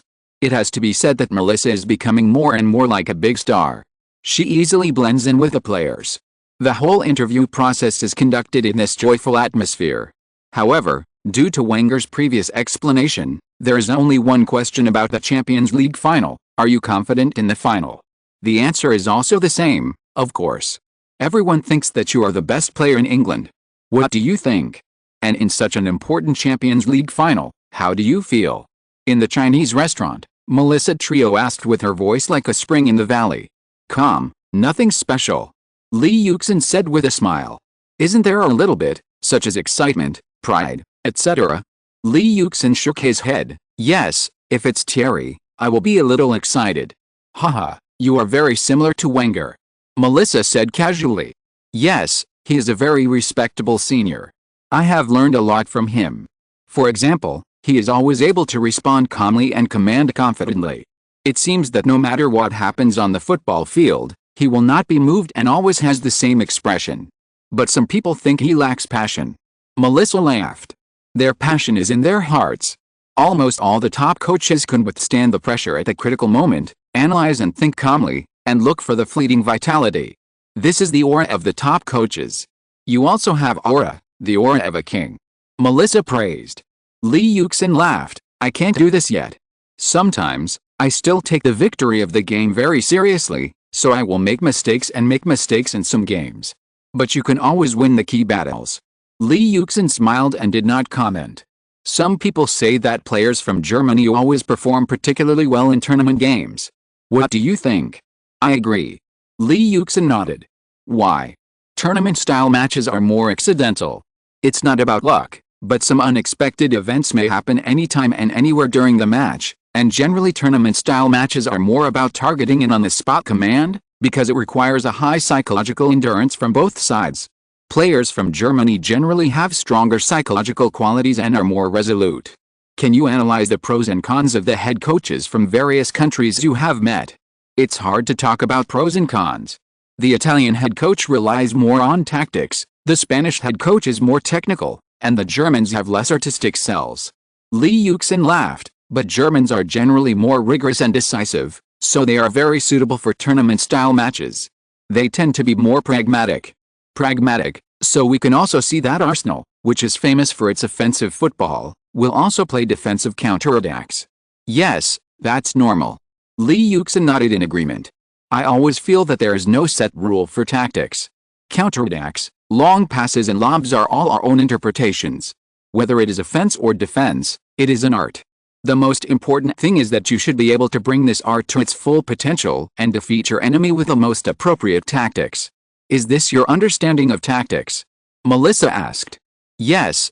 Melissa felt that Li Yuxin was being modest and changed the subject, asking, have you ever considered under what circumstances you would leave Arsenal? Not yet. Li Yuxin replied. But Barcelona is said to be interested in inviting you to Camp Nou. Li Yuxin nodded. Yes, there was indeed contact, but I only talked to them once on the phone and I refused. I only said, I'm sorry, I'm the captain of Arsenal. Melissa laughed. What were their expressions at the time? I don't know, who knows on the phone? Li Yuxin replied with a smile. What about Real Madrid? Florentino said that you are the most ideal helmsman for the Galacticos, and he will do everything to get you to the Bernabeu Stadium. Li Yuxin shook his head. No, this is unrealistic. I have a contract with Arsenal. I respect my current team. I also hope to take this opportunity to clarify so that all Arsenal fans don't have to worry. If one day I want to leave, I will definitely tell everyone myself, not through others. The fans must be the first to know. Can you talk about your private life? Melissa stared at him with interest. There's nothing to talk about. I'm bored. Li Yuxin smiled. You always keep it mysterious. Melissa smiled. She and Lee Yuxin had agreed not to talk about their love life. Lee Yuxin smiled slightly without commenting. The last question is, for the upcoming Champions League final, do you have anything to say to Arsenal fans? Lee Yuxin thought for a while. I know that many people are not optimistic about our Arsenal, and I don't deny that Barcelona is indeed very strong, but our performance in Europe and the Premier League in recent years has not been satisfactory. So many people are still worried that we can't get out of the quagmire of the star black hole and we can't get rid of the shadow of the past. But I hope all the Arsenal fans can support the team, because I always regard the fans as part of the team, and I always believe that only a very united, stable and common team can at the same time. I also hope that the players can let go of the pressure, open their arms, and enjoy this final to their heart's content. This is a feast, an incomparable feast. Only the world's top teams and players can appear on this stage, so we can participate in this show, which is already a victory in itself, so they should not have pressure, and should enjoy this game that belongs to them to their heart's content. Lee Yuxin does not want to see his teammates carrying too much pressure, because it will make them heavy in the game and easier to be defeated. Only by facing it with ease can we better play our strength. Okay. Melissa stopped the filming team behind her, and the camera behind her was immediately withdrawn. Everyone at the scene breathed a sigh of relief. We'll go back first. The colleagues of the filming team said goodbye to Lee Yuxin and Melissa. After seeing them off, Melissa began to browse the rumored Chinese restaurant special seat for Lee Yuxin. By the way, this is for you. Lee Yuxin took out an envelope from his pocket, with a logo of the Champions League final printed on it. Tickets for the final match. Melissa took it. UEFA also gave me a business seat. Forget it. Lee Yuxin reached out to take it back. Melissa quickly dodged and giggled. How can I return it to you? After all, it's a final ticket. Now it costs thousands of dollars outside. I'll give it to someone. Although she said so, she kept it as if it were a treasure. This season's Champions League final will be held at the Mesa. The final tickets are hard to come by. The tickets sold to the public at the stadium are basically bought by fans of the two teams. You can't buy them outside. As for Lee Yuxin's fan club, like other fan organizations, they all got the tickets through Arsenal officials. They will form a fan square, wear uniform jerseys, and go to the scene to cheer for Arsenal and Lee Yuxin. Of course, it is inevitable to invite some of his friends. These envelopes were sent by Lee Yuxin himself, so no one knows who he invited. He can only look for them in the stands. On May 17th, the second day of preparation, the weather was drizzling at the Colney training base. After 2 years, Arsenal entered the Champions League final again, but at this time, the status of Arsenal players was different. After all, there were not many players left from the invincible team back then. Captain Lee Yuxin now needed to play his role. He could see that young players like Ramsey and Lastiara were nervous. After all, they had not experienced such a major final, and Bale and the others were also nervous. Lee Yuxin knew that Bale and Walcott, who had experienced 2 finals, were nervous because they hoped they could perform better. After all, they did not play in the 2006 final, and they experienced a failure in Athens in 2007, so they were so nervous. Chapter 320 I Am the Master. Lee Yuxin hurriedly began to work on their thoughts one by one during the break. First, Lee Yuxin came to Ramsey and the others.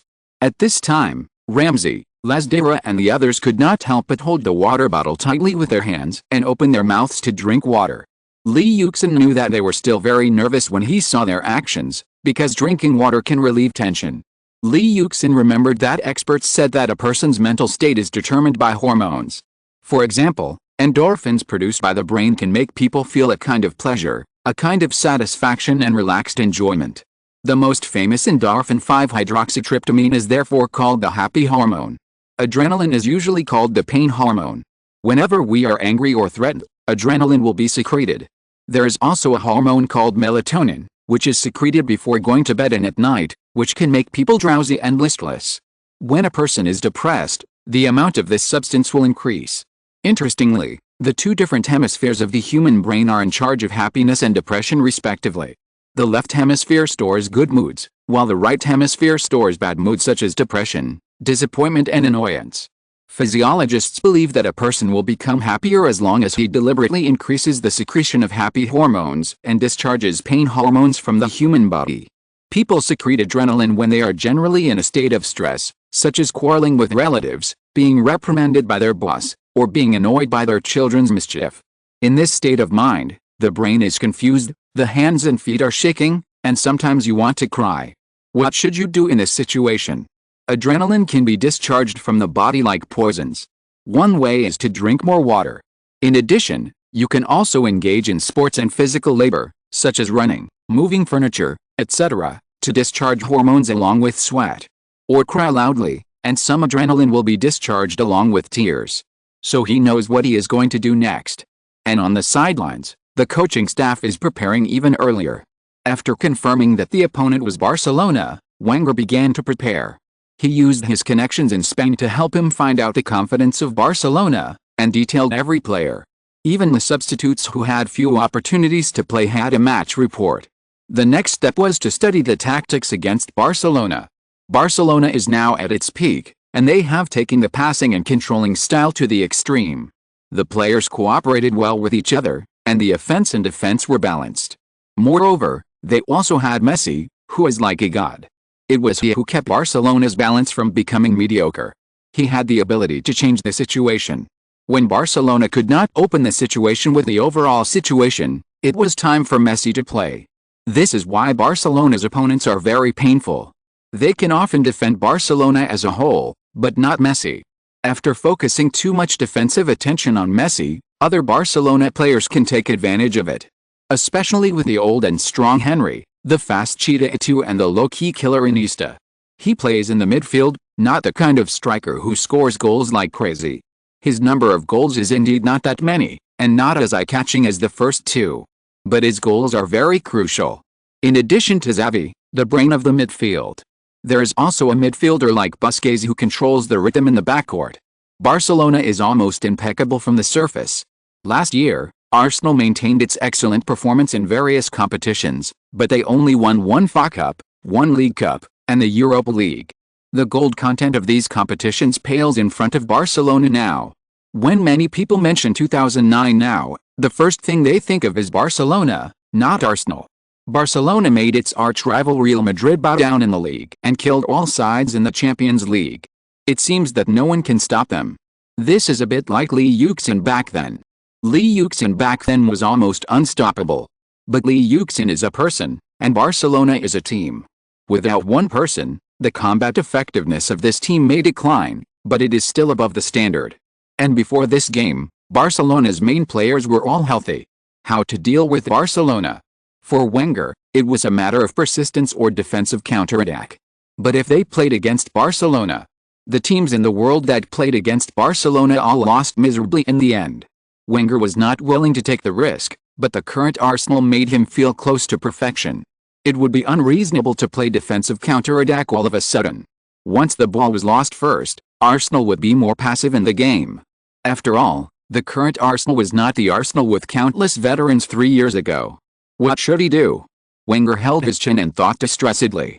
While Wenger was racking his brains for how to deal with Barcelona, the most eye-catching thing on Guardiola's computer screen in Barcelona was a large photo of Li Wuxin.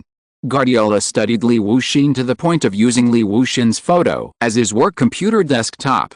As for other Arsenal players, he had never paid so much attention. He knew very well that Arsenal was different from Barcelona. Even without Messi, Barcelona was still a very competitive team. What about Arsenal? Without Lee Yuxin, they are nothing. So it is better to say how to deal with Lee Yuxin rather than how to deal with Arsenal. Guardiola has heard about how powerful Lee Yuxin is, but he has not studied it in depth. Fortunately, there are players like Henry and Hleb who are familiar with Lee Yuxin in the team, as well as Piqué who played for Manchester United, but now taking this opportunity, he finds that the more he studies, the more scared he becomes. Because this Lee Yuxin has almost no weaknesses. In terms of physical fitness, you can't tell that he is a person who has suffered a serious ankle injury. The speed is not slowed down at all compared to before the injury, and the explosive power is stronger. Although Lee Yuxin is not the kind of player who looks like a muscle maniac, his strength is not weak. In the Premier League, which is known for its toughness and physical confrontation, he can play with ease, which shows how good his physical confrontation ability is. Physical fitness? Physical exhaustion never happens to Lee Yuxin. He is like a nuclear engine with wireless energy. In view of this, There is a special organization that has done statistics. Li Yuxin's sprint speed at the beginning of the game is almost the same as his sprint speed at the end of the game. Even if there is a decrease, it is only a slight decrease. Compared with the 90-minute game time, it can be completely ignored. In some games, Li Yuxin even ran faster in the last stage of the game than at the beginning of the game. Physically, Li Yuxin has no weaknesses at all. He is a player who meets the requirements of modern football. Technically, Li Yuxin is also very strong. He is very skilled in ball control. Although he may not be as flowery as those players who rely on playing tricks to please the fans, just think about him as a person who can use a cowtail fake move to pass people while running at high speed, and you can understand how good his ball control is. There are many players who are good at controlling the ball in a static or slow state. Let them dribble at high speed. The ball control of each one is terrible. It is recognized that controlling the ball while running at high speed is difficult, but this is no pressure for Li Yuxin. Want to snatch the ball from his feet? Maybe it takes a little bit of force. Li Yuxin's passing skills may not be as good as Xavi's, but for a player like him, it is enough. He occasionally makes a dazzling move like a heel assist, but more often he tears open the opponent's defense while dribbling the ball, and then sends the ball into the goal or passes it out. As long as the pass is accurate, it is fine, and it does not require a lot of imagination. Not to mention Li Yuxin's shooting skills. Just look at his number of goals to know that a player with poor shooting skills will never score so many goals in his career, not to mention that most of the time he appears in the game as a center forward, which team's starting center forward can't shoot well. Li Yuxin's shooting ability is also reflected in his colorful shooting methods. In addition to the normal shooting with his right foot, he can also shoot an outer arc ball with the outside of his right foot, which often works wonders when cutting in from the right. In addition, his powerful left foot volley is also a must. In addition to his left and right feet, he is also very good at heading. His excellent speed gives him excellent jumping ability. Many of his headers rely on his excellent jumping ability and good height to suppress the opponent's header. Unless the defensive player is in a very good position, he may still suffer from Li Yuxin in the header. In addition to his left and right feet and headers, Li Yuxin is also an excellent free kick taker. He has only practiced free kicks in the last 2 seasons, but he has improved rapidly and has mastered the free kick skills of left foot arc and right foot elevator.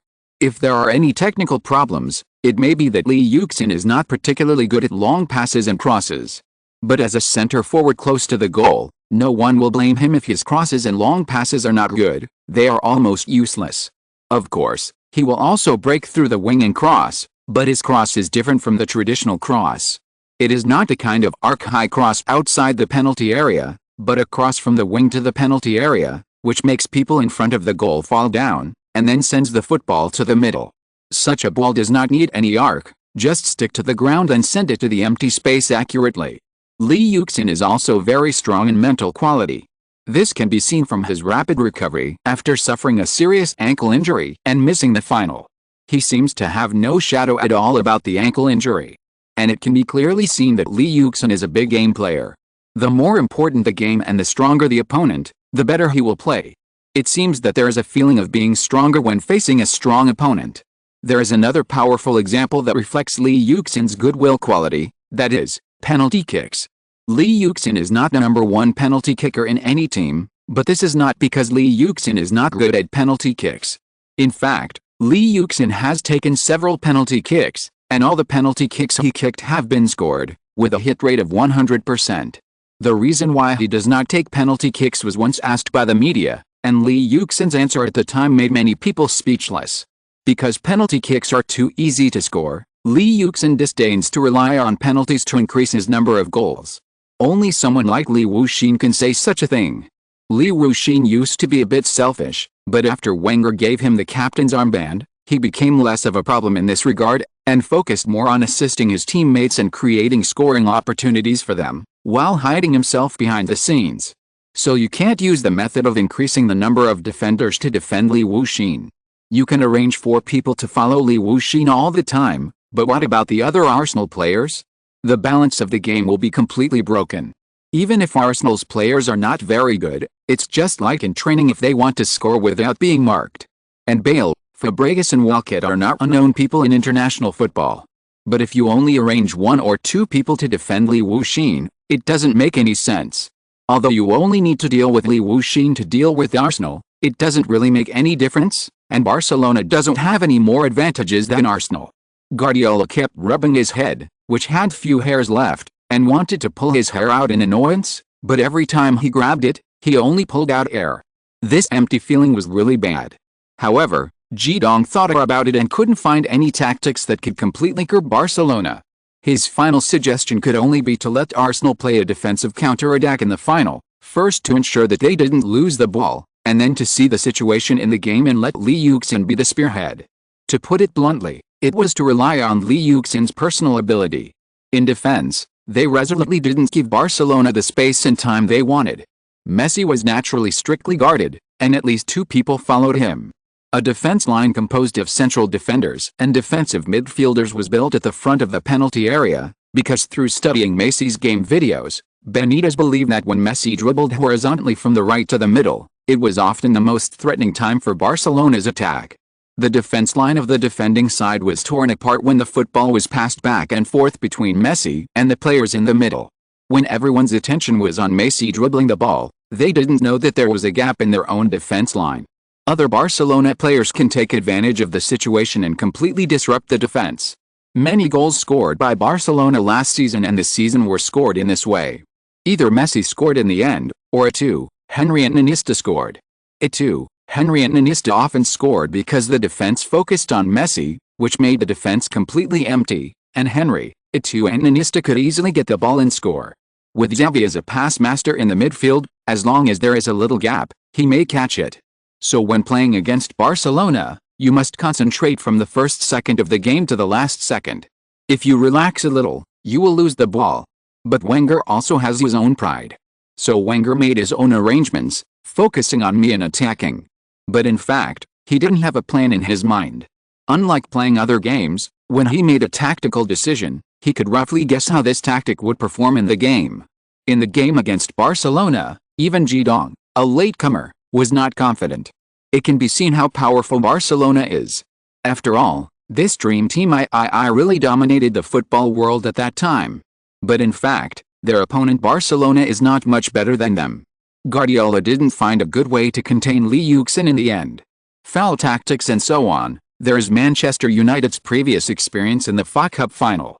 If you foul Yuxin, unless you can directly let Yuxin be carried away on a stretcher at the first foul, otherwise, it will be a disguised assist for Yuxin. Guardiola certainly won't let Yuxin break his leg for the sake of winning a game. So he is in a dilemma now. So he decided to stick to his style and focus on himself. Chapter 321 Arrival in Rome. With the fans' eager expectations, Arsenal set off for Rome's Olympic Stadium to compete for the highest honor.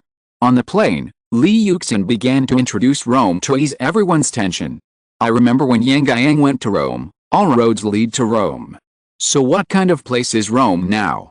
When I first arrived in Rome, I saw wide roads and ancient buildings. Now I will introduce the ancient buildings in Rome to you. When I came to the Colosseum in Rome, at first glance, the Colosseum seemed to be the same as the sky. It is said that the maximum diameter is 188 meters. Walking in, the wall is like a pair of hands. It is tightly surrounded by a 57-meter wall. There are some door holes on the wall, probably for ventilation. The wall is 527 meters long. Some parts of the wall are reinforced with steel pipes, some are still the original, and some. Walking in, I was shocked by the 20,000 square meters of the venue. Using the zero light field as a comparison, the Colosseum is as large as 30 squares. The Colosseum can accommodate 100,000 spectators, but men are below and women are below. This is because men were valued more than women at that time. There is also a legend about the Colosseum. In ancient Rome, the performers here were captured enemies, and the captured people were like pork on a chopping board. They could be slaughtered at will. Only when the audience was happy could they leave and go home. But few people could go back, because the objects of their performance were not people, but ferocious beasts. Moreover, it was not enough for the king, and our emperor, to be happy. He had to make everyone happy before he could leave. Many people chose to commit suicide because they could not bear it. Rome, your ancient architecture fascinates me. Rome, you are an open-air historical museum. Rome, your architecture tells me your history and your prosperity. Another is Italian food. Italy has a long history and is the center of the ancient Roman Empire and the European Renaissance. Its catering culture is also very developed, which has influenced most countries and regions in Europe and is known as the ancestor of European continental cooking. To this day, Italian food still enjoys a high reputation in the world. The northern part of Italy is close to France and is greatly influenced by French cuisine. It often uses dairy products such as cream and cheese in its dishes, which have a strong flavor and simple seasoning. The southern part of Italy is surrounded by the sea on three sides and is rich in resources. It is good at using tomato sauce, tomatoes, olive oil and other ingredients to make dishes with rich flavors. The main characteristics of Italian cuisine are reflected in the following aspects. 1. Paying attention to the cooking time and focusing on the preparation of traditional dishes. Italian cuisine is very particular about the cooking time of dishes. Many dishes require them to be cooked to 60% or 70% doneness, and steaks must be fresh and tender with blood. Risotto and spaghetti are generally cooked to 70% or 80% doneness with a hard core, which is not found in other countries. There are many traditional braised and stewed dishes in Italian cuisine, while there are relatively few popular grilled and grilled dishes. Italian chefs also like to show off their traditional dishes. 2. Paying attention to the original flavor of the ingredients and emphasizing the original flavor. Italian cuisine often uses frying, boiling, steaming and other cooking methods to maintain the original flavor of the ingredients, and emphasizes the direct use of the delicious taste of the ingredients themselves. The seasoning is direct and simple. In addition to salt and pepper, it is mainly seasoned with tomatoes, tomato sauce, olive oil, herbs, safflower, cheese, etc. In the preparation of soy sauce, it is important to have a thick sauce and rich flavor. 3. Rice and noodles are used in cooking, with a wide variety of dishes. The most obvious feature of Italian cuisine that distinguishes it from other cuisines is that it uses rice and noodles in its dishes. Italian pasta is ever-changing and world-famous. It is said that there are more than 300 types of pasta alone. These pastas can be used to make soups, dishes, salads, etc. In addition to pasta, risotto is also a popular choice as a first course. Typical Italian dishes include Florentine grilled steak, Italian vegetable soup, Milanese pork chop, Roman devil roast chicken, Sardinian roast suckling pig, pizza, Italian ravioli, etc. After hearing this, everyone asked the captain to treat them, and Yuxin had to accept being slaughtered. Wenger was smiling when he heard this. His children were in good shape, and he was very satisfied with Yuxin as the captain. On the other hand, the players of Catalonia and Barcelona also started to set off. So in the past few days, the Spanish media, especially Barcelona, were full of reports about Yuxin. Among them, Yuxin's hard training became the focus of Barcelona media reports. For Arsenal, the Barcelona media still had some superiority, thinking that although we lost the last final, we are stronger this time and have an absolute advantage. But for Yuxin, the Barcelona media has always been very appreciative. When it was rumored that Yuxin would come to Barcelona, the Barcelona media was quite excited, thinking that the trident formed by Yuxin, Ronaldinho and Messi was simply wonderful. Now, the Barcelona media also believes that only Yuxin is the opponent who can fight Messi. They look down on Cristiano Ronaldo of Manchester United. Because Cristiano Ronaldo's personality is too jumpy, Yuxin is much more low-key off the court, which is somewhat similar to Messi. Since the Barcelona media appreciates Messi's personality, they will naturally appreciate Yuxin's personality. In addition, everyone knows that Yuxin has a good relationship with Messi, and his relationship with Iniesta, Xavi and others is also okay. So no matter what, the Barcelona media will not blacken Yuxin. Even if Yuxin scored a goal for Barcelona in the last final, the Barcelona media only praised Yuxin and believed that Yuxin was a perfect opponent for Messi. Even the only opponent this comes from the latest report of Mundo Deportivo, which mainly mentions Yuxin. Influenced by the media, there are also fans of Yuxin among Barcelona fans. There were even fans wearing Barcelona jerseys who came to the Arsenal club's training base to watch Yuxin's training, just to see this only person who can compete with Messi up close. Then they found that Yuxin's training was so hard that it was jaw-dropping. He was the first to start training and the last to finish training. Except for the necessary rest time, he never stopped at the training base. Such a training attitude was completely unimaginable to the casual Spanish people. How could a person be so hard-working? Moreover, with Lee Yuxin's strength and status, why did he train so hard? There was really no reason for this. Many people felt that if they had Lee Yuxin's status, they just needed to maintain their form, but did they need such a large amount of training to maintain their form? The Spanish people were puzzled. As for the club, it goes without saying that the cooperative relationship between Arsenal and Barcelona is still very close. As for Coach Wenger, he said in an interview with reporters, Barcelona's results, Wenger believed that it was Guardiola's credit, and praised Guardiola's offensive philosophy for effectively helping Barcelona. His team always plays very actively and always maintains an offensive posture. Wenger said. He has a very positive mentality and a positive football philosophy, and he always puts a lot of pressure on the opponent during the game. I think that's why he is very suitable for Bayern. He has become a very big coach. Guardiola is not only a star-studded coach, but he also achieved a lot as a player. During his time at Barcelona, he also won 7 La Liga titles. What's more interesting is that he once wanted to play for Arsenal. I met him once and he said he wanted to join Arsenal. He was already over 30 at that time and I thought he was joking. Later he went to Italy and he was still very energetic. At that time, I felt he had personality. Guardiola was also in an interview with reporters. Guardiola said, I regard Wenger as a person I respect very much. His team is very strong and we must appreciate the strength of our opponents. The opponent we are facing has been almost beating the top players all season. Although they are now ranked second or third, they were at the top at the beginning of the season. This is a very distinctive team and they have always performed well in the Champions League. They have participated in the Champions League for the past 8, 9 or 10 years. They have a very special lineup with players like Lee Yuxin, Fabregas, Bale, Walcott and Ramsey. They also have many outstanding midfield combinations. We must give our best performance at both ends of the game and work hard to interpret their games. In addition, Guardiola and Wenger have a very good relationship. In fact, Guardiola is Wenger's apprentice. According to the Spanish newspaper El País, a few years ago, Guardiola ended his playing career and wanted to be a coach. He wanted to find a master to teach him. Because of his admiration for Wenger's football, he went directly to London to visit the French professor. At that time, Wenger had already become a famous coach. He established his own style in Arsenal, won the Premier League championship, and led the team to the Champions League final. Guardiola was famous in his playing days, but he was still a rookie in the coaching bench. However, unlike other famous coaches, Wenger warmly received Guardiola and let Guardiola stay by his side, teaching him by words and deeds for a period of time, which was naturally free. Wenger demonstrated his working methods and tactical skills, helping Guardiola solve some questions, and Guardiola was very grateful for this.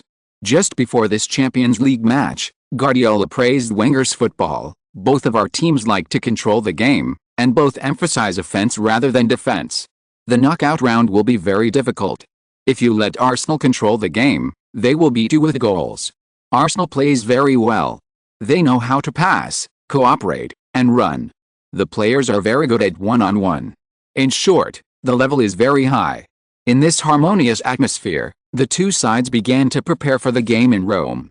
Although Rome is an ancient cultural city, it is actually one of the places with the most serious racial discrimination. In addition, once radical fans drink, what can they do? The atmosphere of the Rome derby is extremely hot. Whether inside or outside the stadium, there are no shortage of violent incidents and fan conflicts. Be sure to notify the Rome city government and be careful about public security. Wenger said worriedly. Well, they have already started the alcohol ban in advance, and security measures will be strengthened at that time. Pat said. After a pause, Pat said, according to the advice provided by the scouts, we have booked the Monte Maria Hotel in the Monte Maria district. The environment there is very good and it is only 4 kilometers away from the Olympic Stadium. Yang Cheng likes to stay at the Juan Carlos I Hotel every time he goes to Barcelona, not because he wants to flatter the King of Spain, but because this hotel is closest to the Camp Nou Stadium, which allows Arsenal players to arrive at the stadium faster and reduce harassment. The Monte Maria Hotel is located in the northwest of Rome, close to the suburbs, away from the hustle and bustle of the downtown area, and the hotel is a bit like a country holiday home. The location is relatively remote, and there is only a small road that can directly enter the hotel, which can minimize the harassment of the players in the hotel by the fans and prepare for the game with peace of mind. We have booked a total of 72 single rooms and luxury suites, and directly took down several floors. When the time comes, we will have staff to patrol for safety. Perhaps because Rome's Fiumicino airport is nearly 30 kilometers away from the city, the number of fans who came to greet the team was not large, only about 100 people, and a few reporters from newspapers. Arsenal did not accept any interviews at the airport. As soon as they got off the plane, they boarded the bus prepared by the hotel. They went directly to the northwest of Rome from the ring road.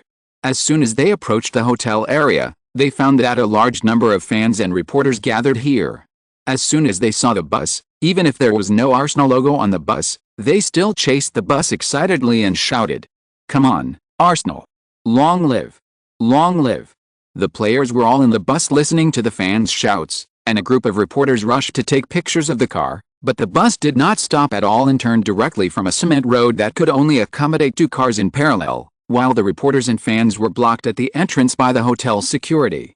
The hotel facilities are very good, with a large outdoor swimming pool, some rest balconies, gyms, basketball courts, tennis courts and other facilities. It is a very complete hotel. At this time, both sides are ready to adapt to the venue the next day. A group of people watch the players on the court training. It can be said to be training, but in fact it is more like warming up and playing games. After all, everything that should be prepared has been prepared before. Now all Arsenal has to do is to adjust to the best steak for the game tomorrow night. Boss, you have been in Italy. I heard that Lazio will slaughter a rooster and sprinkle the chicken blood on the Olympic Stadium every time they play at home. Is it true? Eduardo asked gossipingly. As soon as this Brazilian boy said this, the people around him were immediately interested. Yes, I heard about it too. They also said that every time they sprinkle chicken blood, Lazio will be particularly strong. Is it true, boss? Yang Cheng was helpless by what the players said, and shook his head and said, I haven't heard of such a thing, it shouldn't be true. At this point, he laughed again. At least you don't smell the blood, right? Playing so many home games in a season, if you sprinkle some chicken blood every time, won't the whole stadium be full of blood? Moreover, this stadium is not only used by Lazio, but also by Roma. The two teams are mortal enemies. If Lazio blew chicken blood, would Roma sit back and do nothing? When the players heard this, it seemed to make sense, so they didn't say anything more. Don't worry about the stadium. Get familiar with this field and try the length and width more. Yang Cheng ordered. When the players heard this, they immediately dispersed and went to train in a familiar way. In fact, the size of the football field also has a certain impact on a game. For example, a team that likes to attack from the wing will naturally be like a fish in water if it plays in a wider stadium. A team that likes ground cooperation often likes to play in a narrower stadium. Maybe the stadium is only 2 or 3 meters or 3 or 4 meters away, but in fact, the players' feelings on the stadium are completely different. There is still a big difference between having these meters and not having these meters, whether it is attacking or defending. An important point of home advantage is that the players are familiar with the size and space on the stadium, so they can play in the way they are used to. The turf area at the Emirates Stadium is 105 meters by 70 meters, which is close to the maximum turf area stipulated in the regulations. Arsenal can always get more space at the Emirates. The turf area factor is not completely absent, because the larger the area, the less the defender can control it. This is a very subtle detail, which is not noticeable to ordinary people or the naked eye, but the players can feel it, and this is part of the so-called home advantage. Arsenal's turf area is larger than Barcelona, Manchester United and Manchester City, but it is exactly the same as the turf area of Rome's Olympic Stadium, with the same length and width, which makes it easier for Arsenal to adapt. On the other hand, Chelsea's turf, 100 meters by 68 meters, looks shorter, but there is a reason for this. The turf area at Stamford Bridge is 340 square meters less than that of Arsenal's Emirates Stadium. This is also arranged by Mourinho based on his own tactics, because the smaller the area, the more advantageous it is for Chelsea's limited space tactics, so they play more smoothly at Stamford Bridge, and the opponents are less used to it. Of course, there is no absolute, because size is only part of the equation. You also have to consider the quality of the turf, the softness of the ground, etc. These are some of the considerations for the stadium, and they may not necessarily play a real role. When Arsenal players are familiar with the field, they actually not only consider the length and width of the field, but also the quality and softness of the turf. For all of this, the players who have played professional football for so many years know what to do, and Yang Cheng just needs to watch from the sidelines. Chapter 322 The Curtain Rises. After 2 days of adapting to the venue, the two teams started to get on the bus and headed to the stadium to compete for the final championship glory. After 2 days of adapting to the venue, the two teams started to get on the bus and headed to the stadium to compete for the final championship glory. Dear audience, we are now on the way to the Olympic Stadium. You can see that there is already a very strong atmosphere of the Champions League final on the street. The flags of Arsenal and Barcelona can be seen flying everywhere on both sides of the street, and fans wearing jerseys of both teams can be seen everywhere on the streets. For local Italian fans, they may be a little depressed that the Serie A team failed to seize this opportunity to enter the Champions League final. This final is the 8th time that the Champions League final has been held in Italy. What I want to say is that Barcelona is a very popular team in China. I am also a fan of Barcelona. However, at this time, I absolutely support Arsenal. Because the one leading Arsenal is our old friend of Chinese descent, and Wenger's assistant coach is a Chinese. A commentator from CCTV said loudly facing the camera. If he was introducing other teams to participate in the final, as a commentator he must stand in a neutral position, otherwise he would be easily criticized, such as the Wang Tyson who was kicked out because of his shocking roar a few years ago. However, at this time, his words would not be controversial at all. Li Yuxin is an old friend of China, and Ji Dong is the first Chinese to coach in the top 5 European leagues. Under such a premise, CCTV's public opinion naturally leaned towards Li Yuxin. It would be strange if it didn't lean towards Li Yuxin. When various people began to report on the final, Arsenal's players had already begun to gather. After a short rest in the hotel, they boarded the bus and drove to the Olympus Stadium. The last battle of this season kicked off from this moment. Inside the bus, Ji Dong carefully observed the player's condition. Li Yuxin folded his arms and closed his eyes to rest. Ramsey kept looking out the window, rubbing his hands together, indicating that the young player was very nervous. Bale was also very nervous. In fact, for all the young players of Arsenal, half of them lack the experience of participating in the Champions League final. However, along the way, listening to the heartfelt cheers of Arsenal fans when they met the bus, the hearts of Arsenal players began to gradually calm down. This season they have done many things that people thought they would not do before the season. In this final game, all they have to do is to use all their strength and fighting spirit to play a game without regrets. At this time, the eyes of sports media and fans around the world are fixed on Rome. The annual football feast is about to begin. At the Olympic Stadium, in the audience, the fans of Arsenal and Barcelona have already arrived at their respective stands. Before, outside the stadium, the two sides were constantly singing and swearing at each other. Fortunately, the Roman police are very experienced in dealing with large-scale gatherings of fans. After all, the Roma derby is extremely brutal. In the VIP area, big figures such as Prince William of the United Kingdom, the chairman of the English Football Association, as well as Arsenal legends and many stars were present. The Spanish side was not to be outdone. King Juan Carlos I, tennis star Nadal, and Barcelona legends represented by Cruyff were also present. At the same time, UEFA President Platini and other football bigwigs were also present. Now the game is about to begin. In the corridor, Li Yuxin, wearing the Arsenal captain's armband, stood at the front with Puel. Both sides were very familiar with each other, and many people even took the initiative to greet Henry. Henry also gave Li Yuxin a gratified smile. Recalling that he had left Arsenal for Barcelona after realizing his dream in Arsenal, and now he met Arsenal again in the final, and the child he watched grow up also took over his gun and began to write his own legend. At this time, Henry was really full of emotion. With the voice of the Swiss referee Busaka, the players of the two teams began to enter the field. Li Yuxin stood at the front with the team flag in his hand. Although this was not his first time to participate in the Champions League final, it was Li Yuxin's first time to play in the Champions League final as a captain, so Li Yuxin touched the captain's armband on his arm very carefully, and then took the hand of the little boy to enter the stadium together. At this time, Wenger and Guardiola of the two team substitutes had already entered the field. Guardiola went up to shake hands with Wenger and greeted each other. At this time, John Mawson and Alan Hansen in the commentary seat had already started working. Now, the two teams have started and are entering the stadium. Other commentators have also begun. The local temperature in Rome is 23 degrees Celsius and the humidity is 71%. 62,467 people came to watch the game, including King Juan Carlos of Spain, Prime Minister Zapatero of Spain, Prime Minister Berlusconi of Italy, Prince William of Britain and UEFA President Platini. A brief but grand performance was held before the game. The protagonist was Jupiter, the king of the ancient Roman gods, wearing thunder and lightning.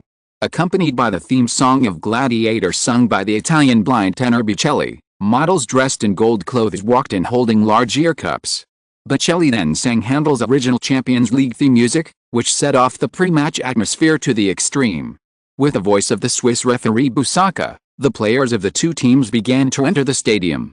The captains of both teams greeted each other. Lee Yuxin handed the team flag in his hand to Puel, and took the Barcelona flag from Puel. Then they started to guess the side. Barcelona won the right to choose the side, and Arsenal kicked off. When the two sides shook hands, when Lee Yuxin walked in front of Messi, Lee Yuxin smiled, but he found that Messi was serious at this time. When Lee came out, there was a lot of applause. Said the commentator John Mosen. He has always had a good impression in the minds of Barcelona fans. It must be related to what he said before about being low-key. Barcelona fans think he is very humble. Indeed, Lee's temper has changed a lot since he became the captain. This applause must be for this reason. Alan Hansen analyzed. John Mosen nodded. He couldn't understand Lee Yuxin's attitude. Why was Lee Yuxin so silent? Although he had a good relationship with Messi and other Barcelona players before, why was he so silent? No one knew why Lee Yuxin was like this, and Lee Yuxin didn't explain. But this is not a big deal. As long as Arsenal can beat Barcelona, who cares what Lee Yuxin said before the game? When Lee Yuxin shook hands with Messi, he smiled at Messi. He wanted to convey some goodwill, he didn't want to offend Messi. But when Lee Yuxin smiled and conveyed goodwill to Messi, Messi's expression was very serious. I will try my best to be your opponent. Messi said so. Messi's words surprised Lee Yuxin. He didn't expect Messi to care so much about this matter. This made him somewhat embarrassed. Then when he shook hands with Henry winked at Lee Yuxin. Be careful, Lee, Leo is now firing on all cylinders. Your 2-goal lead is really nothing. Lee Yuxin scratched his head, not knowing what to say. The game started. Barcelona showed their control for a full 15 minutes. Barcelona's attack showed no signs of slowing down.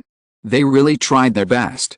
In these 15 minutes, Barcelona had 2 chances to almost score, both of which were almost certain goals. One of them was saved by Joe Fabianski, and the other was a 2 shot that slipped out of the goal. Both of these attacks were related to Messi. The ball saved by Fabianski was shot by Messi, and a 2 shot was assisted by Messi.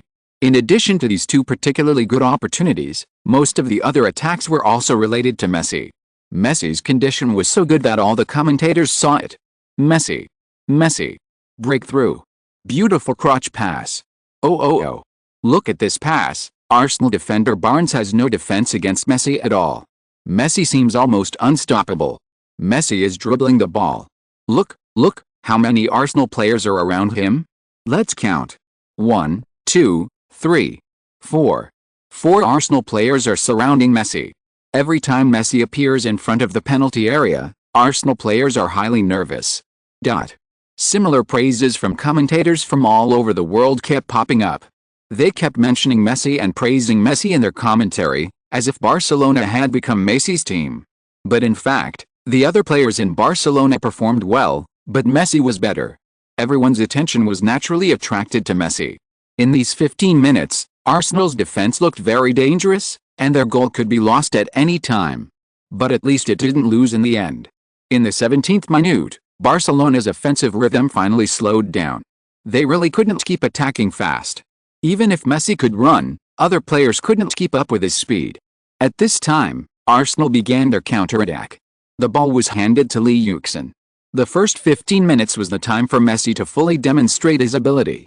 Lee Yuxin could only be a spectator most of the time during this period.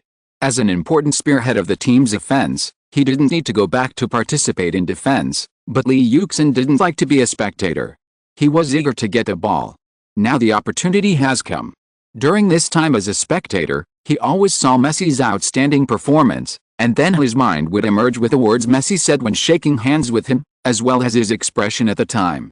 "I will work hard to be your opponent." Li Yuxin certainly knew that Messi was very powerful and excellent. But how could he tell Messi that not all the most powerful players in the world are his opponents? Chapter 323, Taking the Lead.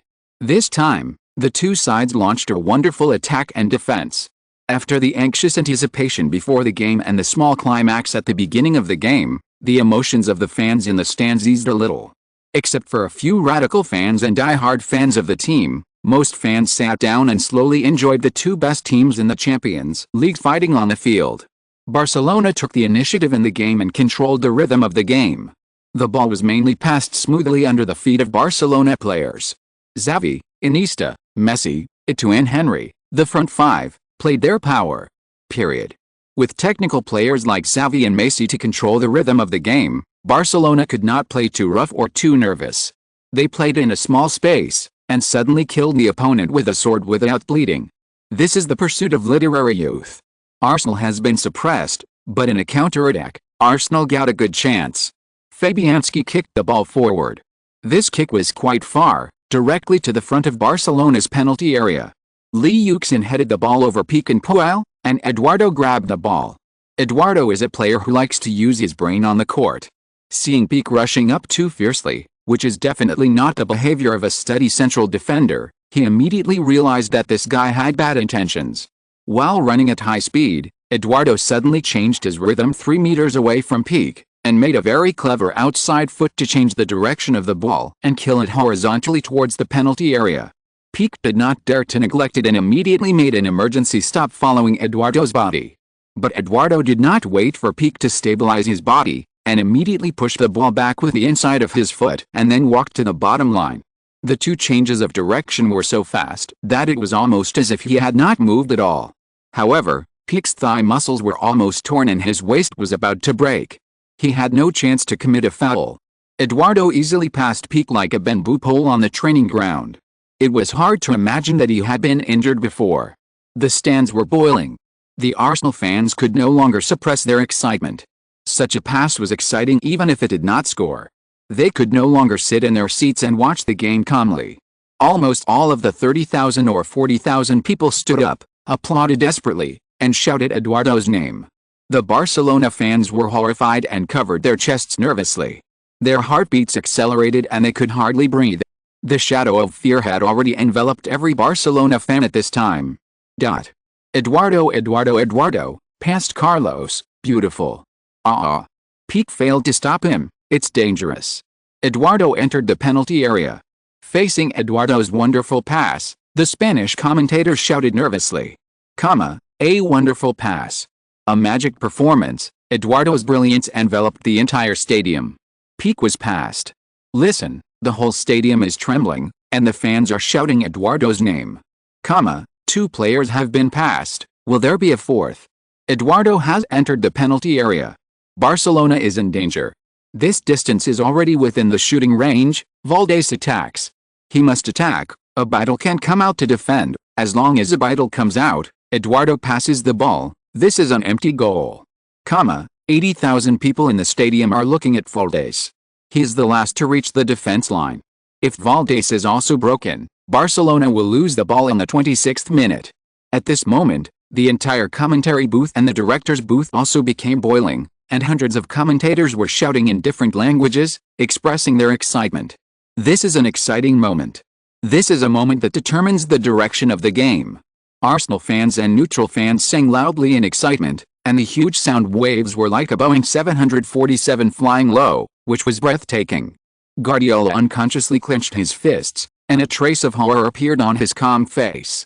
He did not expect Eduardo to have such a brilliant performance. It was incredible but reasonable for a club like Arsenal to have such a genius. Shoot! Shoot! Everyone in front of the Alkmaar bench stood up excitedly and shouted loudly in the direction of Eduardo. It was necessary to shoot at this time and never pass the ball. Although Valdés was young, his performance in saving the single shot was incomparable to the former number 1 goalkeeper Igorna. Valdés blocked the angle of Eduardo's shot and rushed towards Eduardo at the fastest speed. Valdés was young and short, but he was incredibly talented. He had a very fast reaction speed, and his positioning and selection were excellent. When he attacked, he also judged the position of the goal behind him very well, and rarely gave the opponent a larger shooting angle because of his attack. The fact that he was brought to the first team by Van Gaal at the age of 19 and replaced many famous players was not because of his relationship with Van Gaal, but because of his own strength. It was not luck that he later became the most suitable goalkeeper for Barcelona. Eduardo was ready to shoot. He had been warned by Zidane before the game that he must not be careless with Valdés, a genius who could stand at the top of goalkeeping. From the video of the game, Eduardo also knew that saving single shots was Valdés's strong point. But at the moment of shooting, Eduardo suddenly found that Walcott had run in front of a battle at the far end of the goal, and there was no one around him. At this moment, Eduardo made the most decisive decision.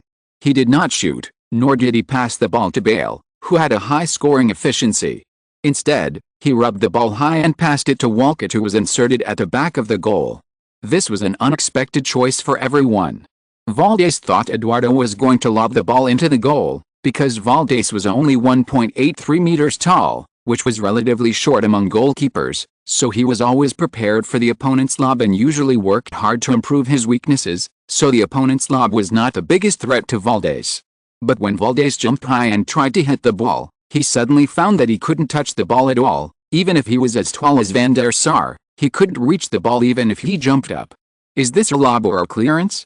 Valdés was puzzled, because a lob shot from such a height would definitely go out of bounds. However, he thought that the angle of the lob was not right. Valdés turned his head back and found that Eduardo had passed the ball, and there was an opponent player standing near the back post. When Bale saw that Eduardo did not shoot, he thought that Eduardo passed the ball to him. Although he was very grateful for Eduardo's trust, even if the ball was passed to him, the probability of him and the opponent's central defender Campo grabbing the ball was 50-50. This pass was really not as good as shooting himself. After all, the success rate of a one-on-one shot was about 70%. But when he looked again, it turned out that the ball was passed to the back point. His position was at the back and his field of vision was relatively wide. He saw that Walcott was making a full effort and he was immediately relieved. There was no one guarding him. Facing the empty goal, although the angle was not big, Walcott had absolutely no reason not to score. Not to mention that the fans watching the live broadcast on TV could not see Walcott's position. Even the fans sitting in the stands did not notice Walcott's position, because it was too far away, and Eduardo was on the right and Walcott was on the left. Eduardo broke through all the way and attracted all the attention. At that time, Walcott had not yet joined in, and Bale, who was flanking in the middle, was naturally considered to be the only target of Eduardo's pass. Therefore, Walcott, who had always been very low-key and focused on defense, became the blind spot on the hearts of the fans and was ignored. When Eduardo passed the ball to the back point, my God! The fans' eyes only noticed that there was a player here to receive the ball, and there was no one defending, and it was an empty goal. When Walcott ran in, he didn't know whether Eduardo would pass the ball. He at least knew that he would definitely shoot at this time. In addition to the instinct of a striker, it was mainly because he was extremely excited after passing several people in a row, and he didn't have time to see the positions of other teammates. But he had to run. He didn't know what his teammates did, but he knew what he should do. He had to complete his flanking task. Seeing that Eduardo had really passed the ball, Walcott's heart was so excited that it almost jumped out of his throat. He tried his best to suppress his excitement, staring at the flying ball, slowing down, and deciding whether to stop the ball and shoot or shoot directly. Stopping the ball and shooting is of course very safe, but he doesn't know whether Salgado, who is chasing him, will give him time. Of course, there is plenty of time to shoot directly, but it is not safe enough. After all, the angle is very small. However, when the ball flew to the center of the goal, Walcott was relieved, because the speed of the ball did not increase, but slowed down. Eduardo used his toes to rub a backspin ball, that is, the bottom of the ball. The ball has a backspin when flying, so the ball will not rush forward quickly when it lands. The teammate can handle it. Walcott didn't stop the ball. When the ball fell to the lowest point, he made a diving header. The ball flew into the net along the right post, and Walcott's body also flew into the net. The place where his thigh connected to his hip was hit by the post, but Walcott didn't feel any pain at this time. He quickly got up and ran towards Eduardo shouting wildly. The whole stadium was set off. Goal, the 6th minute of the game, Walcott, Eduardo. Miraculous Eduardo. David Mortensen and Alan Hansen shouted loudly. Chapter 324, Sudden Change. Arsenal scored first, which made the fans extremely excited. Barcelona supporters were very worried. However, after the game resumed, Cruyff was the first to put his mind at ease. Control, control, control. Barcelona is now playing control. The hypnotic play is slowly maturing. Although the previous Dream Team and Dream II were also dominated by ball control, Cruyff's transformation in Barcelona was like this, controlling the ball himself and not letting others control the ball. But no one has done it to the extent of Guardiola. He simply controlled the ball for the sake of controlling the ball, and kept passing the ball to hypnotize the opponent. This game is now fully showing. Under Barcelona's hypnotic tactics, as long as you have a little bit of distraction, Barcelona can give you a fatal blow. Xavi, give the ball to Yaya. Touré. Yaya. Touré gave the ball to Xavi, and Xavi gave the ball to Iniesta. Iniesta passed the ball back, and Xavi passed the ball to Messi. Messi passed the ball back to Xavi again. It's a bit boring. It can only be said that Barcelona's play is not very good. Compared to the Dutch style of play in 1998 and 2000, Barcelona's style of play is dull. But its power is really strong. This hypnotic style of play is the first time to appear in football. Even Wenger encountered such a style of play for the first time. Barcelona is playing more and more skillfully now. They have been influenced by Cruyff in the youth training camp. They grew up playing football like this, so their ball control is getting better and better. Arsenal's ball possession rate has always been high in the Premier League, but they were completely confused in this game. Ji Dong on the sidelines and Lee Yuxin, who could no longer get the ball on the field, had already felt a huge danger. 20 minutes into the game, let's see the ball possession rate of both sides. Barcelona's ball possession rate reached an astonishing 71%, which is simply too terrifying. Arsenal's midfield is relatively strong. The midfield composed of Fabregas, Loss Diarra and Rosicki has always suppressed opponents in the Premier League. But I didn't expect that facing Barcelona, they were completely at a disadvantage. They couldn't grab the ball at all.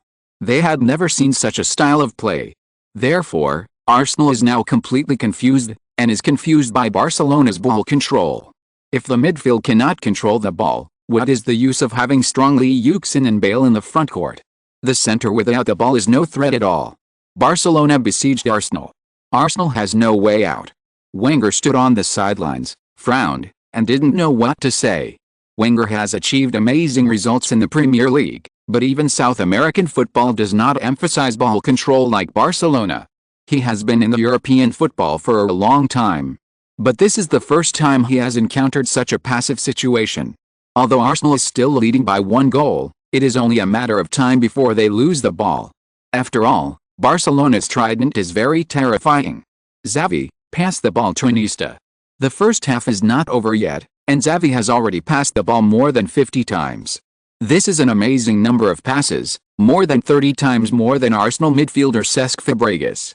And Xavi has not lost any ball so far, and his pass success rate is 100%, which is going to set a record. Iniesta, the breakthrough is very beautiful. Iniesta broke through Rosicki, and Iniesta passed the ball. Iniesta is an all-around player in the front court. He can play on the left, that is, as a left winger. He can also play in the middle, because of his elegant breakthrough and accurate passing ability. So he is getting more and more attention. This time he ran to the left and suddenly cut inside, breaking through Rosicki. Then before the Arsenal defense line reacted, he passed a ball to Messi, who came in from the right. Messi, Gallas is coming up. Messi dribbles the ball and shoots with his left foot. Messi scored a lot of goals when he was in La Masia. He did not forget this when he joined the Barcelona first team. Now Guardiola also attaches great importance to Messi's breakthrough and shooting abilities. He was given unlimited firing rights. As long as he enters the penalty area, Messi can choose freely. Many people say that Mourinho is a head coach who emphasizes skills and tactics. Everyone must obey his tactics. Any genius who does not follow his tactics will definitely be abandoned by Mourinho. But in fact, Guardiola is also a person who attaches great importance to tactics and discipline. No one can get out of his tactical range, but Mourinho or Guardiola. They will give some privileges to the core players in the team. Messi is like this. Guardiola's requirements for him are not low, and he also needs to run according to Barcelona's style of play during the game. It's just that he has more shooting rights than others in the penalty area. This time is also the case. When Messi broke through with the ball, facing Gala's defense, he just buckled with his right foot, and then directly shot a low shot with his left foot. Fabianski, he couldn't save the ball. His vision was disturbed by the ball. Goal. 1-1, 1-1. Barcelona had an overall advantage in the first half, with a possession rate of over 70%. Arsenal actually didn't have a single shot since the goal, which was really unexpected. Unexpected, all the commentators were really surprised. Even Cruyff in the VIP seats of Barcelona, Guardiola's agent or Robbie and Guardiola's brother pair were surprised. Guardiola was also surprised. They didn't expect that Barcelona, which was one goal behind, would be so strong in this game. Wenger didn't know how to adjust on the sidelines. Because this kind of Barcelona style of play was the first time Wenger encountered it as a coach. Wenger had not studied how to play against such a team. It is estimated that Mourinho is the one who knows Barcelona's style of play best in European football, and he is the one who has the best way. And just when Wenger was hesitating, Barcelona scored another goal. Messi again. 2-1, Barcelona scored 2 goals in 5 minutes. Arsenal is now completely passive. This time, Henry, who played as a centre forward, retreated and gave up his position. Messi broke through again, received Henry's pass, and scored the second goal of the game. Josep, that's it. Cruyff applauded. In fact, the most important thing for Dream Team 3 is Xavi, because Xavi's existence can make Dream Team 3's play successful. At the end of 2013 when Yuxin left, Dream Team 3 had almost disintegrated. It can be said that the disintegration of Dream Team 3 was due to Xavi's aging. Xavi's aging made Barcelona lose control of the midfield. Otherwise, even if Dream Team 3 was studied by many people, it would not have disintegrated so quickly. However, Xavi is now 28 years old and is at his peak. Dream Team 3 is also starting to become stronger. And the only person who is most proud of Dream Team 3's strength is Messi. The reason why Messi can be called the successor of the king of football is not only his talent, but also his achievements in Dream Team 3. Messi's characteristics and the Dream Team III's style of play are really seamlessly connected. Dream Team III made Messi, and Messi helped promote the legend of Dream Team III. Well, not bad. I didn't expect to face such a strong Arsenal. Who could have thought that this would be the result? Outsiders were dumbfounded, and Wenger and Arsenal were even more dumbfounded. They had no way to deal with Barcelona's control flow style of play. Because they never knew that the ball could be played like this. Haha. Everyone will get used to it. Coach Guardiola is destined to succeed. Cruyff watched the game with a smile. This is just the beginning. No one can imagine how successful this Barcelona team will be. This Barcelona team has been strong in European football for at least 5 years. Now Dream Team III has not been fully finalized, but the results are about to come out. And now, Zidane and Yuxin, who are most familiar with Barcelona at Arsenal, are trying to stabilize everyone, but, goal. Hat-trick, hat-trick. Just as everyone was amazed, a huge change occurred on the field again. After Messi and Henry completed a simple 2-pass cooperation, Messi scored another goal. The first person in the world football. The 21-year-old Messi is definitely the best player in recent years. This season, he is like a duck in water in Guardiola's tactics. This is his 9th goal in the Champions League this season. The core of Arsenal's midfield is Fabregas, who is a very good core midfield player. But at the same time, Arsenal's biggest weakness is also Fabregas. Although Fabregas is a Spanish player, ball control, escape, and breakthrough are not his strengths. As for Barcelona's Dream 3, many people say that the characteristic is control. But the control of Dream 3 is achieved by Barcelona players' crazy counter-grabbing in the front court and running without the ball in the front court. Fabregas, Henry comes to grab the ball. Iniesta next to him also comes. This kind of active counter-grabbing in the front court of Barcelona players is the biggest feature of Dream 3. They use active running to achieve the advantage in numbers within a small range. Fabregas can only pass the ball when facing several people's siege, because his ball control and escape are not his strong points. But he passed the ball hastily, so he did not pass it to his teammates comfortably. Yaya Toure intercepted the ball, passed it, it too broke into the penalty area, foul cliché, fouled, penalty, penalty. The Spanish commentators shouted excitedly, and David Mortensen and Alan Hansen were speechless. Etched took the penalty kick himself and scored, 4-1. Arsenal is now out of touch with the front and back, so as long as they pass the midfield, they will directly face the backline. Any backline in the world of football, no matter how strong the defenders are, is very dangerous if they face the attacking players directly. What's more, Arsenal's backline has not reached the world's top level. Now that Barcelona is directly attacking the backline, how can Arsenal's backline stop it? Messi received the ball. Gallas is out of position, Messi goes in. Iniesta's ball passed directly between Gallas and Kolo Touré, and Messi arrived there accurately. Messi mentioned above is short. The characteristics of good breakthrough and passing are very suitable for the current Barcelona. Messi, you can shoot this ball. No, Messi, pass it. Etched shoot. Goal. 5-1, Arsenal is now completely defeated. 2 goals. Barcelona completely tore through Arsenal's defense with the simplest 3-foot pass. This is only the 39th minute of the game, and Arsenal is already 4 goals behind. Messi's pass is a very simple inverted triangle. Guardiola has the highest degree of freedom in the Barcelona front court. Messi's position seems to be a right winger, but it is not completely fixed. This time is the case. Etched directly inserted into the middle from the right. Receiving Messi's pass, he easily scored a goal. This time, everyone was stunned. 41st minute. No one expected this result in the Champions League final. Arsenal was a little bit good at the beginning of the game, but soon they had no idea how to play. I've watched Wenger's team play, and I've never seen such chaos. Wenger has always been about teamwork and tactics. But there was no such thing in this game. Barcelona is now completely attacking and defending in the first half. Let's see Wenger. Wenger, who has always been irritable, can still sit on the diaoyote in such a situation. Is his mental quality really that good? The commentator was teasing Wenger, but he was actually in a very bad mood. Seeing his team playing without any rules, how could Wenger be in a good mood? Wenger is a coach who regards victory as everything. Seeing his team being humiliated by Barcelona, how could he be in a good mood? But Wenger had no expression at all, and did not come forward to arrange tactics. He just couldn't think of a solution. Wenger looked unhappy, and Mendes above him looked even uglier. He spent a lot of effort this summer and introduced many good players to Arsenal. Arsenal's performance was still good before, but what a mess this game was. Messi got the ball again. Messi completely dominated the game. Lost Diarra came over. Messi passed the ball. Messi's breakthrough in a small space is definitely the best in the world of football. Because of several successful breakthroughs, Arsenal paid close attention to Messi. In the current football world, it is basically impossible to defend Messi one-on-one. Therefore, when Messi got the ball, Rosicky and Clichy came to defend Messi. Suddenly, 3 people came to Messi, and when everyone thought Messi was going to break through, Messi passed the ball gently. With more players surrounding Messi, there were naturally gaps in other places.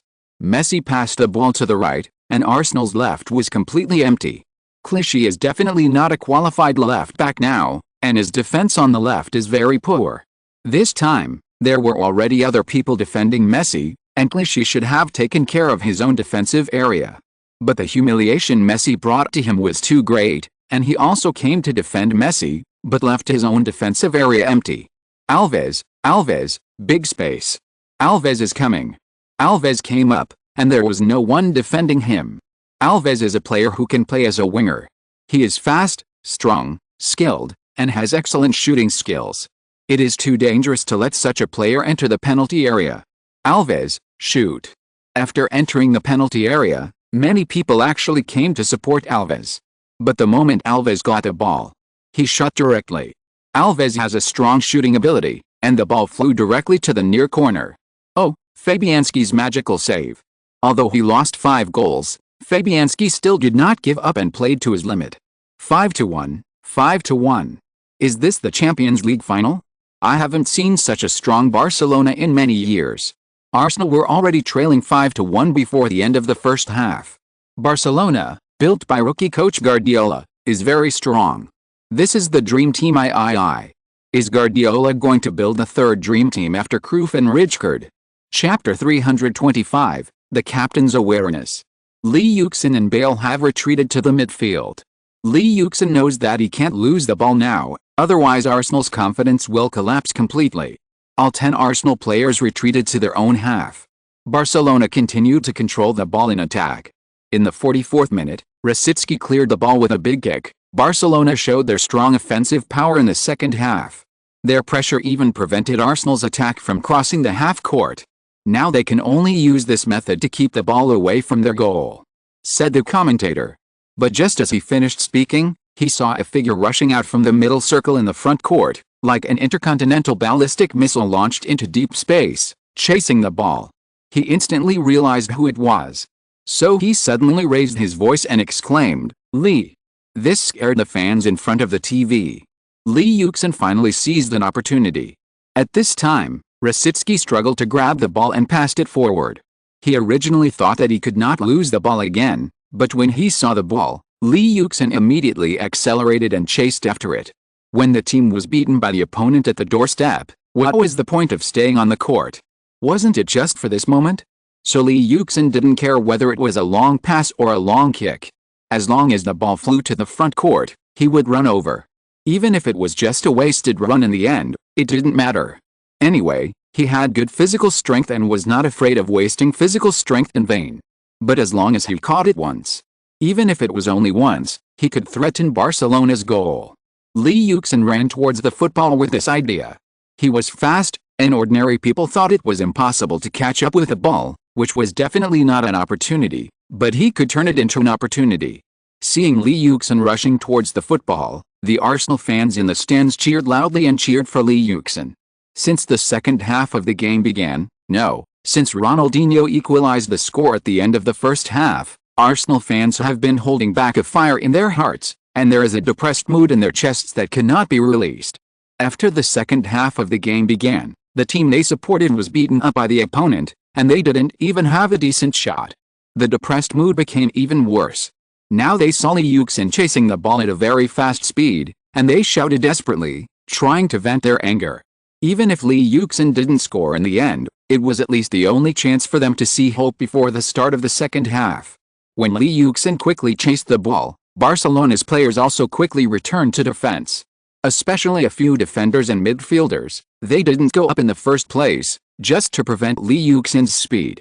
Rijkaard fully considered Lee Yuxin's speed threat and told the two central defenders and a midfielder what to do in the game. No matter what the situation, they were absolutely not allowed to cross the center line. This is a very rare request for Barcelona players. However, in order to deal with Lee Yuxin, this had to be done. If Lee Yuxin wanted to retreat, let him retreat, don't stick to him. In this way, at least a relatively complete defense line could be maintained in the backcourt.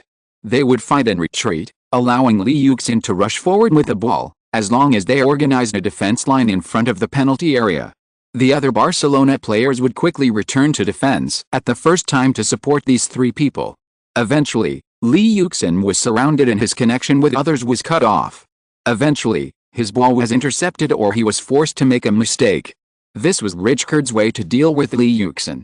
So when Lee Yuxin rushed to the football, Barcelona's two central defenders Marcos and Puyol returned to their positions at the first time and were ready for Lee Yuxin. Edmilson pounced on Lee Yuxin. At the same time, the other Barcelona players also quickly returned to defense. Some ran to surround Lee Yuxin, while others took up their own defensive positions. They had a clear division of labor and were specially trained. Lee Yuxin finally received the football kicked by Rosicki near the left sideline. He raised his foot to stop the ball in the air. Yaya Toure also rushed over. It is very difficult to stop the ball in the air, and the accuracy requirement is very high.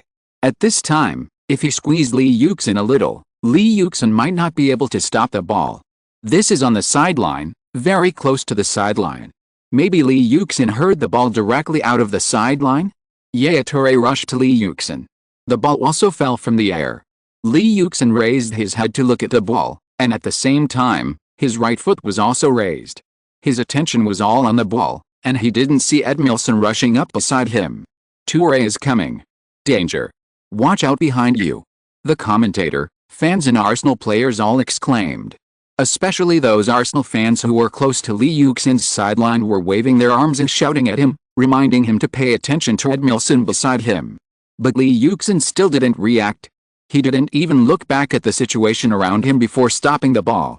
The ball fell, and Yature rushed over. He stretched out his long legs and kicked the ball. But it didn't matter if he missed the ball. He wouldn't break next time. He would throw his whole body out and hit Li Yuxin. It was guaranteed that Li Yuxin would never be able to control the ball. But what happened next made everyone stunned. Li Yuxin didn't stop the ball, or he didn't intend to stop the ball. Before the ball fell on the instep of his right foot, he slightly tilted his right foot to the outside, forming an angle. At the same time, he sank his right foot to make a buffer. Then when the ball fell, it bounced directly to the right. At the same time, the left foot that supported the body exerted force, and the whole body jumped up lightly, dodging backwards, just avoiding Edmilson's collision. The Brazilian rushed past Li Yuxin, and he even turned his head to look at Li Yuxin in astonishment. He didn't expect Li Yuxin to dodge. Next, Li Yuxin started again, heading to the right, catching up with the football he had stopped. Because the football did not stop at his feet, but was bounced out, Li Yuxin did not need to slow down. He could start to speed up and use his speed advantage. After catching up with the football, Li Yuxin dribbled the ball horizontally and shot it to the top of the penalty arc in front of the penalty area. Beautiful. Beautiful, stop and get rid of it. In one go. Beautiful. Zhang Zhengguang shouted. Now it's Barcelona's goal that is in danger. In the stands of the Weser Stadium, the moment Li Yuxin stopped the ball and got rid of Edmilson, the cheers that broke out were deafening. When Li Yuxin ran to the front court at high speed, Bale was also sprinting with him.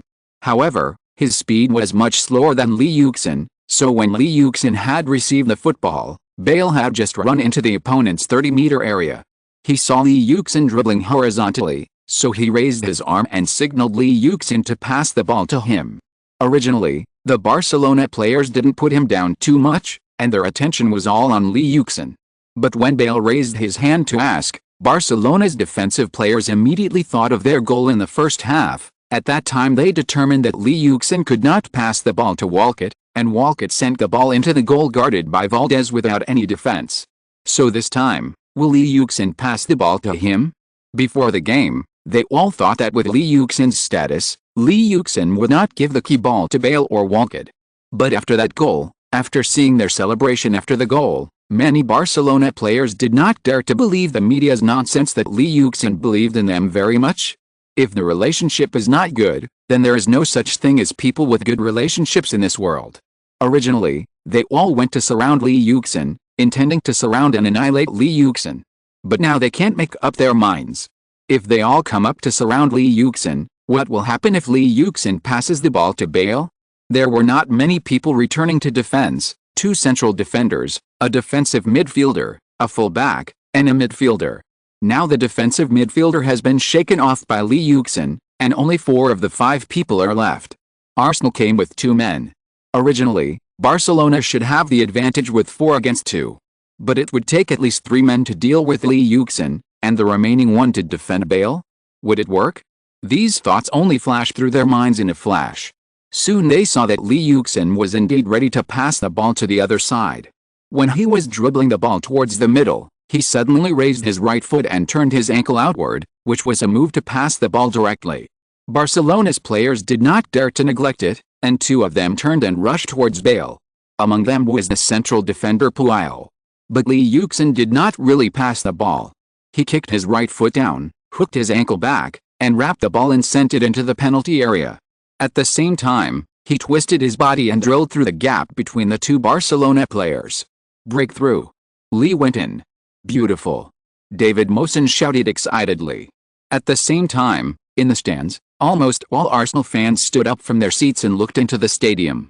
Valdez had also been fooled by Li Yuxin's pass fake move before, and he also shifted his center of gravity to Bale's side.